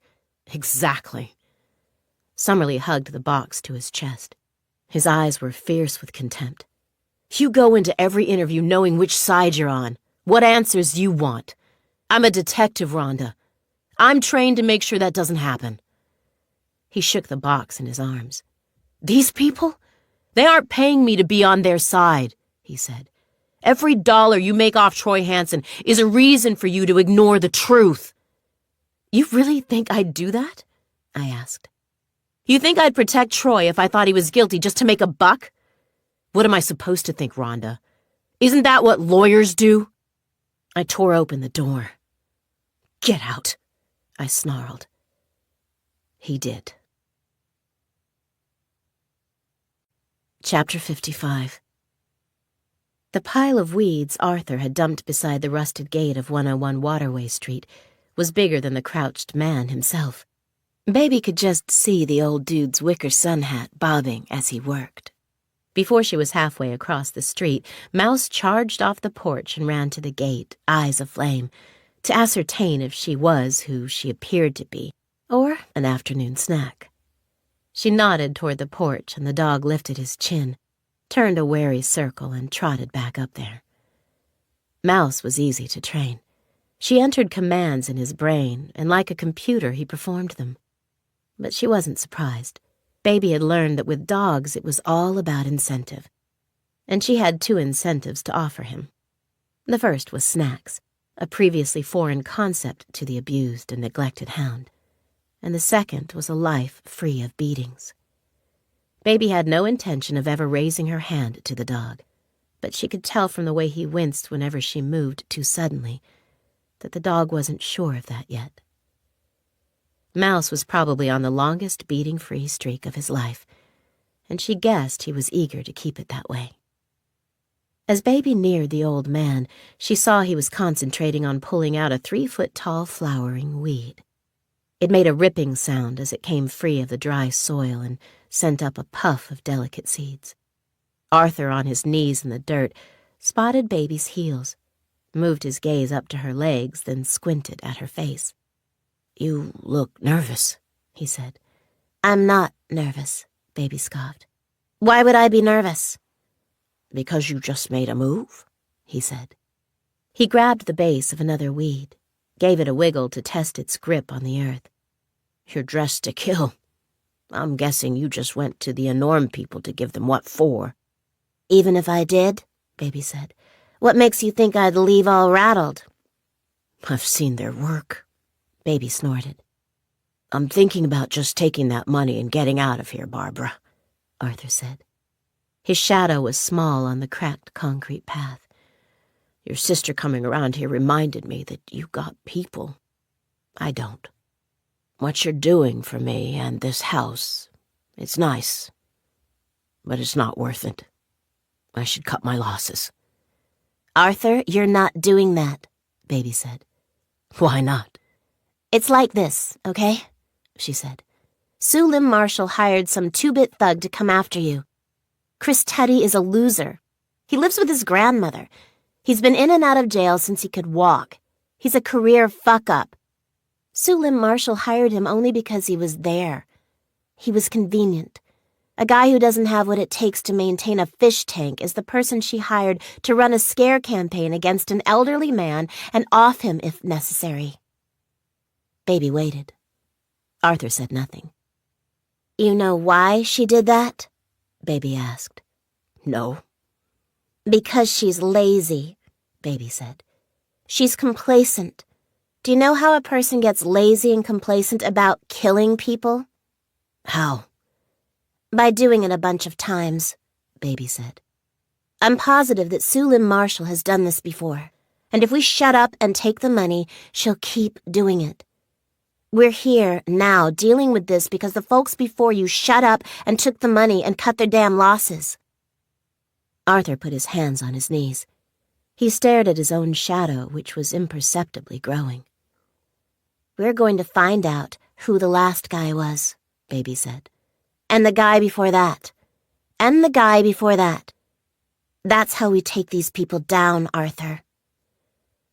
A car pulled into the street, about 6 abandoned and fenced-off houses away from where Baby stood. Mouse growled, came trotting down the porch steps again. The car was a huge black Escalade with tinted windows. One of the windows rolled down when the car was 2 houses away. Arthur got up and stood beside her. The car approached, its darkened interior impenetrable in the afternoon sun. Baby felt sweat break out on her upper lip. As the car passed, Mouse let out a hellish round of barks, throwing his weight at the rusty gate, making it rattle in its frame. The window of the car slid up again. The car drove on and disappeared around the corner. Baby realized she'd been holding her breath. "Okay," she said. "So maybe I'm a little nervous." Chapter 56. I was putting my overnight bag into the Chevy Impala when Baby called. The surf was up, crunching hard beyond our row of houses, and I could hear kids squealing and dogs barking out on the esplanade. There was a hipster-looking couple on the opposite corner who'd been there when I emerged from the house, and from their theatrically casual gestures, I'd known immediately that they were web sleuths or citizen journalists trying not to get made. Half the skill of being undercover is staying relaxed. The guy yawned, then the girl copied him. Then they laughed too hard about it. By the time Baby called, they'd given up the ruse and were openly filming me on their phones. "Hey," I said. There was a pause, then Baby asked, "What happened?" "You hear me say hey, and you immediately know something happened?" "I'm your sister." "Yeah, well." I got into the car and started fiddling with the phone. Dave was at the house, and I figured it was time to tell him everything. So I did. He blew up. He took the box, the backpack, the messages, all of it. I was about to call you. "What was Dave Summerlee doing at the house? You two are back on?" I knew that would happen. That's what you want to know? Whether Dave and I are banging again? I'm your sister, Rhonda. Fine, we were. I put the phone on speaker and pulled out. But the hole he thinks I'm covering for a possible serial killer thing snuffed us back out. I'm leaving now to go north. I want to speak to Troy's parents. I mean, where have they been in all this? True. And what's the deal with his childhood? Baby said. Daisy told Alex there were too many closed doors. Was she right to be worried? Look, no offense, I said. I took a deep breath. But I really feel like going alone. I need some time to think. I get it. Talk later. Drive safe. For 2 hours, I drove in silence. Just my wheels on the road and the sound of traffic ebbing and flowing around me. Red lights, billboards, overpasses. Dry, rocky mountains. I called Men's Central Jail to speak to Troy, already knowing the response I would get. Inmates weren't permitted to use the phones after 5 p.m. It was useless, but I had to try. Next, letting my impulses carry me, I dialed Mark and Summer Rayburn. I hung up halfway through the first ring, cursing myself for being so insensitive. After a minute, I got a call back from the same number. I winced as Mark came on the line. I'm sorry, I said. It's Rhonda Bird. I just realized it's a terrible time to call. Don't worry about it. I heard the sound of people talking, then a door sliding shut. The other voices were cut off abruptly. I needed an excuse to go out and get some air. The house is full of people. Everybody's crying. I listened to Mark's gravelly voice and willed myself to keep it together. I'm all cried out myself, he said. I was going to call you, actually. You were? Yeah, he said. They're doing the autopsy on Daisy, getting it rushed through because of all the public interest. They don't know everything, but there were some things they were able to tell us. Her body was burned inside the car, but it looks like she was already dead. I didn't know what to say, so I just listened.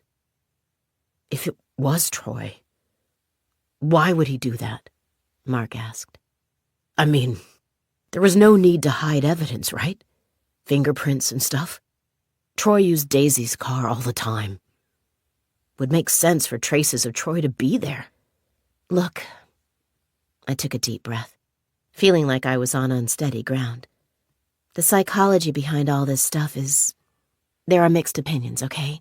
Sometimes killers cover their victims with a blanket to hide what they've done. That happens particularly when it's a known victim. Could be that burning the scene was driven by shame.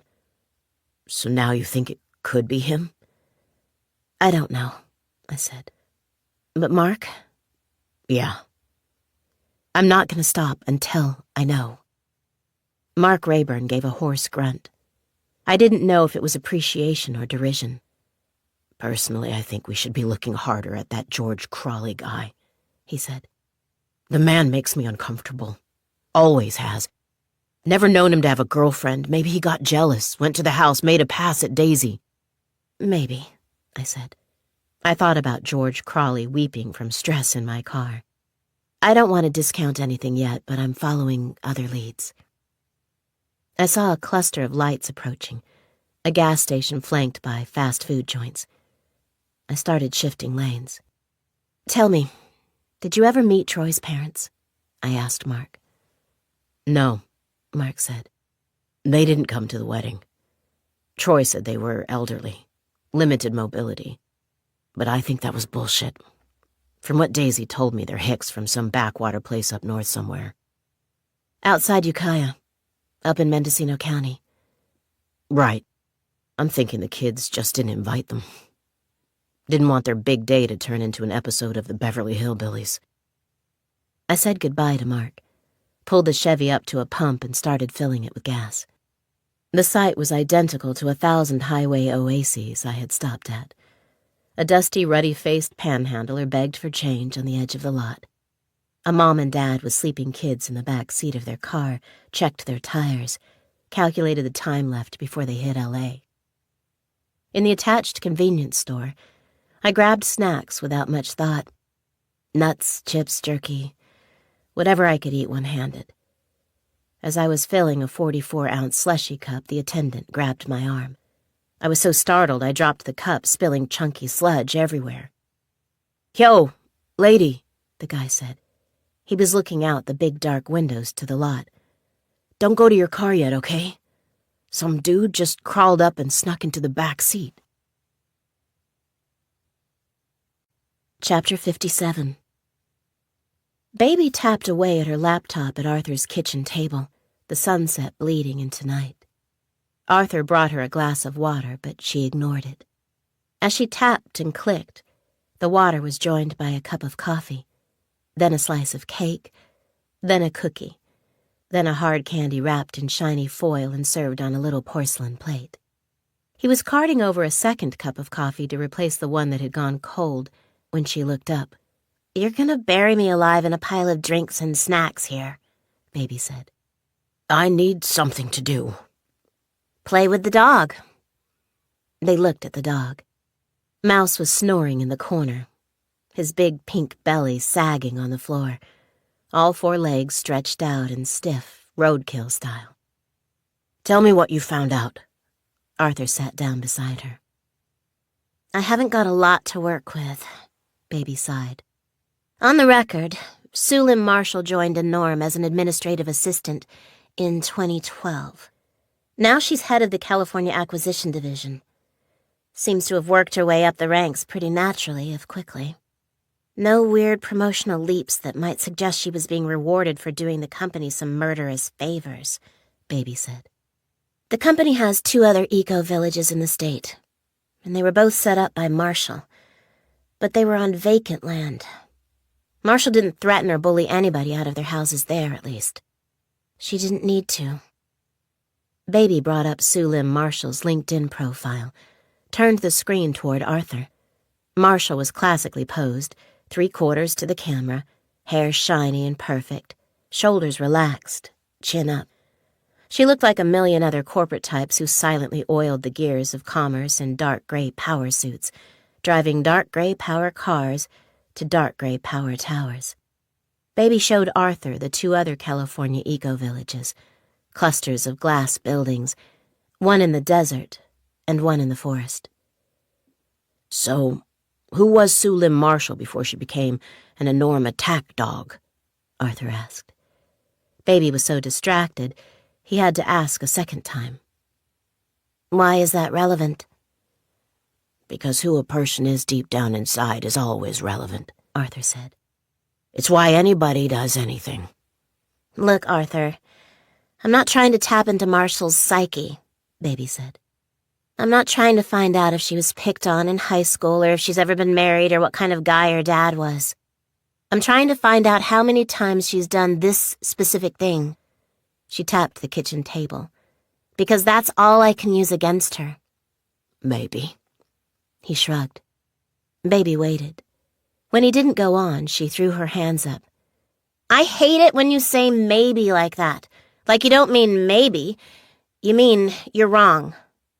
"Carol used to hate it too," Arthur smiled. "All I'm saying is you don't know what's relevant until it's relevant." He pushed the coffee closer to her. She relented and drank, then rubbed her tired eyes. "You and your sister. You're also chasing a serial killer, right?" "Could be." "Carol used to watch those documentaries on the TV." Arthur nodded, sat back in his chair. "Those crime ones. I never got into that stuff. If we were in bed and there was a bump in the night, she'd kick me out to go find out what it was. So I didn't need to have my head filled up with crazy stories about guys waiting for me on my back porch with a butcher's knife. But I still picked some things up from all her watching." "Where's this going?" Baby huffed. "Seems to me, Barbara." He gave her a warning look.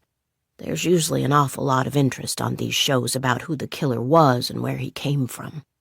People want to know if he was picked on in high school, if he was ever married, what kind of guy his dad was." Baby thought about it.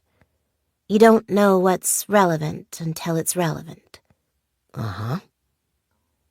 Mouse sprang up from the floor as if he'd gotten an electric shock, rushed to the back of the house and smashed into the screen door, throwing it open. Arthur and Baby followed the dog to the back porch. To the right, across the fences of the neighboring properties, they saw movement. 2 houses down, men emerged onto the back porch, pointed at Arthur's yard, and looked around. Someone flicked on a light. Music with a heavy, grinding bass began to thrum out into the night. It was so loud Baby could feel the rhythm in her chest. "Who the hell are those guys?" she asked. "I don't know. What I'm wondering is, why is the power on?" Arthur said. "There hasn't been power to any of these other houses in months." Mouse was barking at the fence on the right side of the yard, the side where the men had appeared. Then he rushed across the overgrown garden to bark at the opposite fence. Baby and Arthur looked. Lights were also coming on in the house on their left side. A man in a hoodie shoved open a window on the 2nd floor, looked out at them, and grinned. There were thick gold chains around his neck and a set of grills sparkling in his bottom row of teeth. As they watched, the guy took a pistol from his waistband and leaned casually on the windowsill while holding it. "Well, howdy, neighbors," he called. Chapter 58. The convenience store attendant and I stood by the slushy stand, watching the night. Beyond the automatic doors, the world was carrying on. A trucker pulled an 18-wheeler into a spot by the highway, its brakes hissing loudly. The family with the sleeping kids loaded up and moved on. People queued for the fast food drive-thru. My Chevy sat by the pumps. "Tell me exactly what you saw," I said. "Dude came around the pumps from that side." The attendant pointed to the darkness beyond the reach of the overhead lights mounted on the store's awning. "Crouched by your car, then snuck in the back door." I was convinced by the alertness of this young man. His name tag said Raymond. "You ain't got nobody traveling with you?" Raymond asked, his scalp sweating between his cornrows. I could see his pulse ticking in his neck. "Like, this ain't a prank?" "No," I said. "I'm alone." I felt a weird rush of emotions, terror, gratitude, rage. My skin crawled, my mind shuttling through 1,000 terrible possibilities, all of them beginning with the young store clerk not noticing a man sneaking into the back seat of my car. Raymond shook his head. "Fucking tweakers all up and down the highway pulling this shit. I'm calling the cops." I followed him to the counter, keeping my eyes on my car, watching for movement. "You think he's still in the back right now?" I asked. "Hell yeah, I do." I stood quietly wanting to hug the kid as he dialed and explained the situation to the 911 operator. "Fuck that!" Raymond slammed down the phone. He brought a baseball bat out from behind the counter. "There's a crash up at the next interchange, about 5 miles from here, and every cop in the county is tied up with it. We're gonna handle this ourselves." No, let's just wait," I said. I caught up with Raymond and grabbed his T-shirt as he headed out the automatic doors. "Wait!" "I'm sick of these tweakers stealing my beers, pissing on my damn dumpsters, threatening my customers," he muttered. He kept walking and raised his voice as he approached my car. "Hey, shithead! Get your junky ass out of that car right now before I open it up and drag you out." I stood by Raymond's side, frozen by his sudden ferocity. A few yards away, the trucker paused mid-descent from the 18-wheeler, one boot still on the step. His head twisted around to us. Nothing in my car moved. It seemed impossibly dark inside, the overhead lights blocking my view into the windows with icy reflections. "I've got a gun in a bag in the car," I told Raymond. "Oh, shit. We better move quick then," he said. He rushed up to the car and yanked open the back door with one hand, brandished the bat with the other. A whump of dizziness hit me, a cold rush of adrenaline dumping into my system. Raymond and I stared at the empty back seat of the car. The baseball bat clunked to the ground loudly. Raymond leaned forward and examined the front seats and reached for the fold-out panel in the back seat that led to the trunk. "What the—" I started. "What the fuck?" He finished for me. Raymond went to the driver's side, popped the trunk, walked around, and threw it open. He stared at my bags, then at me. My face must have told him something about the thoughts in my head. Nah, he held a hand up. Don't do me like that. I'm not crazy, ma'am, okay? There was a dude. He got in your car, I swear to Jesus, man. Those cameras? I pointed to the cameras over the automatic doors. Do they work? Yeah, but the system's password protected. Only the manager can use it. He sighed, picked up the bat. I can't access it. What about you? I called to the trucker. He jumped down from the bottom step of the truck. You see a guy get into or out of my car? I weren't looking, the truck driver shrugged. I swear, lady, Raymond said, there was a dude in your car. Okay. I put a hand on his shoulder, which was warm and damp with sweat. Well, he's gone. We must have taken our eyes off the car long enough for him to slip away. But now I just want to get out of here. I'm creeped out enough. I feel that. I'm sorry. It's okay. Thanks for looking out for me, Raymond, I said. He walked to the automatic doors, his shoulders slumped and the bat hanging by his side. He looked like a struck-out little leaguer. I slid into the car and turned the engine on. I smelled cigarette smoke. The hairs on the back of my neck stood on end.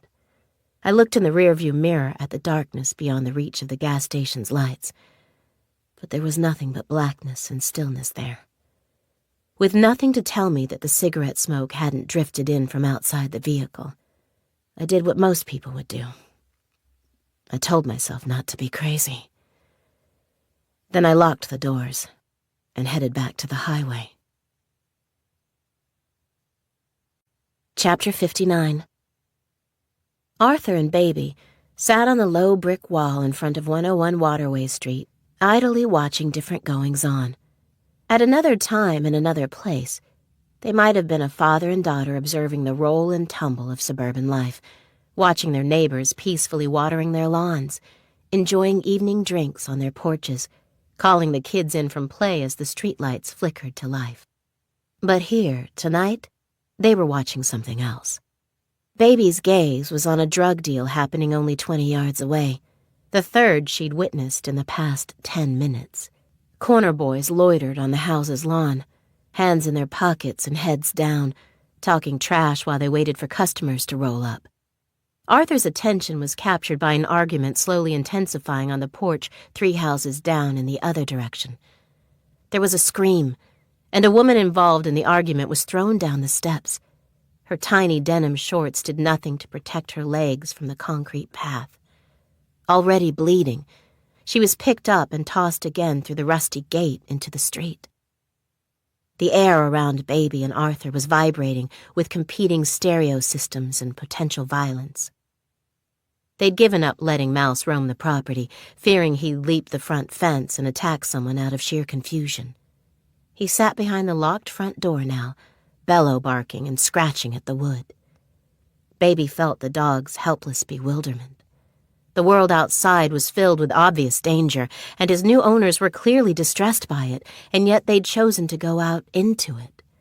And without him, he had one instinct: protect Baby and Arthur, and they weren't letting him do that. 2 Escalades pulled up at the end of the street. Men in leather jackets exited, consulted with their men on the ground. They did a tour of 3 or 4 houses, spoke to different crews, then embarked again, rolling by Arthur and Baby slowly. Baby stood up, defiant. She was still standing that way, rigid and hard-eyed, when a group of men strolled along the sidewalk toward them. "This one looks all right," one of them said to another, his gaze on Arthur's house.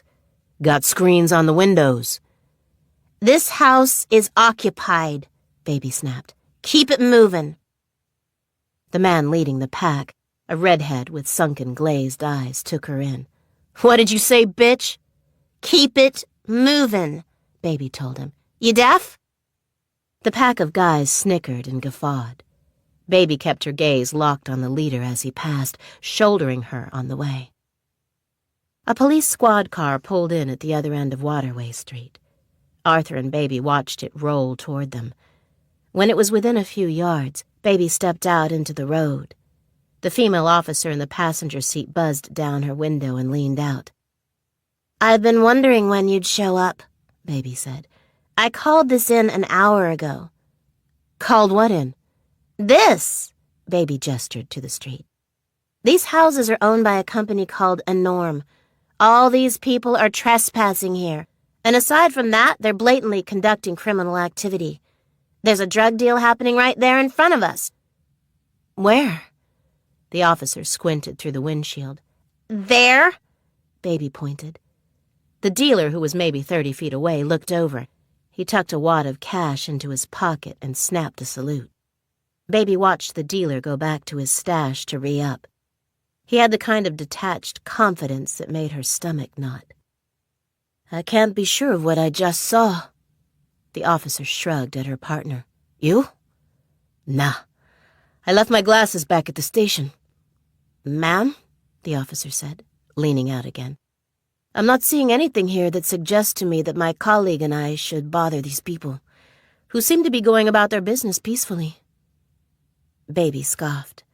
"Look, if you can't spot a drug deal in progress when it's happening within throwing distance of your squad car bumper, that's your problem. But these people are trespassing, okay? You can at least clear them out if you're not going to arrest them." "Do you know who any of these people are?" the officer asked. "No." "So how do you know the homeowners haven't permitted them to use the premises?" Baby gritted her teeth. "I don't know that." The officer nodded. Baby gave it one last shot. "I could call the cops again," she said. "Try to get a different pair of officers out here. Maybe I'll even get hold of your boss. Your chief might be interested to know how you've responded to this scene." "Oh, I don't think he would be," the officer behind the wheel said. He grinned. Baby eased a breath through her teeth. "Come on." Baby felt the desperation rising from her stomach into her chest. She gave a laugh that was almost a sob. "I mean, come on. Don't you have—" She had no words. Let her hands fall by her sides. The female officer eyed Baby. "Ma'am, you seem edgy to me. Have you consumed any illegal substances?" "No way. Don't even." Baby backed away from the car. "Don't even try to pull that one on me." "Is there anything else we can assist you with?" "No." Baby winced. The word was like acid in her throat. "We're good." She walked back to Arthur. The old man's eyes were full of dread. "This is bad," she said. "Real bad." Chapter 60. I checked into a little roadside motel around midnight. I'd called ahead, and the clerk had left the key for me under a potted plant by the door to the darkened reception office. I went into the room, dumped my bags, and showered. I stood for ages under the water-saving shower head, forcing scalding hot water needles into my skin. It wasn't an entirely bad sensation, but no amount of physical discomfort could alleviate the guilt galloping around in my chest after the confrontation with Dave Summerlee, or the uneasiness I felt after Raymond's insistence that he'd seen a man sneak into my car. Truth was, I believed the guy. And though I'd managed not to dwell on my violent altercation with Martin Roscoe in my home, I wondered if someone had been hired to finish what Roscoe had started. There'd been no sign of anyone suspicious when I stopped at a roadhouse for dinner, nor at the next gas station I stopped at before arriving here. But I felt watched all the same. My emotions were tangled. I lay on the bed and stared at the dusty stucco ceiling and tried to talk myself down from the catastrophic ledge. My senses jolted at every sound outside the motel room. I'd never been afraid of the dark, but as I reached to turn off the bedside lamp, a horrifying thought occurred to me. There had been no cars parked outside when I arrived. What if I was the only guest at the motel tonight? This isolated place was nothing but a tiny office in a row of 6 rooms. The clerk probably forwarded calls to the motel's number to his own phone at night. I realized that if I screamed, no one would hear me. When my cell phone rang, I did scream. It took me a few long, urgent seconds to catch my breath. "Something you want to tell me, Miss Bird?" Detective Will Brogan asked when I picked up the phone and turned the bedside lamp back on. I heard my own sigh rattle on the line. "The box," I said. "The box, the messages, the backpack," Brogan said. "Hell of a twist in the tale, all of this. And I'm surprised it's come this late in the story." "I thought I was protecting my client," I said. "And the truth. And you know what? I stand by my decision, Brogan." "I get it," Brogan said. His tone was reasonable. I held the phone and felt a tiny amount of comfort. "You're taking this better than expected," I said. "Well, I'm tired." He gave a small, warm laugh. "It's been a hell of a day. Maybe 8 hours ago I would have been pissed as hell at you for holding this back. But to be honest, I had a lot going on. The crime scene, the autopsy, the press. I'm kind of relieved I didn't hear about the box until all that was over." "Well, you're welcome," I quipped. "Dave sure got angry enough for the two of you." "He's an emotional guy. I've been around longer. I'm more grizzled and jaded. I'm not surprised anymore when people do things like this. Hide evidence, lie, protect the bad guys. It takes a bit more than that for me to really pop my lid." I smiled. I couldn't deny a tiny stirring in my chest at Brogan's measured composure. Unshakable men had always attracted me. It was probably a throwback to growing up with an unstable and then absent father. I heard him shifting in his chair. "Anyways, I'm sorry to tell you that I'm calling because I'm on a streak of delivering bad news. And it's your turn." "Okay." "Troy Hansen got beat up this evening at Men's Central." All the air left my chest. I lashed out, kicked the nightstand over. The lamp rattled to the floor and threw abstract shadows on the walls. "They couldn't see that coming?" I yelled. "Are you serious?" "Well, they probably did see it coming," Brogan sighed. "But you know what these good old boys who go into corrections jobs are like. They want to see justice done, even if it's the in-house kind. Either the guards smack Troy around, or they put him in a cell with someone who would and turn the cameras off. The saving grace is that it's nothing permanent. He's been through the infirmary, and he's already back in his cell sleeping it off." "They'll kill him in there," I said. "Maybe. Until he makes bail, he's in the lion pit," I insisted. "You get that, right? And it won't matter if you think he killed Daisy or murdered all those other people or both. You will never know the absolute truth because there'll be no trial, no confession, no hearing of—" "I know, Miss Bird, I know," Brogan said. "But I'm doing my job here. I ordered Troy's arrest. I had to. The guy led me to his wife's body, and nothing you've done today has made me think twice about that order." "There's always tomorrow," I said. "That's the spirit." "Brogan, I helped you out by surrendering that box," I said. "It's your turn." "Are you kidding me? I'm calling you right now to update you, giving you the 24-hour news cycle on this case. I don't have to do that." "But you are, because you're trying to keep me on your side in case I get something more, in case I can be useful to you later." "I'm also just a genuinely nice guy, Rhonda." "So throw me another bone, Mr. Nice Guy. I'm in the middle of nowhere, clutching at straws."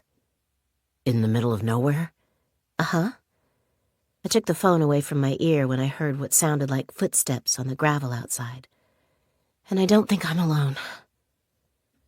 I went to the curtain, pulled it back, and looked out. The lot was empty. The road beyond and the woods bordering it were quiet.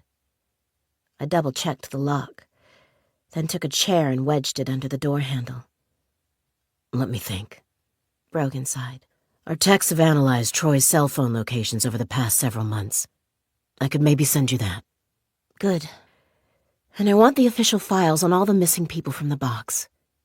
"Big ask," he said. "You've got nothing to lose." The silence stretched, both on the line and outside my dark little pocket of rural California. "Let me see what I can do," Brogan said.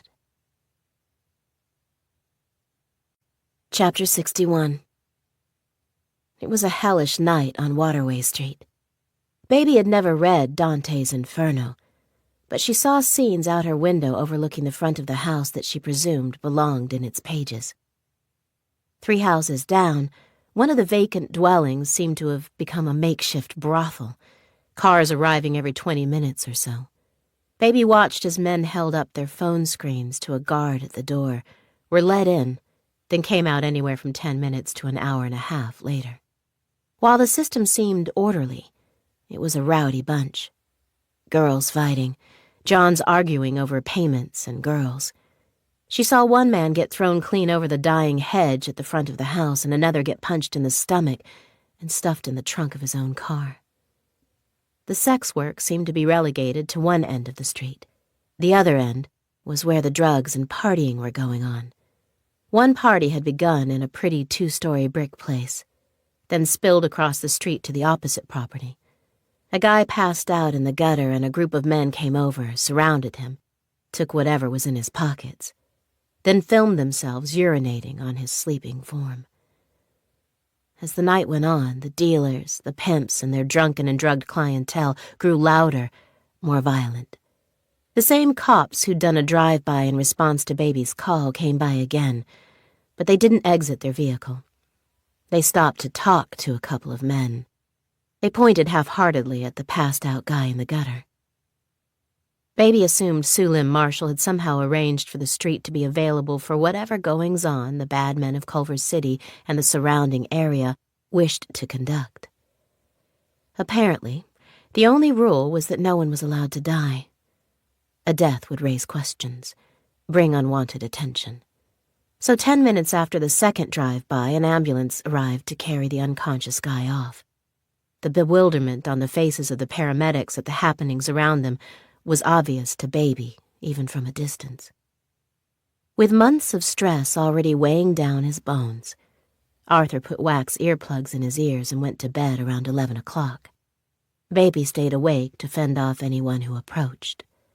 Arthur's house, the only one on the street without booming music or steady traffic in and out, became a curiosity for the street's visitors. So soon some of them knocked at the front door to see what was up. Mouse's wild performance behind the door discouraged them. But before long, Baby was following the aggravated dog out back, where a shadowy figure had decided to investigate the porch. Once he'd been chased away, a group of drunk girls from the house on the left decided it would be fun to see if they could sprint across Arthur's yard without the dog catching them and mauling them to death. Baby locked Mouse inside again, aware that the game could have fatal consequences. When the visit stopped around 2 a.m., she lay on the couch and stared at the purple and red lights from the street party dancing on the ornate ceiling moldings. She wondered if Arthur's life had been better before she entered it. One way or the other, it was only a matter of time before Sulim Marshall's minions set up some catastrophe leading to Arthur's violent, but apparently accidental demise. And at least before she'd shown up, he'd been able to get some sleep at night. Maybe Mouse was better off without her, too. In other circumstances, Rhonda would never have let Baby get a dog. She would have said Baby was too young for the responsibility, and Baby hadn't exactly provided a safe and stable home for the abused animal. She'd drafted him as a soldier in a war he couldn't possibly comprehend. Was she any better than the pet thieves who'd used him to guard their animal trafficking den? At 3 a.m., someone hurled a brick through one of the front windows, and Mouse went charging around looking for the perpetrator, growling and snapping his jaws. Baby settled him, then started sweeping up the glass. As she knelt on the carpet and worked, tears sprang to her eyes. She swiped at them angrily. Baby had told Rhonda she could handle this situation, and damned if she would let Marshall turning Arthur's street into a pop-up gangland break her. Baby cleaned up the mess and dragged a bookcase over to block the broken window, which exhausted her, but also gave her a sense that she wasn't completely failing. She fell into a half-sleep on the couch at 4 a.m. The screaming woke her at 6:17. Chapter 62. Seen from a distance, the house on the corner seemed no different than those around it. Every window and doorway was lit up, and there was movement inside.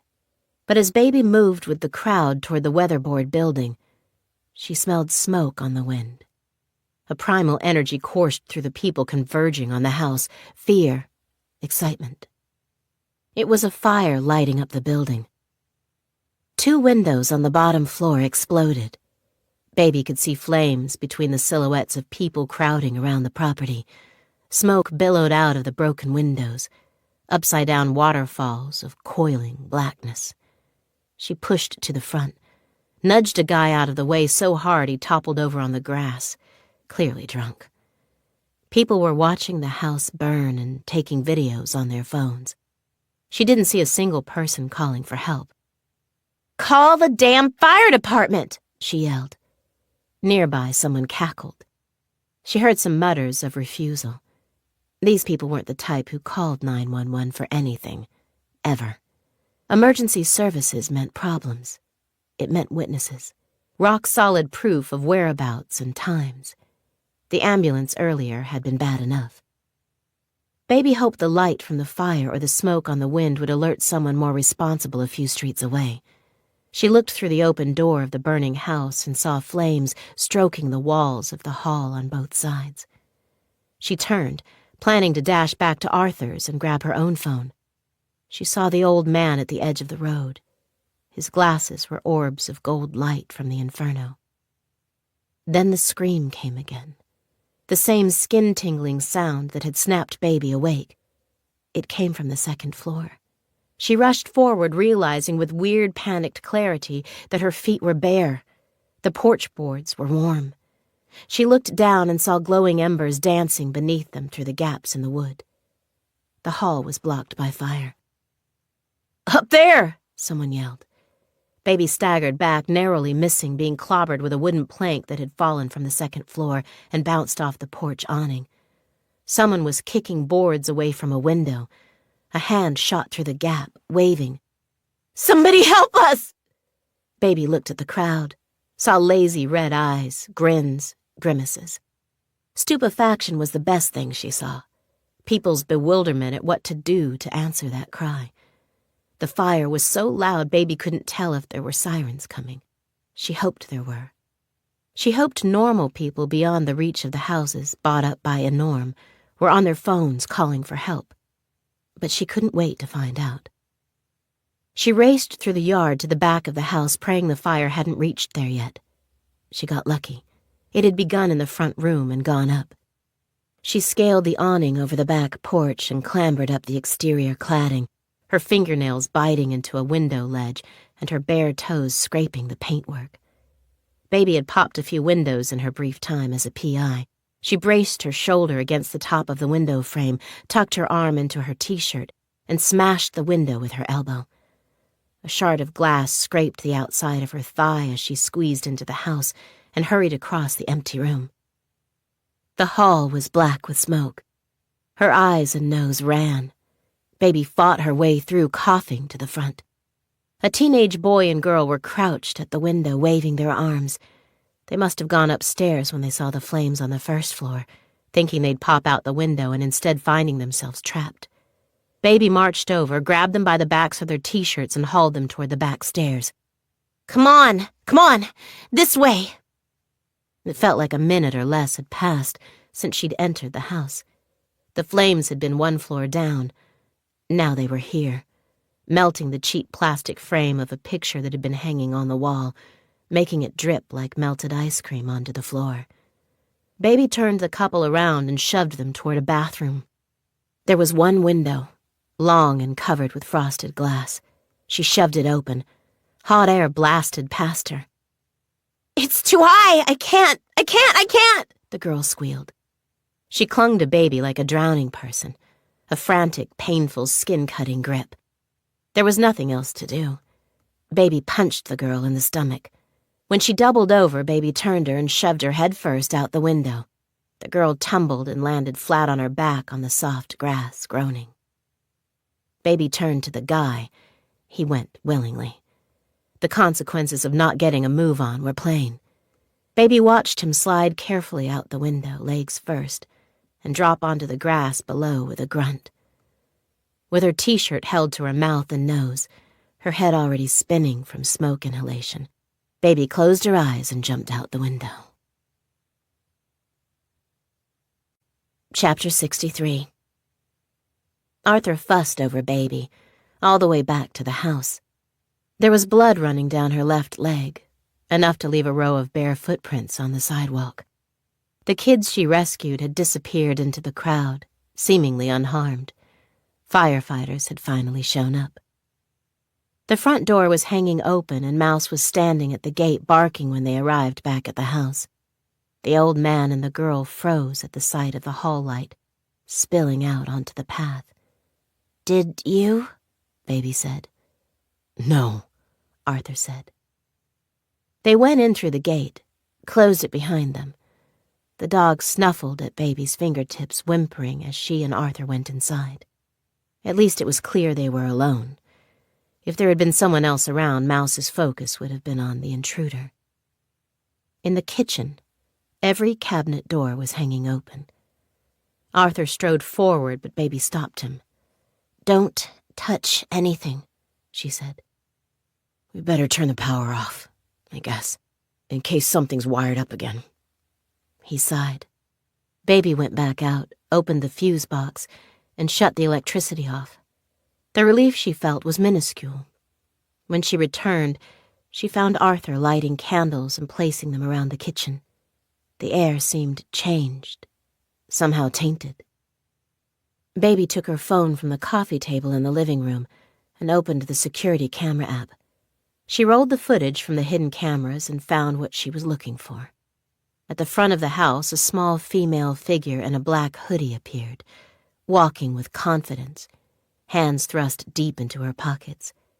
She slipped silently through the gate, shut it behind her, then went and pushed the unlocked front door open.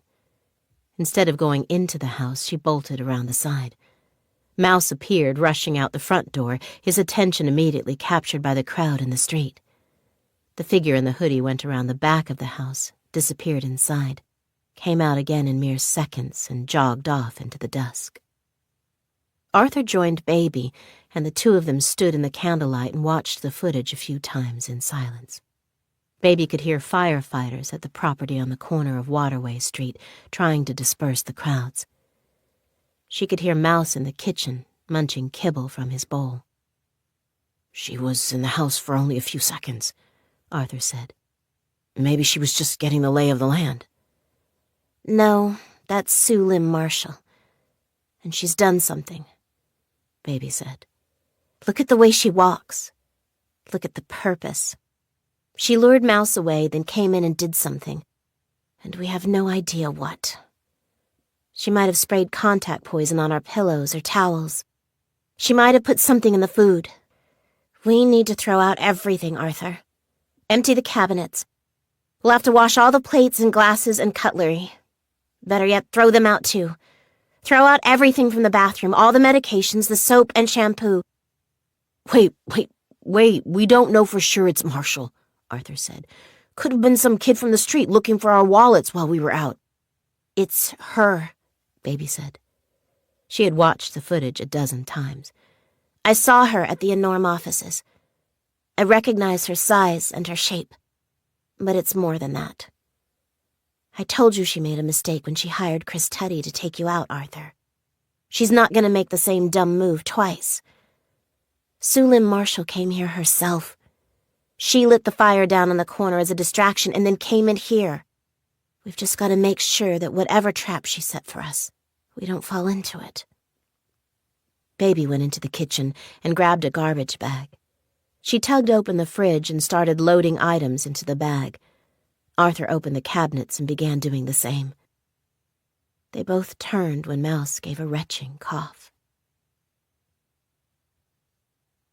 Chapter 64.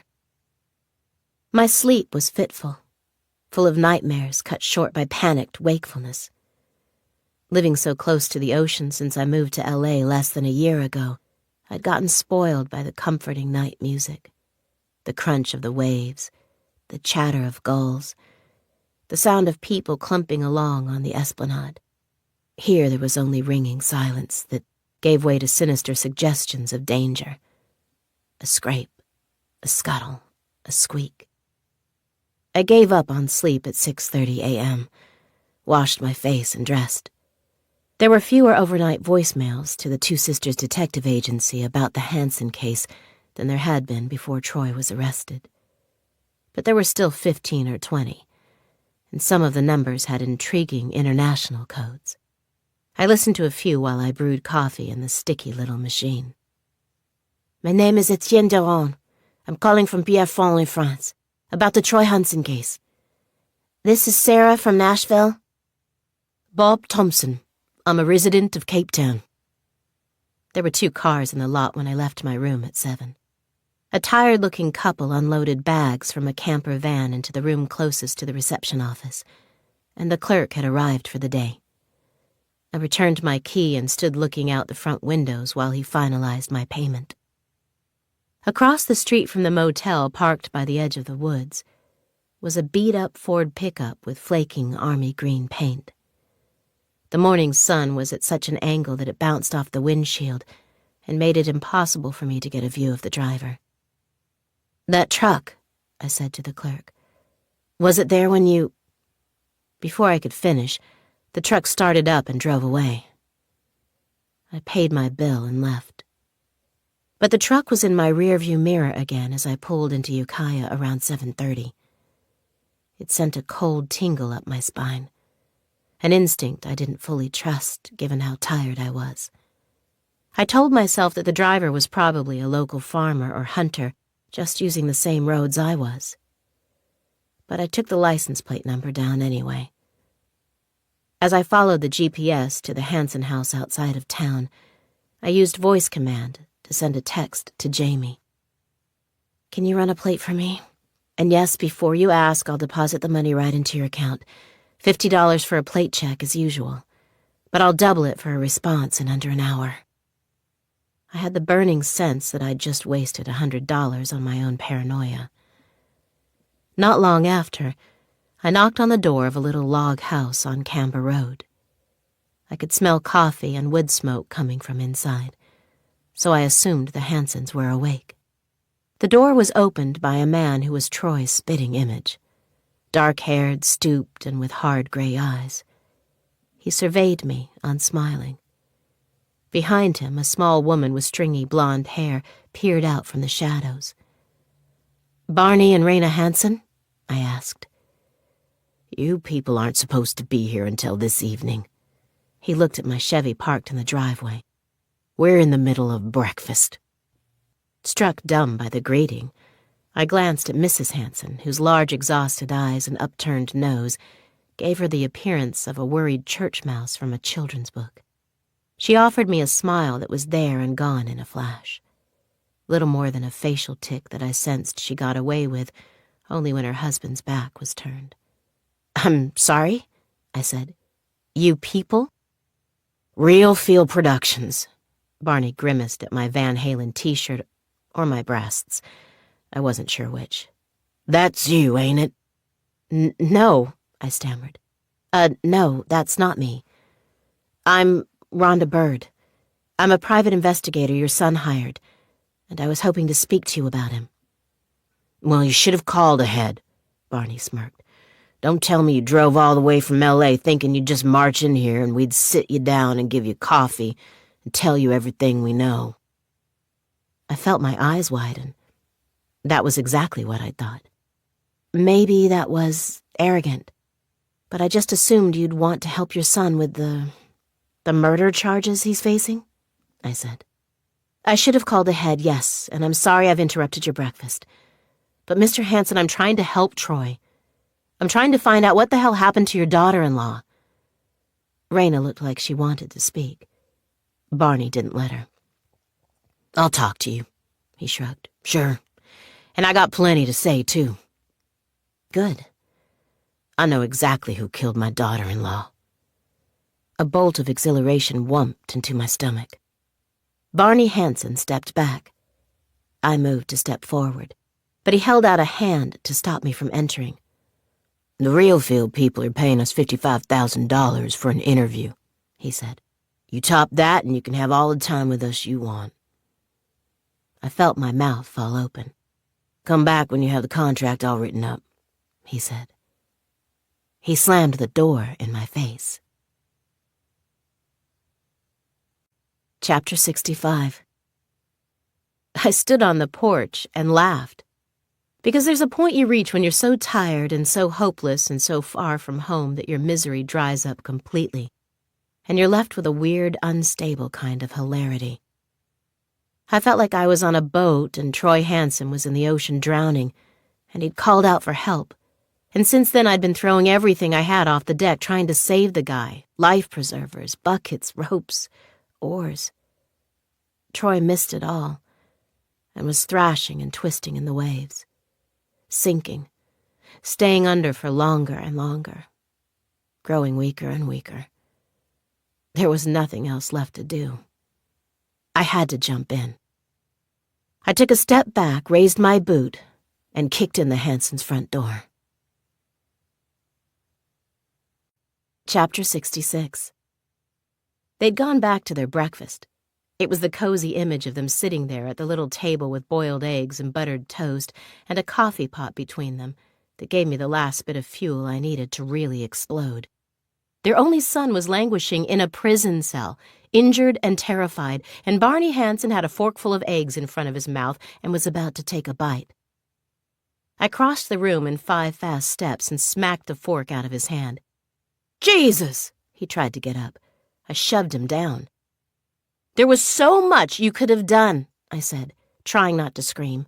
My voice trembled. I had to clear my throat. It was so tight with anger. "So much! What are you talking about?" Barney snapped. "You could have driven down to L.A., I said, trying to keep it together. "You could have helped search for Daisy. You could have stood by your son while he was interviewed by the press. You could have waited for him after he was interrogated." The Hansons stared at me. "You could have spoken to reporters outside his house." My voice was rising. I couldn't stop it. "Told the world that your son was not a killer. You could have stayed at his house so Troy didn't have to rattle around in it alone, wondering what the hell was going to happen to him. There was so much you could have done to help your son through this ordeal, but instead you chose to try to profit from what's happening to him." Barney's fists were clenched on the table. Raina's eyes were filled with tears.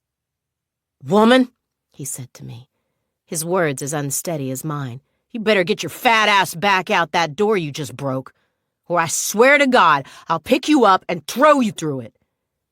"We'll talk," Raina blurted out. Barney and I looked at her. "You shut your mouth." Barney pointed at his wife's face. "That's 55 grand you're dangling over the edge of the goddamn toilet bowl right now, Raina. That kind of money can set us up for the rest of our lives. If we talk to this bitch, our deal with the TV people is worthless." "I'm not here to get an exclusive," I snarled. "I want to save your son." "He ain't worth saving," Barney roared back at me. He stood up and we were nose to nose. His breath was warm on my cheeks. "You don't get it, do you? We haven't told the world our son's not a killer because he is one. And we ain't goddamn liars." I had to step back, hold the door frame. My head swirled. "Daisy weren't his first," Barney said. "Boy started young and just never stopped." Chapter 67. I was thrown out of the Hansons' house. It wasn't the first time I'd been kicked out of a place, but it was maybe the most dreadful I'd ever felt about it happening. Barney Hansen stood on his porch and fired a stream of abuse at me all the way to my car, but I hardly heard what he said. His words about his son in the family kitchen were ringing in my ears. Daisy weren't his first. It was maybe a 22-minute drive to the nearest diner. The army green truck wasn't present in my rear view, thankfully. I parked and settled on a stool at Rosie's and ordered the biggest thing on the menu without really looking at what it was. A guy in a greasy chef's apron poured me weak black coffee while I frantically checked back through the files on my phone looking for Troy's previous arrests. My head thumped with humiliation at the idea that I could have missed mention of a violent crime in Troy's past. Then, when I discovered his record was clean, I felt stupid for entertaining the notion that both the police and I, not to mention the army of web sleuths, could have overlooked anything as obvious as that. Even though I wasn't a practicing lawyer in California, I knew some back channels I could go through to check if there were any sealed or secret convictions attached to Troy's name. I sat tapping at my laptop. My confidence rose slightly when I discovered there were none. So what was Barney Hansen talking about? If Troy had indeed killed before he hadn't been charged, had his parents covered for him? Was that the source of the misery and terror I'd seen in Raina Hansen's eyes when she peered out of the shadows behind her ferocious husband?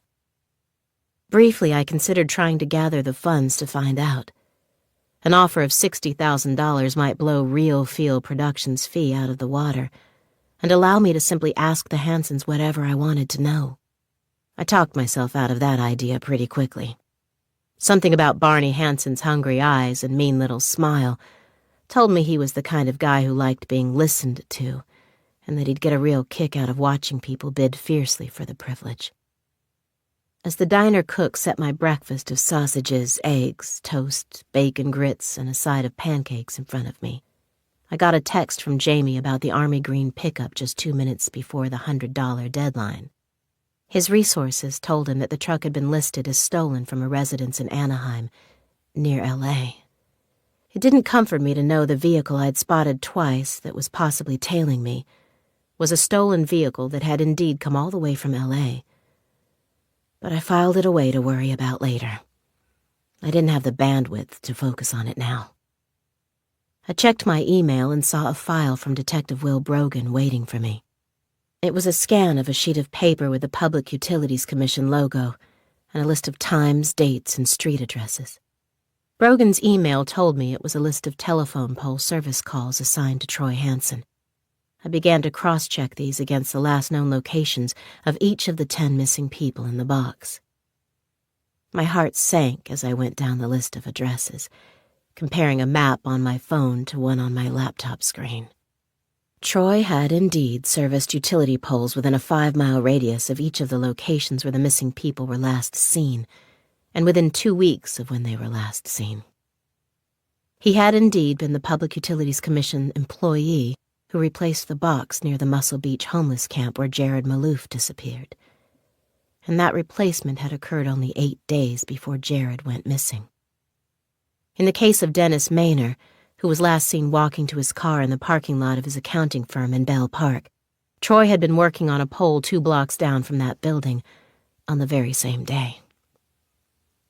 And Troy had repaired a Public Utilities Commission-owned telephone outlet at the Ranger Building at the edge of Franklin Canyon Park, a mere month before Maria Sanchez disappeared on a hike. There was no denying it anymore. What I was finding indicated that wherever Troy Hansen went, he left a trail of vanished people in his wake. Chapter 68. I closed my eyes and tried to chase off the thoughts that were again darkening my mind. I'd spent days and nights and buckets of precious hope trying to save Troy Hansen when it was becoming ever clearer that it was just his natural weirdness I'd sympathized with. I wondered at my failure to recognize Troy as a psychopath, since my track record for choosing truly misunderstood underdogs to root for had been near perfect. Maybe I was getting old. Maybe the move to California had rattled me. Or had my vision been clouded by having Baby to care for as my sister and my business partner? I dejectedly typed in Dorothy Andrews Smith's address, opened the Google Maps Street View, and looked at her house. It was a perky little white stucco job with clay roof tiles and red bougainvillea crowding the front door. Dave Summerly's words floated back to me. Dorothy Andrews Smith was killed by a fucking gang, Rhonda. I know she was. And you will too. I looked again at the glut of hits for Dorothy Andrews Smith online. Her disappearance had tickled the interest of an LA Times journalist who seemed to believe Southern California was the West Coast hub of America's opioid crisis. Dorothy, a deeply tanned grandmother who dripped with colorful jewelry in every online photograph, had been an outspoken opponent of the operation of a nightclub at Redondo Beach. She'd gone to the local papers and a number of online groups with accusations that the nightclub owners were selling fentanyl-laced cocaine to the young people who partied at the club. She had even submitted an application to the Redondo Beach mayor's office opposing the club's extension into a neighboring mechanic's workshop. A couple of overdoses in the area had given Dorothy's complaints traction, and the club's extension, which might have made the owners millions of dollars, was rejected. The Times stopped just short of suggesting that the club, the Update, was cartel-owned. Then Dorothy had disappeared from her home, both her front and back doors left hanging open. Perhaps feeding my misery, perhaps procrastinating to avoid beginning the 8-hour drive back to Los Angeles, I looked up the contact info for the Times journalist who'd written the article about Dorothy, Jonathan Bright. I was pleased when Bright took my call, but he sounded bored when I explained who I was and what I was seeking. "The cartel killed her," he said. I heard a car horn blare. He was apparently spending his time the way most LA journalists did, stuck in traffic en route to or from a story. "She annoyed them by messing with her club expansion." "Are you sure?" I asked Bright. "I mean, I've read the articles, and I heard the same thing from a cop I know. But why is everyone so certain that that's what happened to Dorothy?" "Because it makes sense." "But they left the back and front doors open," Bright said. "The guy that owns the club? He's a high-ranking member of the local chapter of the Tormented 13s. The open doors thing is like that gang's calling card or whatever. It's supposed to represent a storm blowing through the house. Tormenta means storm in Spanish, I think." "Okay. They've rubbed out a bunch of people that way. Rival drug dealers, a couple of prostitutes who held back on their cartel pimps. So that's it? No other angles have been seriously investigated in Dorothy's disappearance?" I asked. "What if she ran off, faked her own death? Or what if she fell victim to someone else? You ever heard of Occam's razor?" I sighed. "Look, there's no angle here," Bright said. "I've written what I can about it, but they ain't ever gonna find that woman's body. They never do with these cartel guys." "But if the cops and the locals are so sure that Dorothy was killed by a gang, why haven't there been any arrests?" I asked. The journalist's laugh hammered my already battered ego. "Sounds like a nice world you're living in, lady, where people commit crimes and the cops come around and do something about it," he said. "Be sure to let me know if a spot opens up for me there, will ya?"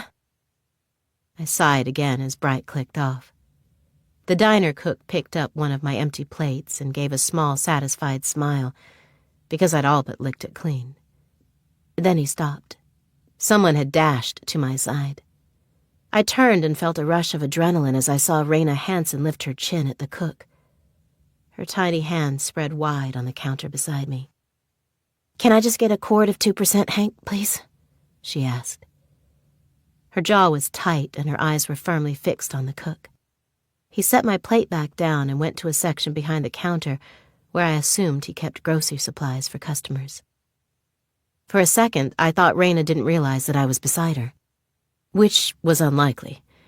Between the tattoos, the pink hair, and my outsized style, no one fails to notice Rhonda Byrd. I looked down and saw that Raina held a couple of bills for the milk in her right hand, and in her left, the hand closer to me, she had a tiny roll of paper tucked between her index and middle finger, like a cigarette. She tapped the end of the rolled piece of paper on the counter to get my attention. I turned on my stool and saw Barney Hansen on the street, his head bent and a finger stabbing the air as he talked into a cell phone. I took the piece of paper from Raina's fingers, grabbed my stuff, and moved swiftly to the restrooms before Barney could glance into the diner and see me. In the safety of the stall, I unrolled the paper and looked at the name written there, in what I assumed was Raina's delicate, curly cursive. Chelsea Hupp. With trembling fingers, I got out my phone. The lock screen was covered with hundreds of notifications for news stories about the discovery of Daisy's body. I typed Chelsea Hupp into Google and sank onto the closed lid of the toilet seat. There were hundreds of Chelsea Hupps in the world. I added Ukiah and found a 30-year-old news story. Police stumped by local girl's death. Chapter 69. As the veterinary nurse exited the emergency vet's examining room, she gave Baby the kind of disgusted look you give to something pulled out of a shower drain. Granted, Baby felt a little like something dragged through a pipe by a hook. She was tired, battered, and scared. They'd rushed Mouse to the emergency vet clinic, but it had been hours of waiting. The nurse directed the same look to Arthur as she peeled off her surgical gloves and tossed them into a bin behind the counter. "That animal," she said coldly as she approached them, "has been used as a fighting dog. Is that correct?" "I don't know," Baby said. "It's possible. We've had him only a few days. I noticed the scars on his belly and his throat." She tried to sound confident. "I assumed he got them either from dogfights or from beatings from his previous owner." "Uh-huh." The nurse sighed through her nose. "And where did you obtain the dog, exactly?" Baby thought of the ruse she'd pulled at the shelter. She licked her dry lips. "A friend gave him to us." "Does this friend have a name?" the nurse asked. "Because we'd sure like to know about those beatings or dog fights." "It wasn't my friend who did them." "Is the dog Mouse? His name is Mouse," Baby said.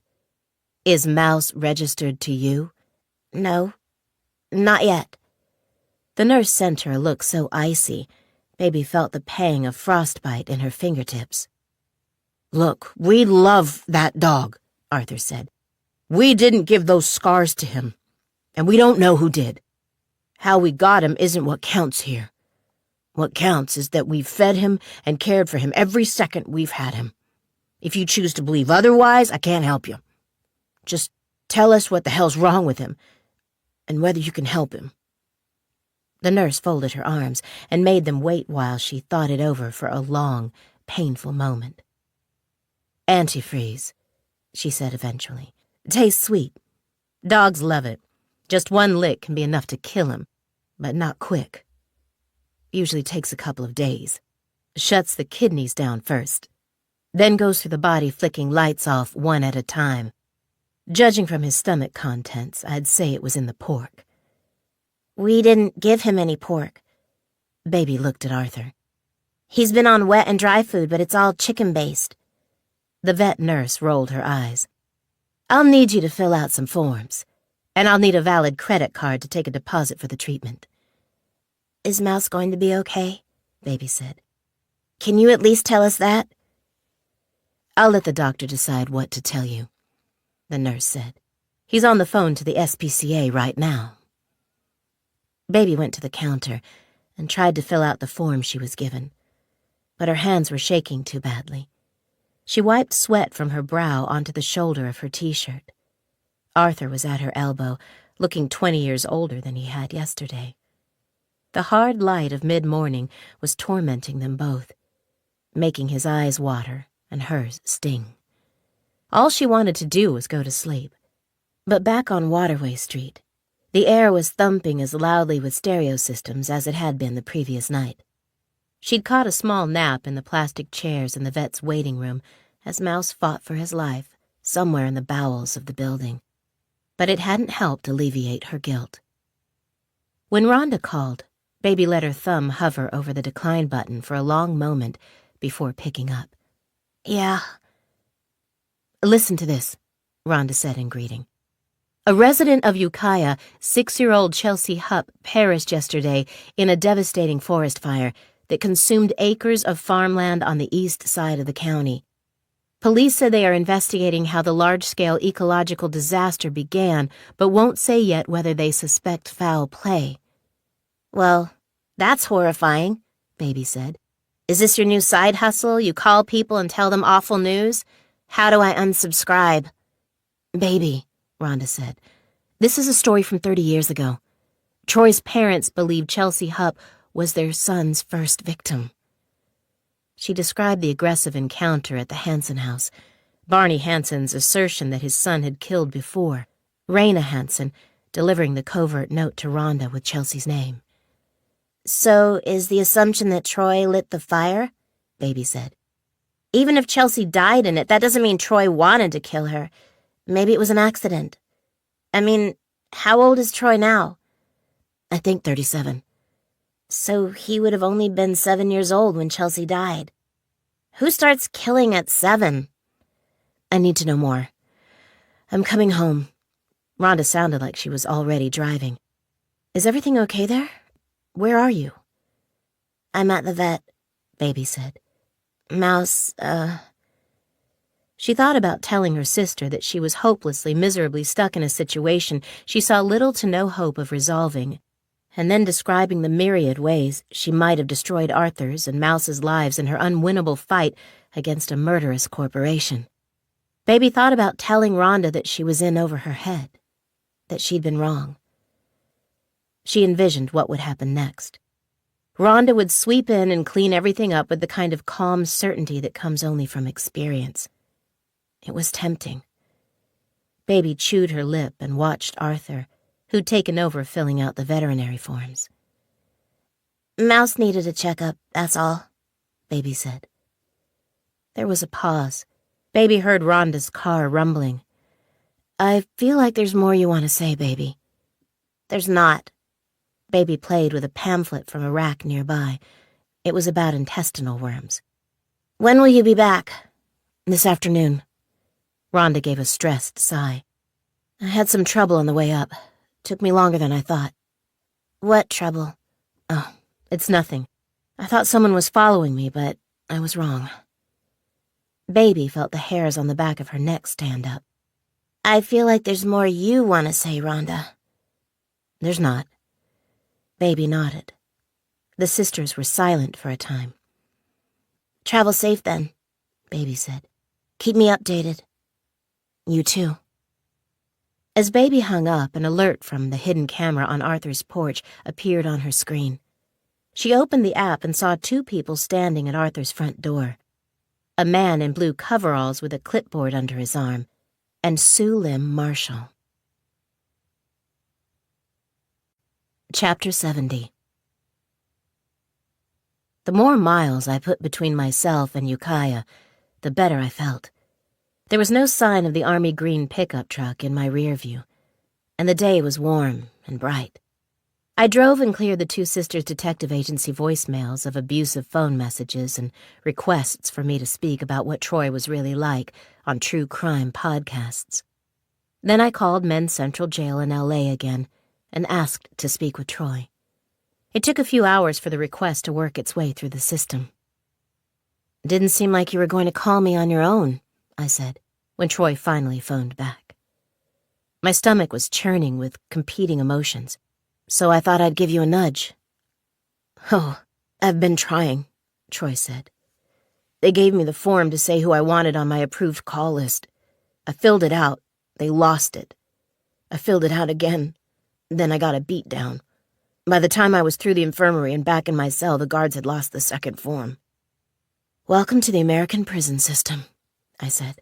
Their red tape game is world class. I had a client who wanted a new pillow once. Took 1.5 years for him to get it.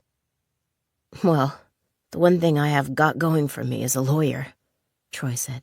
Hired him this morning. And I don't know how to say this, Rhonda, but I'm going to need every dollar I have so I can pay him. So I'm still fired? I laughed.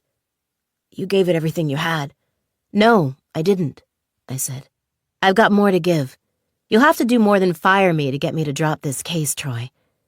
I need to know the truth. I need to know what happened to Daisy and to the people in that box. So I'm going to ask you a question now, and I want you to tell me the truth no matter how you think it might affect your case. What? Did you kill Chelsea Hupp? I asked. There was silence from Troy. The prison sounds rattled in the background of the call.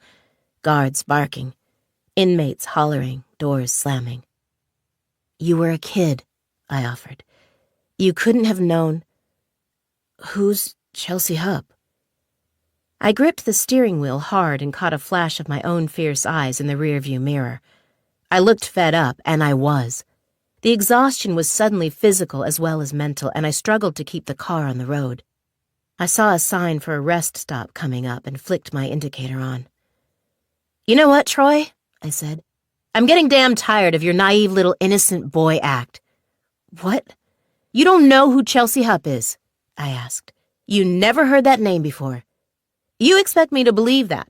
Because I've been asked to believe a whole lot of stuff about you in the past 24 hours, Troy. Like why your work route has followed the lives of those people in that box almost exactly. Do you have any explanation for that? For you being 2 blocks away from Dennis Maynor's workplace on the same night he disappeared?" "I didn't know that I was." "Oh, you didn't know that you were." I smiled. How convenient. I hung up and pulled into the rest stop. I desperately needed to use the bathroom after all the coffee at breakfast, and I had to stock up on energy drinks if I was going to stay awake all the way back to LA. I made certain to lock the Chevy before I went inside. When I got back to the car, it was still locked. But a bloody handprint stood out against the white paintwork on the handle of the passenger side door. I stopped in my tracks, then put my energy drinks on the hood and went to look at the handprint. The knuckles were clearly defined in the concave handle well, and a large thumbprint was perfectly impressed on the handle itself. I tried to tell myself the print was from some vagrant traversing the parking lot, trying his luck on every car, looking for any unlocked vehicle. But the parking lot and the surrounding areas were empty, and my car was the only one with a print on it. I reached out and touched the blood. It was still wet. Chapter 71.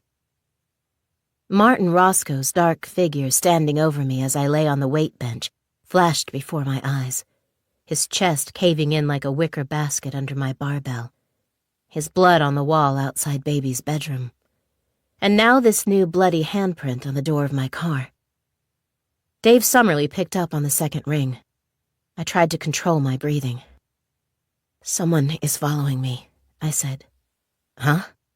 "Someone is..." I looked in my rearview mirror. I saw a bright, sunlit highway, random cars, a semi-trailer. All the vehicles were keeping pace with me. No one was driving dangerously close or swerving to ride beside or ahead of me. There was no army green truck, nothing visible to justify the terror fluttering in my chest. "Someone is following me, Dave," I insisted, "and I'm scared." I told him about the incident at the gas station on the way to Mendocino County. "I've been able to push down what happened in my house," I said. "I've swallowed it and kept it inside all this time so I can work on the Troy Hansen thing. But I can't keep it down anymore. I'm scared that whoever hired Martin Roscoe to come after me has hired someone else, and that person is coming for me now." "Where are you?"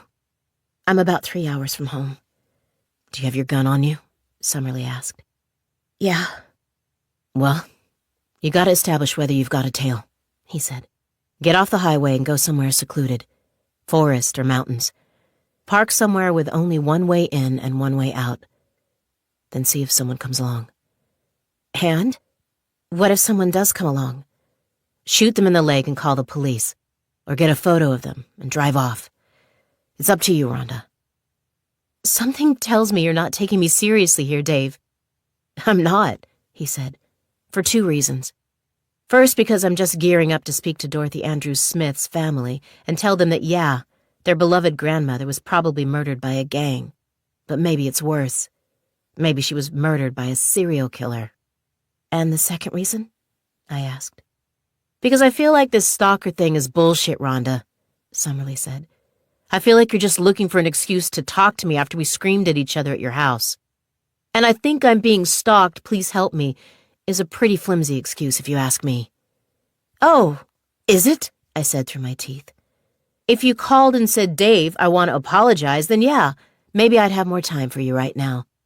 Or how about, 'Dave, what I did was wrong,' or maybe both." I hung up on Summerly, held the steering wheel tight and tried to calm myself down. I thought about calling Baby and telling her what was happening, but I didn't want to drag her into any more danger. She was unpredictable enough, fiery enough, that she might take Arthur's station wagon and drive to meet me. And I did not want that. Whatever this was, I needed an experienced hand on it. So I dialed Detective Will Brogan and watched the rearview mirror for signs of the green truck. "I need your help," I said, and I explained. He listened. Wherever he was, it was quiet. "Okay," he said. "Send me your location on your phone. I'll get in my car now and meet you halfway. Whatever you do, don't stop driving. Keep calm and keep to the speed limit. We'll nail this fucker in a pincer movement." "Thanks, Brogan," I said. "Thanks. I'll be right there," he said. Chapter 72. Baby took her time getting Arthur set up in the veterinarian's waiting room. She bought him coffee from a local place, a newspaper to read while he waited for updates about the poisoned dog, and then went back to the house on Waterway Street. She parked his car a few blocks away from his house, away from the chaotic new landscape his street had become. Baby turned off the car, sat and breathed, and took a moment for herself. Then pulled some cucumber-scented wipes out of her handbag, adjusted the rearview mirror, cleaned and refreshed her face and neck, and fixed her hair and makeup.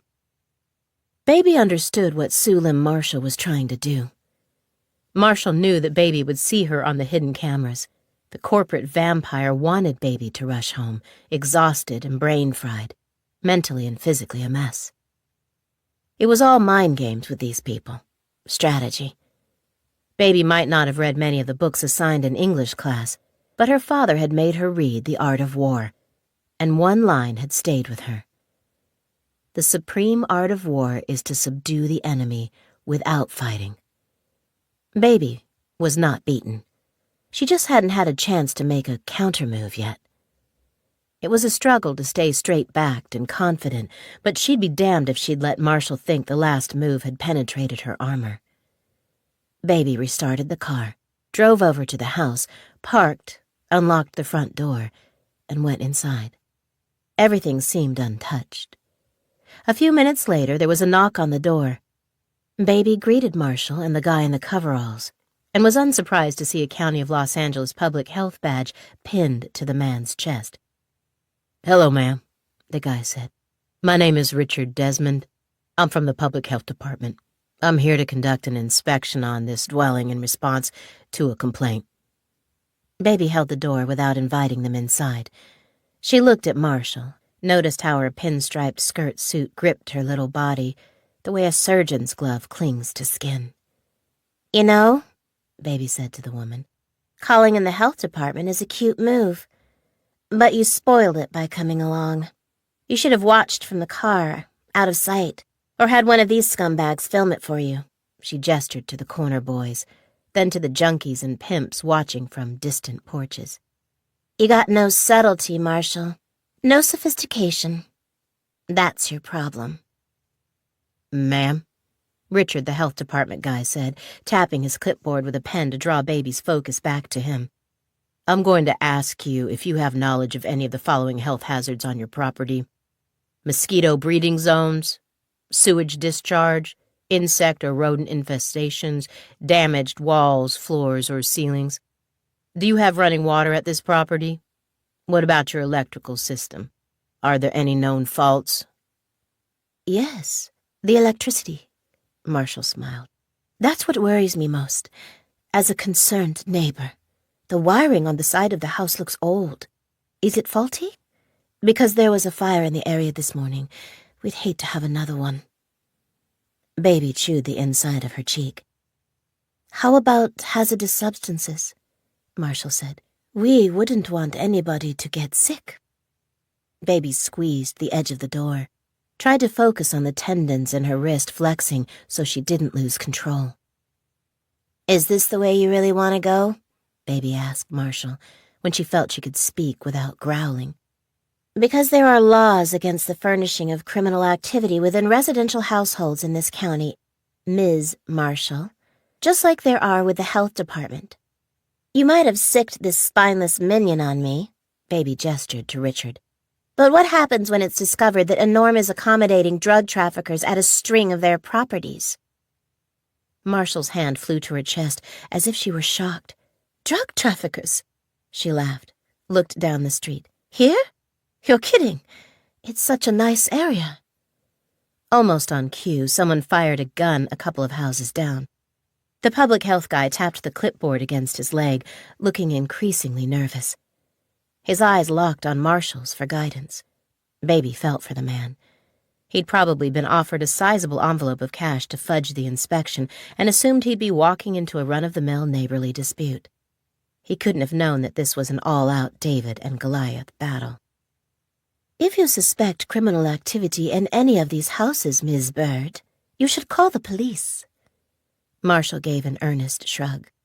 But I'm certain the men and women you see here have no violent or malignant intentions whatsoever. I'm sure they're simply homeless people taking shelter in these abandoned houses. More gunshots.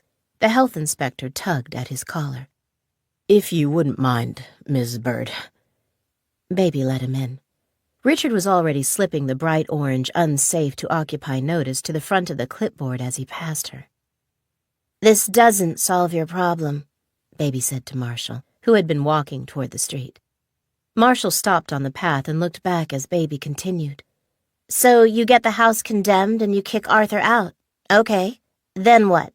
He still owns the property. The increasingly worthless property. Marshall held up a finger. Shouting was coming from the house with the gunshots. The property that will in a few minutes be written up for several municipal code violations that will incur fines in the tens of thousands of dollars if not seen to. You know, it's a real shame that Mr. Laurier didn't take my offer on the house when I made it, because even if he tries to fix the property to get it compliant again, I have a weird feeling that he'll have trouble getting builders in. Baby felt like an elephant was standing on her chest. She kept her bearing only by focusing hard on her breathing and on the pain caused by her fingernails biting into the flesh of her palm as she squeezed her fist. Give up now, Marshall said. Her ruse suddenly dropped. The tiny woman looked up at Baby from the cracked concrete path. Or it will get worse. No, Baby said. No? Arthur is old. He's tired. You killed his wife, Baby said. Her voice was like black ink in the bright daylight. I won't take that. I will never, ever let something like that slide. It's not who I am. Marshall appraised her. Baby thought she saw a flicker of something in her eyes. Annoyance and, hopefully, fear. But it was gone so fast she might have imagined it. Marshall had been doing this a long time, and she was practiced at hiding her weaknesses. She smiled cheerfully at Baby and walked off as if she had somewhere better to be. Chapter 73. I watched the minutes tick by on the clock in the dashboard, slowly calming as the numbers changed and the miles of desert and then forest flew by the windows. My panic simmered down to a quiet tension that stretched its limbs within mine. I was a smart, capable woman who could handle herself, yet conflicting emotions paraded through my mind. Guilt about keeping Baby in the dark about my current situation. Fury that Dave Summerlee had dismissed my concern so coldly. Embarrassment that I might be whipping the whole scenario into something more than it was, and hysterically dragging a homicide detective in to back me up on a non-threat. In the end, I didn't have any definitive proof that someone was on my tail. I had only what I took to be evidence of their presence. I sighed and gripped the wheel and told myself that calling in backup had been the sensible thing to do. I would keep driving and not risk being attacked in a gas station or at a rest stop where innocent civilians could get in harm's way. The traffic thinned. I started seeing billboards for big Los Angeles hotels and checked my phone. I was still streaming my location to Brogan. It calmed me further to see myself as a little blue bubble on the long beige highway heading toward Los Angeles, my return home as yet uninterrupted by actual violence. I'm gonna be okay, I told myself. Brogan will call and tell me that he's nearby, and I will pull over and he will reassure me, and we will convoy back to the city. The traffic dissolved. Mine was the only car on the highway when I felt a whump from under the car, and the sickening flapping sound that told me I'd blown a tire. Chapter 74. At any other time in my life, the situation might have made me laugh. I'd always appreciated the simple beauty of the universe's little quirks, the unwritten laws that made sure 5 people texted or called the phone I'd left on the kitchen counter the very moment I slipped into a relaxing bath. The same laws ensured that if I chose to head to the supermarket makeupless, disheveled, hungover, I would run into a client or an ex-boyfriend. Having car trouble in the middle of a post-apocalyptically unpopulated highway while I was worried about a stalker made sense within these laws. At least I didn't need help changing a tire. I did need help staying alive. I pulled over, got out, and swore loudly at the collapsing back tire. I didn't go and inspect it, not yet ready to see evidence of a deliberate puncture. Proof that I'd been set up to need assistance from a supposedly well-meaning stranger on a lonely stretch of road like so many murder victims before me. I waited, gripping my phone, staring hopelessly down the 2-lane strip of blacktop on my side of a weed-infested island that stretched as far as I could see. Overhead, big dark birds circled, too high up for me to see what they were. I looked at my phone and noticed an error message in the location streaming app. No service. I looked for the reception bars. Nada. I was in a black zone. Of course I was. I pulled my shoulders back and went to the trunk of the Chevy, which opened with a wiry yowl from the squeaky hinges. I shoved aside my overnight bag and the other detritus of my life, gym gear, work files, a bottle of chlorine for the rooftop pool at home, and wrestled out the spare tire and the jack. A shiver passed through me as I worked. I dumped the spare tire on the ground and paused to watch the forest beyond the highway, imagining a figure standing behind one of the lonely trees, watching me. There was no one. I held my ragged breath to listen for cars on the wind. There were none. I told myself that at least I'd broken down on a long stretch of flat road so I would see anyone coming from miles away. I'd have time to get my gun from the front seat, to hide, to call 911. I didn't know what I would do if a car full of innocent people came along. Flagging them down might put them in danger, or there might be safety in numbers. It depended on how unhinged my follower was. If there was a follower. I got down on the blacktop and inspected the blown tire. My heart soared to see that the break in the rubber was from a roofing nail, not a knife slash. I jacked the car up, applied the tire iron, and loosened the lug nuts, keeping an eye on the road in both directions as I worked. I wrenched the busted tire off the car, rolled it behind the trunk, and let it tip over and wobble to a stop on its side. I was rolling the new tire over to the axle when I heard a vehicle approach. An SUV appeared in the heat haze on the horizon. I straightened and took a couple of steps onto the road. When the car was within hailing distance, I saw a woman my age in the driver's seat and a teenage girl next to her. With a pit in my stomach, I let them go, not wanting to draw them into the potential danger. The hammering of my own heart distorted the sounds around me. I told myself again that I was okay, but my breathing was the giveaway. I knew the thin wheeze didn't come from changing the tire. I was in better shape than that. I kept working, trying to watch the road as I sweated in the late afternoon sun. I heard the rumble of another car approaching and looked up to see a blue pickup. I tried to calm my breathing as I watched it approach. Before it was close enough for me to get a good look at the driver, it veered off the road. It disappeared into the trees. After a few seconds, it reappeared, taking a dirt road I hadn't noticed. I tracked the vehicle as it rumbled through the forest, parallel to the highway. It was level with me when it passed the army green pickup, parked in the shade. The tire iron fell from my grasp and clanged loudly on the blacktop. As I bent unsteadily to pick it up, my instincts telling me to arm myself and hide behind the rear of my car, I heard a voice. "Don't fucking move, Rhonda Bird," a man said. Chapter 75. Baby had a new plan of attack.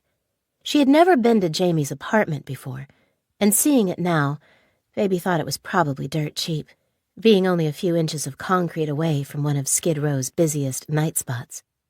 It had taken some work to get the surly bartender to put down his paperwork and give her access to the place. She crossed the empty nightclub, her boots crunching on shards of fluorescent-colored plastic shot glasses and making tacky sounds on years of spilled liquor. She went up a dark flight of musty carpeted stairs, found a door, and banged on it. Then she banged again. When Jamie opened it, she saw that his afro was crushed on one side, and there was drool shining on the cheek on the same side. "What in the world of Warcraft is this? It's a home visit, that's what. I'm here for an in-person consult," Baby announced before Jamie could say anything. "I need help, and it's more than I care to put in a text message or say over the phone." She nudged the door with her boot. "Let me in." Wait, Jamie held his head. "There ain't no in-person consults. That's not a service I provide to anyone, ever." "Things change," she said, and she slapped $3,000 cash against his chest as she barged in. It was from her personal savings. "Get some caffeine, get on the computer, and do your thing." 5 minutes later, her personal hacker was seated in his elaborate gaming rig in his dark, cluttered den of an apartment, while Baby perched nearby, sipping the energy drink he'd offered her and marveling at the perfect half-moon shape of his hair. Jamie tapped and dragged and clicked, doing things on a bunch of screens, grumbling about it being the middle of the night in his universe. Baby looked around. The apartment was nice under the sea of garbage, but Jamie had decorated it like a teenage boy's bedroom, not the space of a guy in his mid-20s. There were heaps of clothes in the corners, an unmade bed, nudie pictures of manga women on the walls.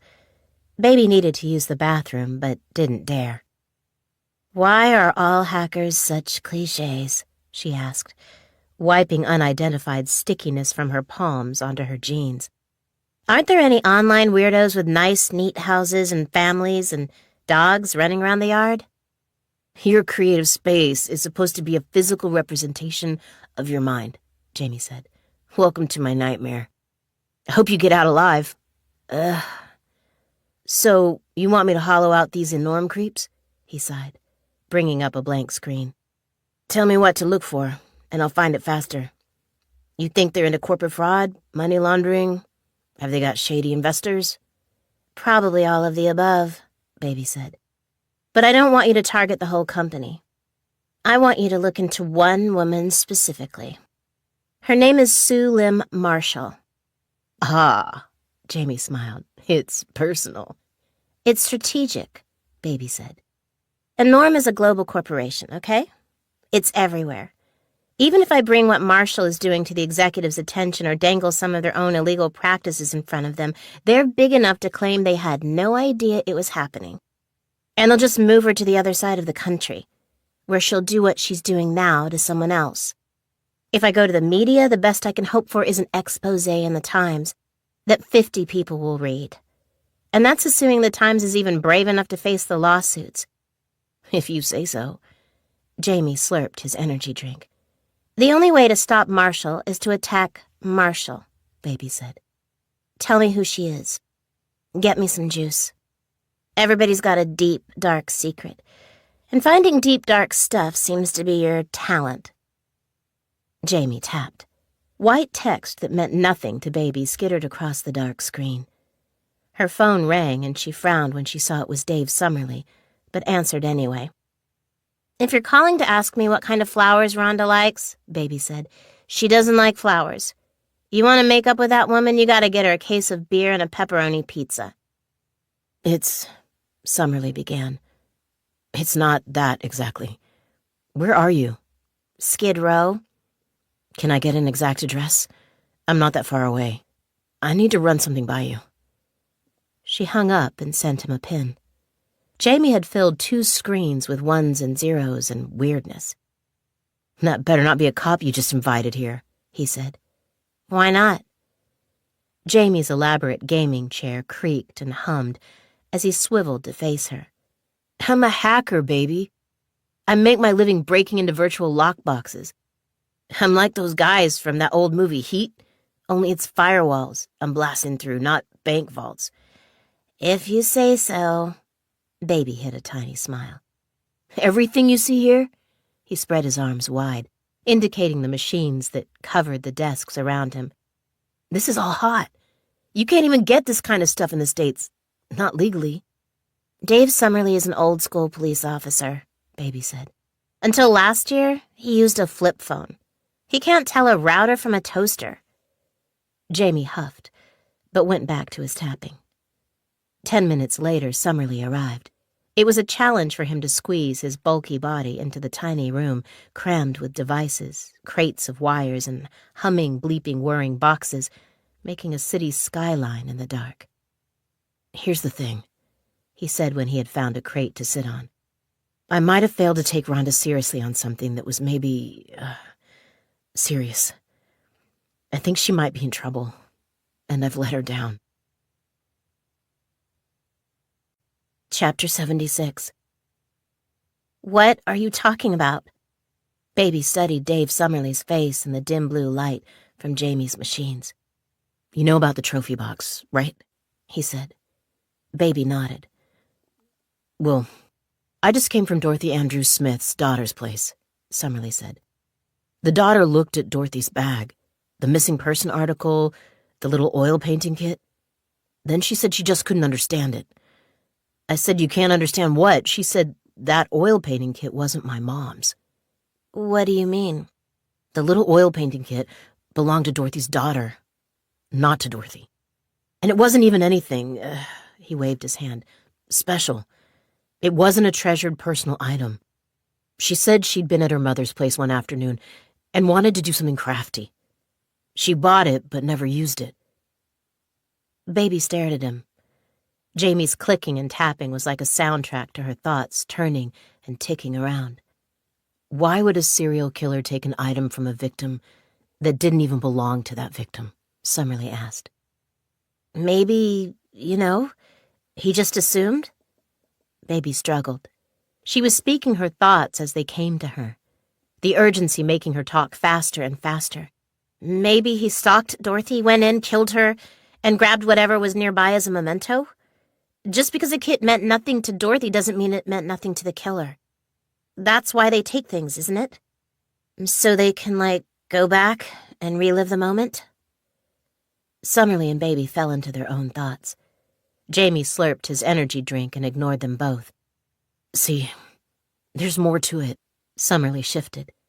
When I started unpicking the Dorothy painting kit threads, I found I could also unpick other threads about the other items in the box. I called Jared Malouf's parents. Jared, the crazy homeless kid from down on Venice Beach? Yeah, I know who you mean. Jared did have a special football jersey for his team, the Torrance Titans. It was a beloved personal item, the kind of thing you'd expect a serial killer hunting and stalking and choosing his victim would take as a trophy.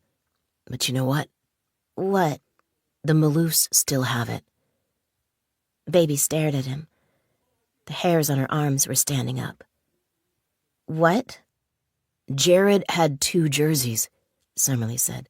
The one he wore during games and a newer, cleaner one he wore for team photos and stuff. The kid was superstitious. He always wore the same jersey for the actual game. It was stained and torn in places. He kept the nice one at home in a drawer and pulled it out only for photographs or videos or whatever. Baby's throat felt tight. If you were going to fake a serial killer's trophy box, Baby said slowly, and you saw the article in the paper about Jared Malouf being missing, what item would you guess best represented him? The football jersey, Summerlee said. Football star, football jersey. Baby felt her thoughts ticking faster and faster. It's the same with Dorothy, Summerlee said. She was an eccentric. The muumuus she wore, the jewelry, Her house had all kinds of dingle-dangles and wind chimes and stuff. If you didn't really know her but wanted to grab something of hers that you thought she loved, the oil painting kit would be a good guess. The hairbrush, Baby said, her thoughts racing, from Maria Sanchez. It was in all of her Instagram tutorials. Summerlee and Baby stared at each other. The box is fake, Summerlee said. But who faked it? Why? I don't know. Who would have had access to all those places connected to the missing people in the box? Baby asked. To their houses, their bedrooms, their drawers. Chapter 77. A man I didn't recognize was pointing a gun at me. He was tall and had bony shoulders that made his t-shirt look like it was on a coat hanger. He had close-cropped dark hair, and his skinny arms were covered in track marks. My instincts rammed into each other, causing a skidding, screeching pileup of vastly different inclinations. Something told me that I had seen this man before. Still, he seemed so dark and dangerous. It was like he had stepped out of another world. A shadow dweller arrived to end me. I had the stomach-churning sense that whoever had hired him to come after me had dug deep into the well of hatred and pulled out an unhinged man with nothing to lose. I knew I was about to be shot dead right there on the deserted highway. The man's eyes told me so. "Get in the car," he said. "Hell no," I replied. The man with the bony shoulders lowered the gun and shot me in the leg. There was no hesitation, no warning look. He was sending me a message. He would tell me what to do once and once only, and if I didn't comply, there would be pain. The bullet had smashed into my shin, slipped past the bone and left through the back of my calf. My leg was knocked out from under me. I didn't have the breath or the time to scream before he marched over and grabbed a fistful of my hair. "I know why you're following me," he growled, "and it ain't happening. You should know that by now. You've been listening in on me for months, years probably. Through the Wi-Fi, through the phones. I know everything. I know what you people do. And I'm not going to come home and join you. Mom and Dad and Uncle Ollie, they can all throw their lot in with the CIA if they want, but I'm not coming back." I'd raked the tire iron up from the asphalt with the tips of my fingers, and now I swung it upward as hard as I could into the man's crotch. His words died on his lips. He collapsed inward like a folding chair and flopped to the ground. He dropped the gun. We both fumbled for it, sending it skidding across the loose gravel at the edge of the road and beneath my car. I saw in a flash that I would have to seriously incapacitate my attacker to buy enough time to get the gun from under the car, or to get my own weapon from inside my car. Trouble was, he had a similar thought. I swung the tire iron again but missed, and I caught an elbow in the nose for my efforts. I'd been hit in the nose by a man once before. A teenage client's father had wanted to smack his son for getting arrested, but smacked me instead when I stepped in to protect him. I felt then, as I did now, like a giant wasp had wrapped its legs around my skull, jammed its massive stinger into the center of my face, and skewered my brain with its upcurved barb. I was momentarily blinded. I heard my attacker drop to his belly and slide under my car. When the explosions of color cleared and the road stopped spinning, I looked up and saw him staring down at me with the pistol pointed right at my face. A big dead tree made a halo around his head as he stood there. The dying leaves looked like dark curls. That's the only reason it finally clicked, and I recognized him. My mouth fell open as shock consumed the terror inside me. "Are you Jared?" I asked. "Jared Maloof?" The tired, world-weary, and emaciated version of Jared Maloof cocked his head, his jaw tight and mean. I recognized the shell of the bright-faced boy I'd seen in the article in the box Troy had given me. It was hard to believe that this skeletal and crazy-eyed man gripping the gun was the same teenage boy. Jared bared his yellowed teeth at me. "You know who I am, Rhonda Bird," he said. Don't play dumb. You're part of the organization. What organization? Well, guess what, bitch? He wasn't even listening now. You're going back. You're going back in a body bag. That's what happens when they send agents after me. Jared? I put my hand out. It was covered in blood from my nose or my calf. I didn't know which. You're unwell. You're not thinking straight. I can explain everything. There was a noise, and his eyes lifted away from me. He flinched sharply. I thought it was a reaction to what I had said. Then my mind registered the blood on his shirt. Dark purple, and then red as it soaked through the fabric from a gunshot wound to his heart. He fell against my car, then dropped unmoving onto the asphalt. I looked up and saw Detective Will Brogan on the other side of the road. He holstered his gun and came running over.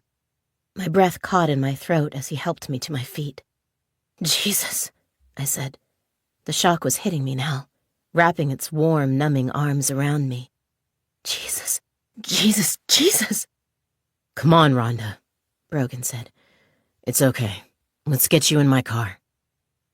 He helped me limp across the island and the north traveling lanes to his vehicle. I got into the passenger seat, watching Brogan go back across the empty highway to retrieve my phone and gun from my car, then jog over and climb into the driver's seat beside me. But even as I sat and breathed, the rational part of my brain was telling me that this wasn't right.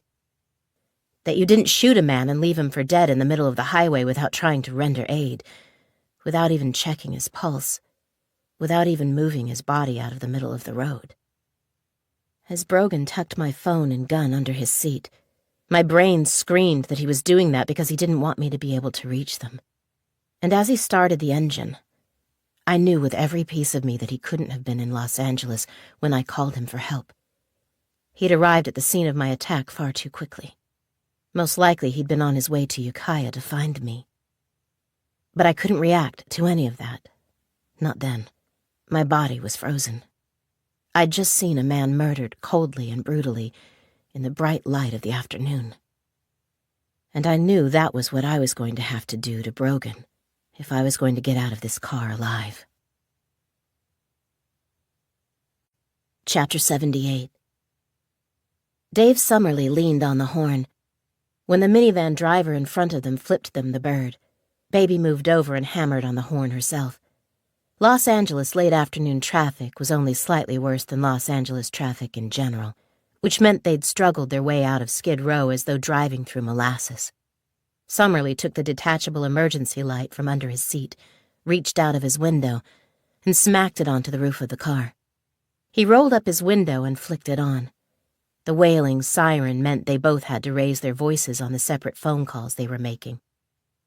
I'm trying to find out the name of the last police officer or detective who came to your house to speak to you about your missing husband, Summerly said, enunciating his words in order to be heard over the muffled wail of the siren. If you can just... Oh, you don't? Do you have a badge number? Or did he leave a business card? Even just a description of the guy? Yes. Yes, if you could ask her what she remembers and call me back. Baby was drumming her fingernails on the dashboard, fighting the crazy impulse to get out of the car and run through the traffic to the highway. I want to speak to Troy Hansen, she growled into her phone. Now. It's a matter of life and death. No, I don't know his inmate number. You know who he is. The man has been all over the internet for the past week and a half. She threw the phone into her footwell at the same time Summerly threw his, and the two devices banged into each other on the floor. Fuck! God damn it! They watched the traffic lazily clearing ahead of them, the cars making a gap wide enough for a person with a shopping cart to weave through, and not much else. Where did Rhonda say she was? About 3 hours from home, Summerly sighed. That was around 3 o'clock. Baby looked at the map app on her phone. If she kept driving at the speed limit, that would put her... She pointed. About here. The gap ahead widened. Summerly and Baby rocked back and forth in their seats as he surged and braked, surged and braked. If we can get through this mess, I can make it in an hour. Jesus! He held his head. What? I don't know. He shook his head. Maybe there's a chance. What if it's someone from one of those missing person volunteer groups? The families agree to see them. They have a meeting in the home, look at the victim's room, nab an item to put in the box. Maybe we're looking at someone from a church group. What about a journalist? Maybe a reporter visited every single family. Dave? Baby put a hand on his leg. Your desperate hope that the world isn't stuffed full of evil cops is seriously cute. But it's wrong. It had to be a cop who snuck into Troy's house and placed the note saying where Daisy's body was. Only a cop would know they didn't have the back of the house covered. And only a cop could have taken it from him at the crime scene. I just can't get my head around the fact that it's a cop who's done this, he said. It always makes me sick, this stuff. Don't look at me like that. I'm not an idiot. I've been through a lot of corruption sweeps in my time. Guys I have known and trusted were picked up. I just never get used to it. Feels worse to me when it's a cop. It's the only thing that makes sense, Baby said. Her phone rang. Men's Central Jail. She picked both phones up and handed Summerlee his. Troy? Baby drew in a deep breath. I've got a lot of things to run by you. Before you start, I have something that might help, Troy Hansen said. Baby put a finger in her ear to block the sound of Summerlee making another call beside her. I spoke to Rhonda earlier. She asked me about a girl named Chelsea Hupp. Asked me if I killed her. Right? I've never heard of Chelsea Hupp, Troy said. Somewhere in the background, a prison door buzzed and slammed. I've been racking my brain about it. I'm certain that I've never heard that name before, but Rhonda said the girl died when I was a kid. Okay. Troy struggled. His voice came out thin, shaken. I did something when I was 7 or 8. My parents told me that nobody got hurt, but maybe they were just trying to protect me. Or themselves. Chapter 79. Hear me out, Will Brogan said. Hear you out? I snapped. My senses were returning. The numbness was fading. I was coming to the knife edge of jittery, uncontrollable fury now. My flight reflex subsiding and my fight reflex taking over. My instincts were telling me to punch Brogan in the side of the skull. I could see myself doing it. But I tamped the urge down. We were going 80 miles an hour down the highway, and he had his gun in the cup holder by his left knee, out of my reach.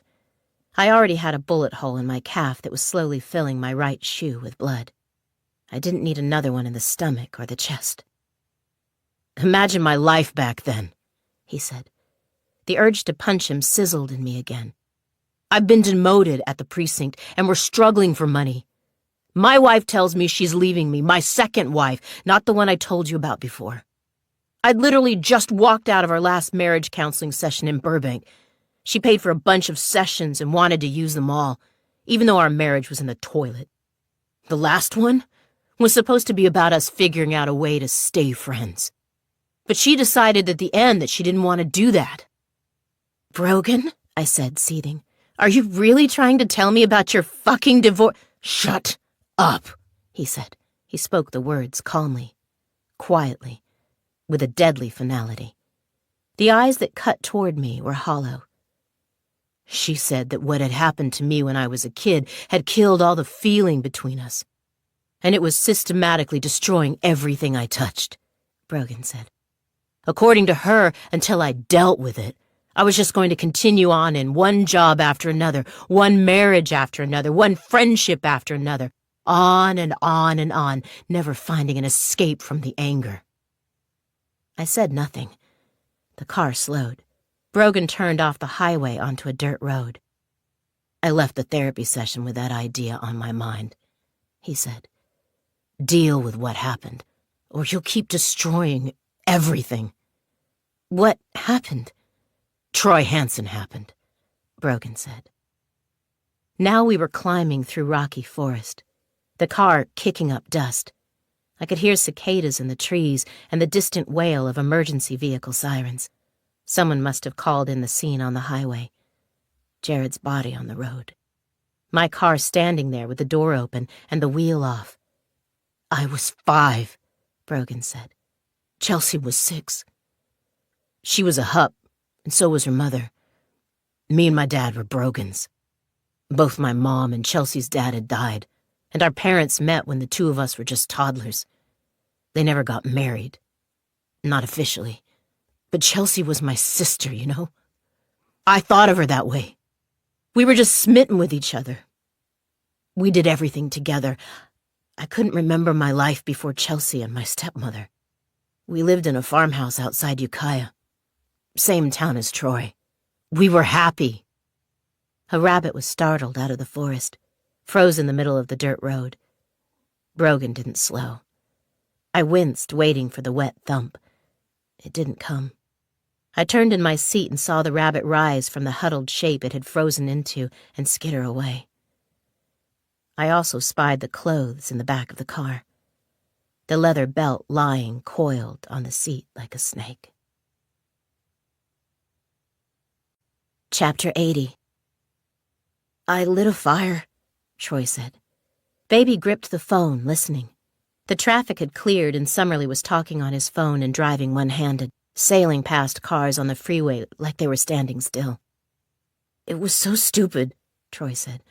I was a stupid little boy playing with matches, that was all. Nothing, calculated.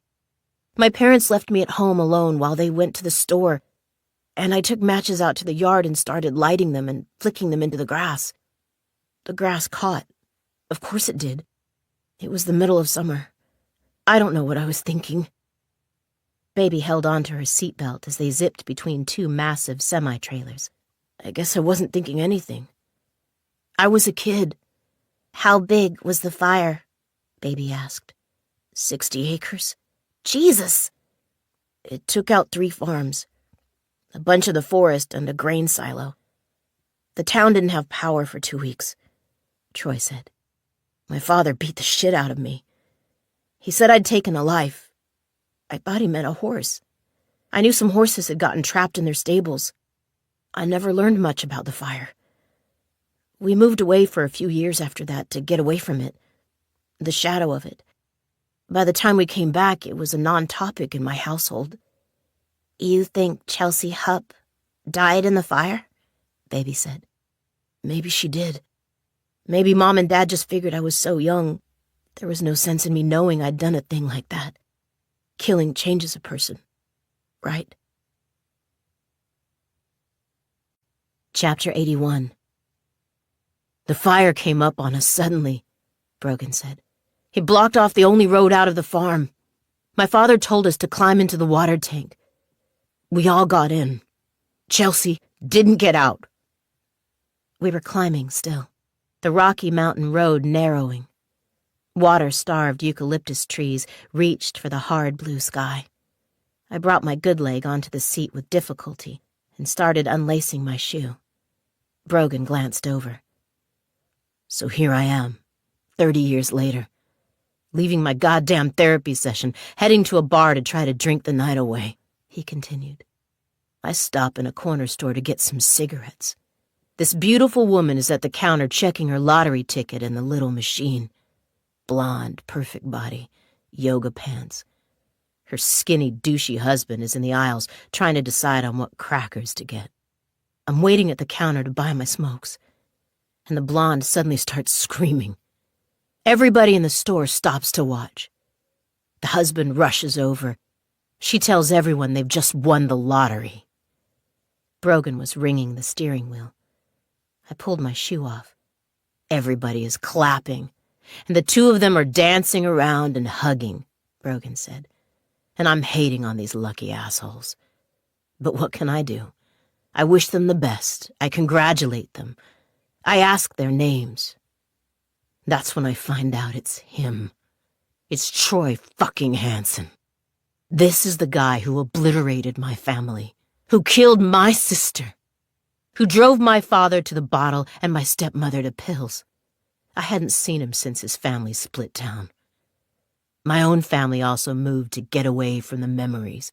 But now here he is, right in front of me, with his beautiful wife, jumping up and down, celebrating his fucking lottery win. Are you kidding me? And oh, of course, I can see it all as I look at him. His blessed life. His parents probably never told him about what happened in the fire. Maybe nobody in town did. I mean, everybody knew, but it just became a thing nobody talked about. Maybe people figured, why burden him with that? I peeled my sock off, rolled it into a tight little ball half the size of my fist. I followed Troy and Daisy home, Brogan said, watching me idly, caught up in his own memories. And the more I learned about Troy, the easier the weight of my own life became. The trouble I was having at work didn't matter. The ex-wives and their bullshit were just background noise. I watched Daisy, learned her habits. I followed Troy on his route around the telephone poles. It was always in my mind to deal with it, like my ex-wife said. Like the therapist said. Deal with my anger. I knew I could do that if I really fucked up Troy's life. Made things even. You're not the meditation and forgiveness and affirmations type, huh? I said. There were opportunities, he said, ignoring me. I learned about Daisy's affair and thought about revealing it to him. I thought about matching his telephone repair route to a bunch of burglaries. I even paid some techie asshole to show me how to copy Troy's work log and alter it so I could make it look like he'd been at certain locations on certain days. I'd fallen for that one. Brogan wiped at his eyes. I looked over. He'd lost interest in what I was doing and was gripping the steering wheel, staring ahead, tears brimming in his eyes. I was looking at the girlfriend, the psychologist. That's how deep I was into Troy and Daisy and their lives.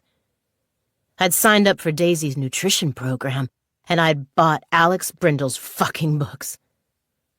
I read her dissertation on serial killers, and then I thought, what if it isn't burglaries that Troy's route matches? He said.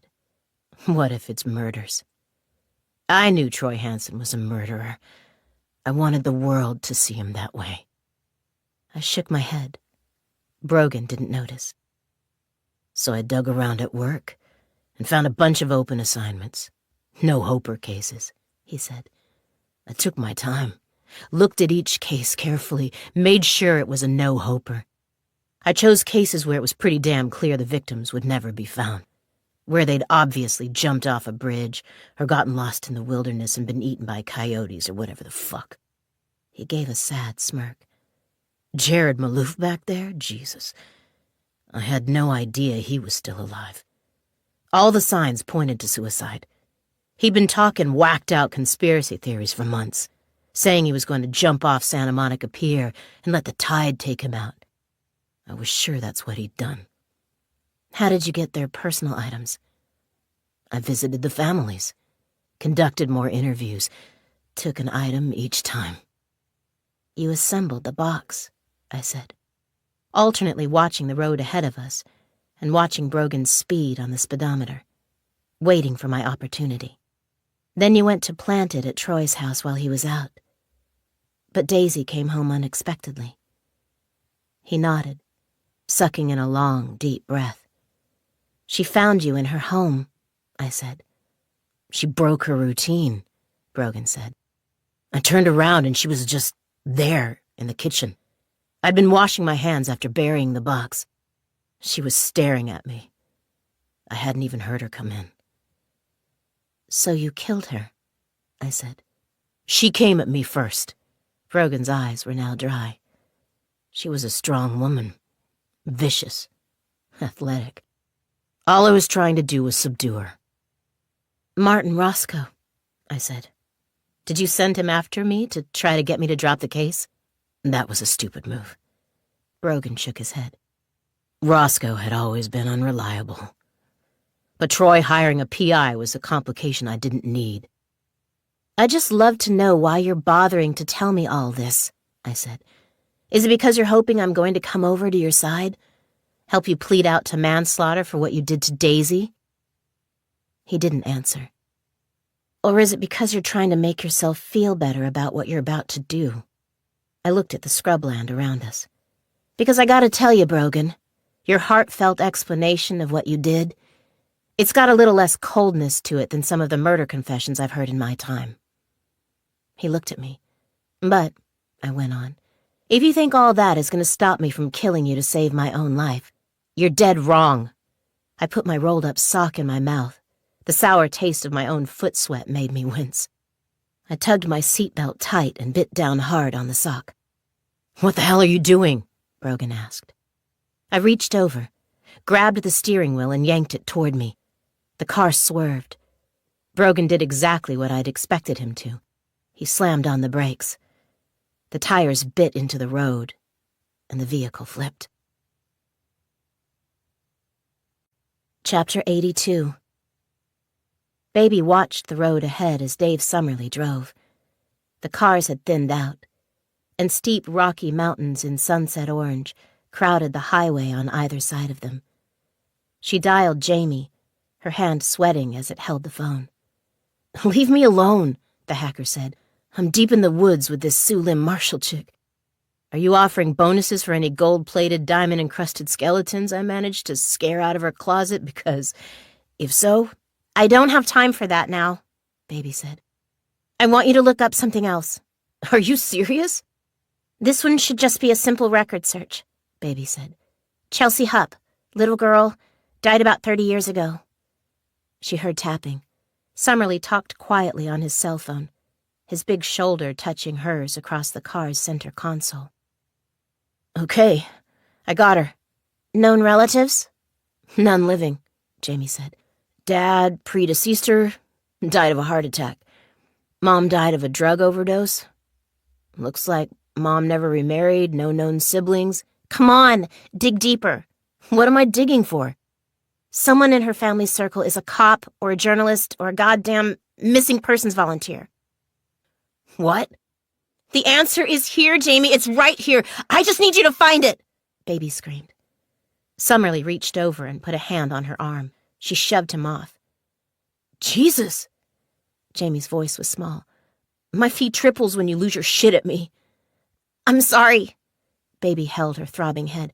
"I'm sorry. Jamie tapped and clicked. "I'm tracing Melanie Hupp's estate. That's the mother." Baby waited. Precious seconds passed. "Looks like the guy she left all her shit to was a cop. Does that help?" "Yes." Baby sat bolt upright. "What's his name?" For a moment, Baby listened so hard that every sound in the car became amplified.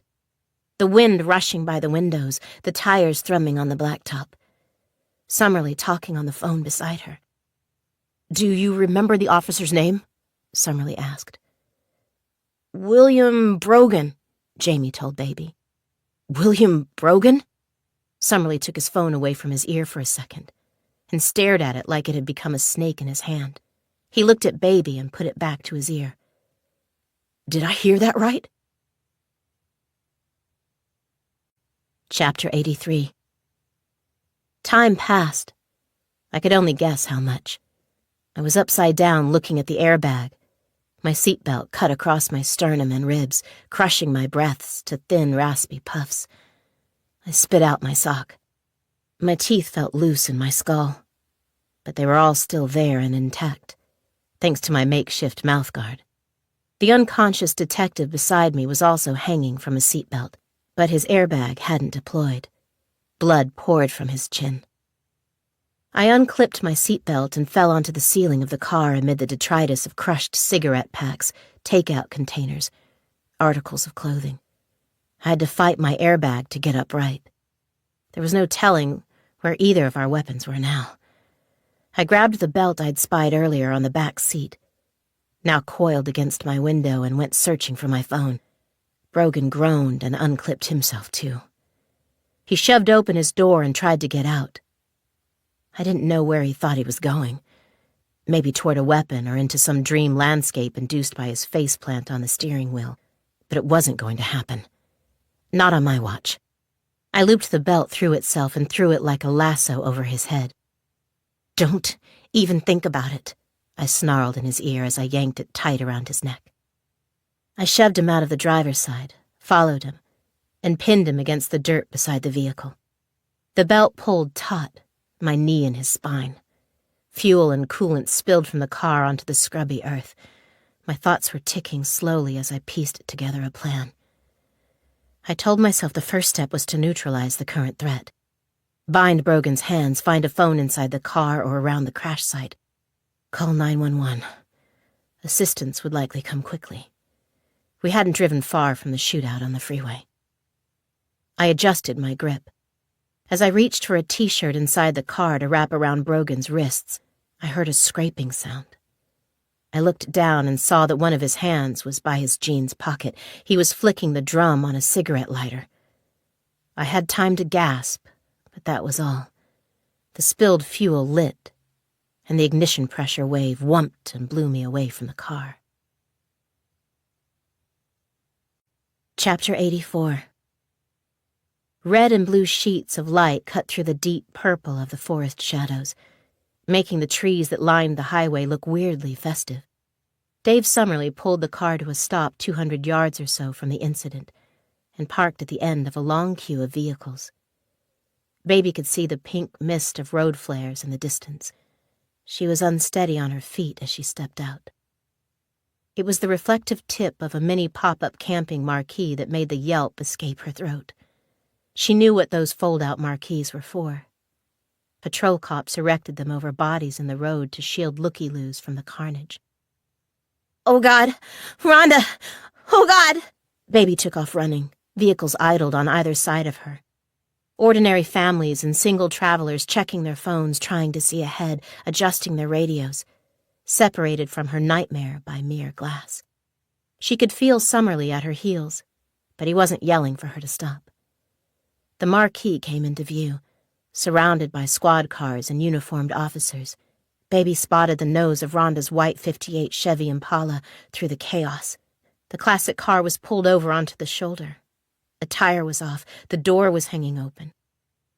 Baby didn't even see the officer waiting to catch her until he cut expertly into her path, secured her waist in a bear hug, and spun her to a stop.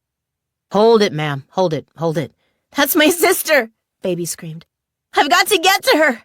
"No one can access the site at this moment. Absolutely no one. I'm going to have to ask you to." "I'm Officer Dave Summerly." Baby looked up. Summerly had his badge out. "You gotta tell me who's on that scene," he said. "I ain't gotta tell you shit, sir." The officer puffed his chest at Summerly, his hand out, palm up. "This is a closed cordon. I've got my orders." Baby didn't make the decision to kneel.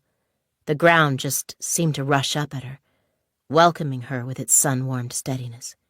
She pressed her hands against the asphalt and tried not to be sick. She was aware that Summerly was barking orders and cursing, and there was shoving going on above her.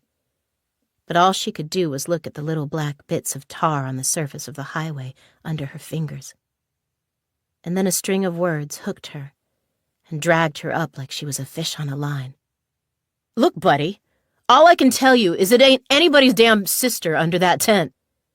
Baby grabbed Summerly's jeans and climbed up him, his arm wrapped around her like a great solid life buoy. "It's a dude." The cop yanked off his hat, raked a hand through his hair, and turned to check the whereabouts of his boss. Okay, the victim's a male. Now go back to your goddamn vehicle, will ya?" Baby and Summerly walked back along the line of cars, the curious faces of drivers following them, and tried to regroup. "Is it Brogan?" "I don't know," Summerly said. His eyes searched the asphalt. "If it's not him, who is it?" "I don't know." "Why is her car here?" Baby roared. "Where is she?" "Baby," Summerly said, "I know exactly as much as you do right now." They held each other. With her chin on his shoulder, Baby looked down the highway and saw a thin smoke tendril rising from the distant forest. "What's that?" she asked. She turned him around, pointed. The smoke was drifting diagonally with the evening breeze. Chapter 85. Will Brogan had hope. That was the terrifying part. After the explosion, I sat against the base of a tree and watched the car burning and thought about Brogan's hope. All he'd been doing since he killed Daisy Hanson was trying to clean up his mess, and there was still a chance he could do that, He'd burned Daisy's car and her body, removing all traces of himself. He'd lured Troy to the scene and then disappeared the note he'd used to do so. I'd conveniently brought the box buried in Troy's crawlspace to the police's attention for him. If Brogan could pin Jared Malouf's murder on me, another loose end would be neatly tied up. He was probably hoping that he could kill me now and pass it off as self-defense. A killer with hope, even struggling, flickering, fading hope, is unspeakably dangerous. The door was closing on Brogan's escape. He had one final problem to solve before he could slip through and be free. And yes, I was tired. I was wounded and shaken and probably concussed. I'd lost blood. I was unarmed. But I had one advantage. I had more to lose than Brogan. My kid sister was right behind me on the trail of discovering who had set up Troy Hansen, and Baby would never believe that Brogan had killed me in self-defense. Brogan would have to take her out, too. And my love for Baby would trump a killer's hope any day of the week. In the aftermath of the blast, I'd glimpsed Brogan crawling into the trees, but I didn't know if he'd grabbed a weapon from the wreckage before he went. Slowly, carefully, I eased onto my hands and knees and started to crawl back toward the car. A shot smacked into a tree above my head, showering splinters. I flattened myself against the earth. Smoke was pouring through the forest, coiling upward, black and choking. I looked up from the dirt and inspected the vehicle. Brogan's cigarette lighter had detonated the fuel in the tank at the rear of the car, but the flames hadn't reached the engine yet. I knew a second explosion was coming. I waited and gripped the ground and hoped the roaring noise of the fire wasn't masking the sound of Brogan repositioning to get a better angle on me. Then Brogan stepped out of the forest and said, "Get up!" I saw that his front teeth were chipped from the accident. His left arm was tucked into his shirt. That shoulder was either broken or dislocated. He raised the gun and pointed it at me. I kept flat, knowing a shot in the back wouldn't fit his tale about killing me to defend himself. "Get up!" he ordered again. I shook my head. "Get up!" The windows of the car burst out, showering me with glass. The radiant heat from the vehicle seared my skin, even from 10 yards away. "I said, get up!"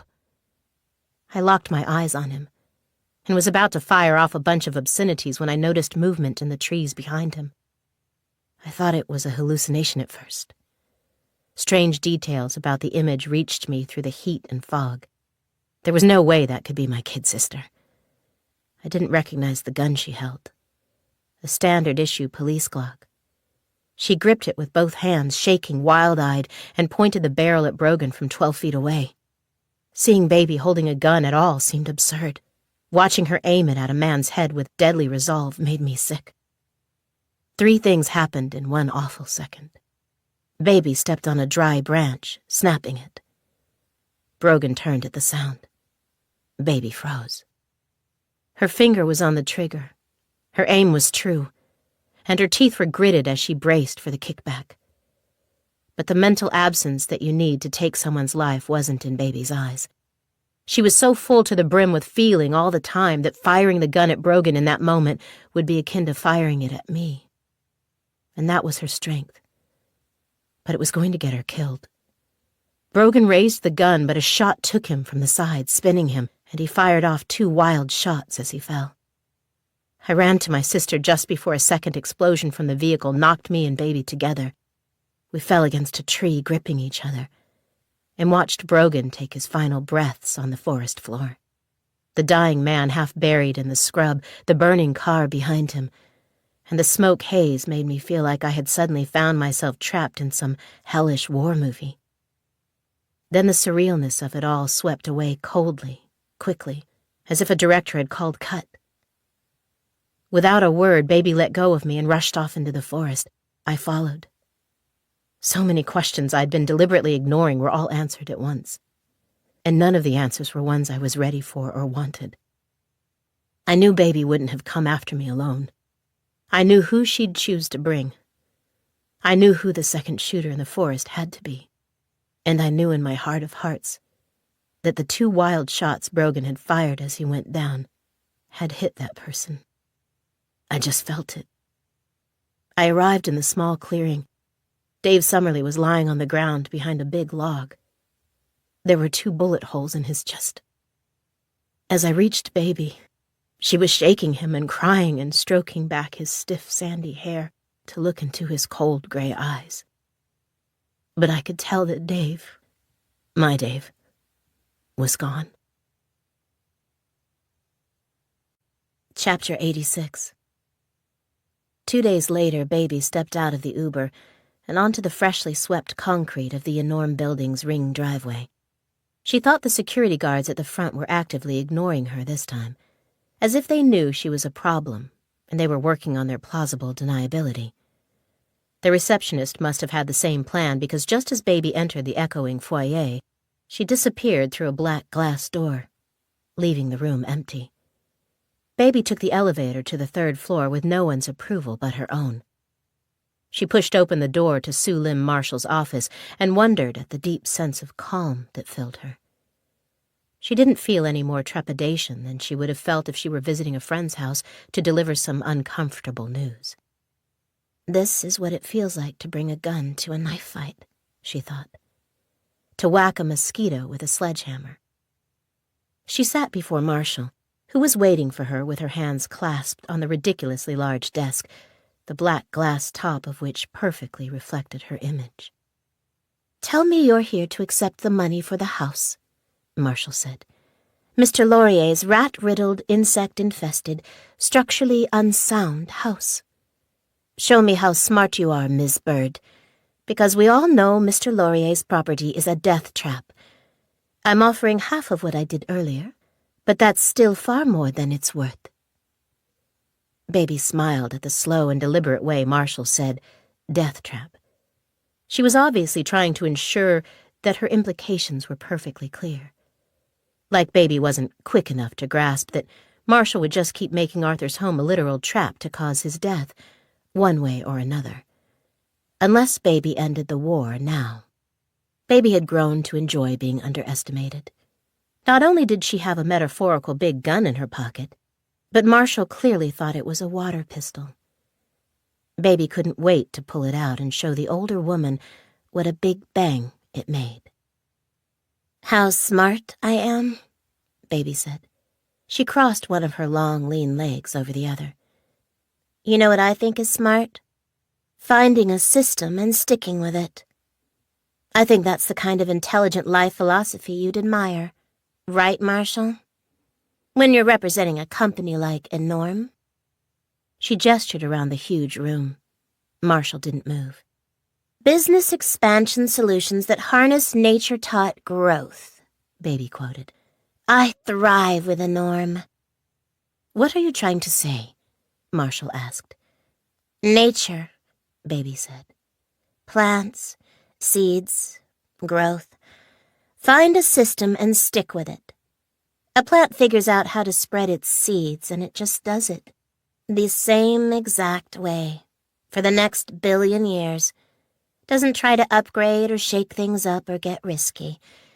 It just does the same thing over and over and over." Marshall twitched in her seat. "I thought I knew what I was going to find when I looked into your background, Marshall," Baby continued. "I figured there'd be a string of people like Arthur and Carol Laurier, people who had been bullied and harassed and even killed for not doing what you wanted them to do. A system, a pattern you'd found and stuck to, because you were so good at what you were doing to Arthur. You were practiced. But it turns out it wasn't because you'd been doing it for Enorm." Marshall glared at her. "You've been doing it at home," Baby said. Marshall stood. Her hands were splayed on the glass top, her head bowed. She and her reflection stared at each other, their fingertips touching. Narcissus reaching for himself in the pool. "I had your entire work history combed over. Nothing. Clean." Baby leaned back in her seat. "Then someone suggested I look at your personal life. I didn't think it was relevant. where you'd grown up, where you went to school, who you were married to, until suddenly, it was. Marshall's lip curled into a mean sneer. Because that's where all the bodies are, Baby said. Chapter 87.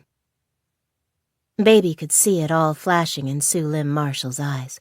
The high school ex-boyfriend in South Korea, arrested when his computer was found stuffed with forged exam results, all mysteriously downloaded in a single day. That same ex-boyfriend who, stricken with shame, had committed suicide by stabbing himself in the heart. The landlord in Los Angeles, who had raised the rents in the building where Marshall lived and who died after falling down the stairs of that same building. Then there were the two former husbands. The first one went out fishing one night and never came home. The second one had been killed in a drive-by shooting at 3 a.m. in a neighborhood he shouldn't have been near. Marshall had to be wondering which of her past sins Baby was about to expose. Which ones she had uncovered and locked onto. Because surely Baby hadn't found them all. But Baby had. Together, Baby and Jamie had traversed the labyrinth of false names, accounts, addresses, and identities Marshall had used to hide who she really was. Jamie on the keys followed links. And Baby, while also trying to clean and organize his den of disgustingness, chimed in with suggestions about what avenue to explore next. Baby watched Sue Lim Marshall go to the huge windows and look out at Los Angeles. She saw Marshall make the decision to kill her right then and there. It came over her like a stiffness. Living rigor mortis. Baby guessed you had to be like that to kill as efficiently as Marshall had over the course of her life. You had to be so completely and utterly disconnected from the act that your body lost itself in the task, like the automatic motions of a Roomba doing its slow waltz across the floors. Marshall didn't even say she needed a water or a notepad or to call the receptionist. Didn't make some petty excuse to reassure Baby as she crossed to the cabinet at the side of the room because the stupid big black glass desk didn't have anything as practical as drawers in it. Baby didn't mind that Marshall thought so little of her, that she wouldn't even pretend she wasn't going to kill her. Because, Baby supposed, in the end the woman wanted her to figure it out, to get up and rush toward her. It would make Marshall's claim of a sudden attack and a struggle during which she had to defend herself all the more believable. But Baby didn't do that. She didn't even look at the woman. She just sat quietly and listened. She'd been doing a lot of that the last couple of days. Listening rather than talking. She'd been listening to Rhonda crying in her room at the beachside mansion at night. She'd been listening to Arthur and Mouse puttering around the big kitchen in Manhattan Beach, adjusting to life in the huge house with Baby and Rhonda after the Waterway Street house had been declared uninhabitable. Now Baby listened as Sue Lim Marshall opened a thin, sleek drawer in the cabinet and placed her hand on what was likely a thin, sleek gun. She heard the door to the office fly open. She heard Marshall gasp and heard Mouse's low, hellish growl. She heard the big dog's nails on the hardwood as he and Rhonda stepped into the room. Baby finally looked over. Her sister held the chain connected to Mouse's collar with both hands, and her boots were planted on the floor. And still Rhonda had to lean all of her 260 pounds back to stop the animal from getting to Marshall. It was as though the dog knew exactly who'd poisoned him. Marshall froze with her hand in the drawer, and Mouse let out a series of eardrum-shattering barks that bounced and echoed around the huge room, so it sounded like an army of devil hounds had arrived. "You let go of what you're holding and put your hands in the air right now, Marshall," Rhonda said, gripping the chain with all her strength. "Or I will." Chapter 88. I knew Baby wanted to be at the front of the crowd outside the men's central jail release gate, ahead of the jostling media and internet people waiting for Troy's release. She wanted to be where the action was. My baby sister had been a ball of fiery, excitable energy since the brief of evidence she'd submitted to the Los Angeles chief of homicide had been accepted, and charges had been laid against Sue Lim Marshall in relation to 3 mysterious deaths on U.S. soil. That had happened 2 days earlier, and a swirl of activity had followed. Arthur Laurier's property had been released back to him with the condemnation reversed, and the nefarious new neighbors had vanished from Waterway Street, both of which only added to Baby's vibrancy. She twitched and paced beside me as we waited for the gates to open, but she stuck by my side, because I wasn't a front-of-the-crowd person, and because she had been worried about me since Dave Summerlee died in the forest. I was worried about me, too, about how I was ever going to forgive myself for not telling the guy how I really felt, for not taking a moment to stop what I was doing with the agency and Baby to work out whether he and I should be together. He'd died saving my life, and now I would have to wonder for the rest of that life what we had been to him in his last seconds, what we could have been, or should have been. Baby had dealt with her grief the same way she dealt with most things. She'd hidden from it in the hurricane of activity she had generated for herself, but I hadn't yet figured out what I was going to do. I was keeping it together for my sister's sake, presenting a strong front out of habit. Troy Hansen was led out of the automatic doors beyond the release gate, and he came to the front of the scrum with that small, uncertain, weird smile on his face. It widened slightly when he saw me and Baby, and widened further when George Crawley stepped out of the throng and hugged him. The 2 men rocked back and forth in the big bear hug. People in the crowd were clapping. I felt a little sick. Casey's crime channel has always believed in Troy Hansen's innocence, a young woman nearby said, filming the hug and the scrum, and herself, with a phone on an extendable selfie stick. It's a glorious day for Troy Hansen supporters here at Men's Central. We're so excited to see him walking free today. Like and follow for more, or DM me for how to subscribe to the podcast. Troy and George tried to get to a car in the lot, but the crowd followed them. So the man of the hour bent his head and spoke into someone's mic, probably hoping a quick statement would make the crowd back off. What he said made Baby squeal. It made me roll my eyes. I wouldn't be free today without the Two Sisters Detective Agency. Troy waved at us. Rhonda and Baby Bird. If you need help, call the birds.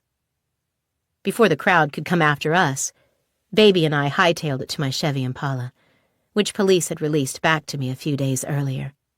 Baby grinning all the way. The afternoon sun had warmed the leather seats, and as we left the lot, Baby drummed the dashboard so hard and fast it was like a hum. Did you hear that? She cackled, gave her drum roll a big smacking finish. Man, that was great. If you need help, call the birds. What better endorsement is there? The guy was walking out of prison because of us. That little endorsement is the last thing we need, I told Baby. It's just going to double the size of the mess that's already waiting for us. What are you talking about? Listen to that, I said. I cupped an ear. Baby listened. Over the thrum of the engine and the rumble of the traffic was the sound of a phone vibrating, a constant, rhythmic buzz coming from the glove compartment. She opened the compartment, took out my phone, and looked at the number flashing on the screen. That's the agency line, I told her. I haven't answered in days because it just keeps ringing. We've got about 200 voicemails from people who want us to take their cases, and triple that in email inquiries. We've got to figure out how the hell we categorize all this new business. There's everything from murder to mail fraud in there. And I don't want someone who really needs our help to get lost in the chaos. As Baby held the phone, it stopped ringing, then promptly started again. She smiled at me, and I sent a brave smile back. My kid sister slumped in the seat, flipped her sunglasses up, and started scrolling through the messages. I guess we'll just have to hire some staff, she shrugged. That's what happens when you get a whole lot of cred all dumped on you at once. I thought about that. More staff, bigger offices. Our pick of cases. It was too early to know if that's what I really wanted, if that's what was good for me and Baby. We stopped at a traffic light, and a couple of Hollywood agent types crossed in front of us, both talking on their little earpieces and carrying cups of coffee. A city bus roared by, and I followed Baby's gaze to a telephone pole just outside of her open window. On it was a sign with the word "missing," above a photo of a fluffy beige poodle curled up on a tasseled silk pillow. Baby looked at me, and I had to laugh, because her big brown dog-loving eyes were wide with desire. "We shouldn't forget our roots, I suppose," I said, and nodded at the poster. "No matter what happens. No case is too big, no case is too small, right?" Baby grinned, leaned out and ripped down the poster. Behind it was an older one, dimpled and yellowed by rain. It was another poster with the word "missing" and a photo. This one of a man and a woman at the rail of what looked like a yacht. They were arm in arm, and something about their happy smiles suddenly drained all the warmth out of the car. I looked at my sister and knew that she felt exactly what I was feeling. The sense that the people in the picture, whoever they were, needed the birds. "Grab that poster too," I told her.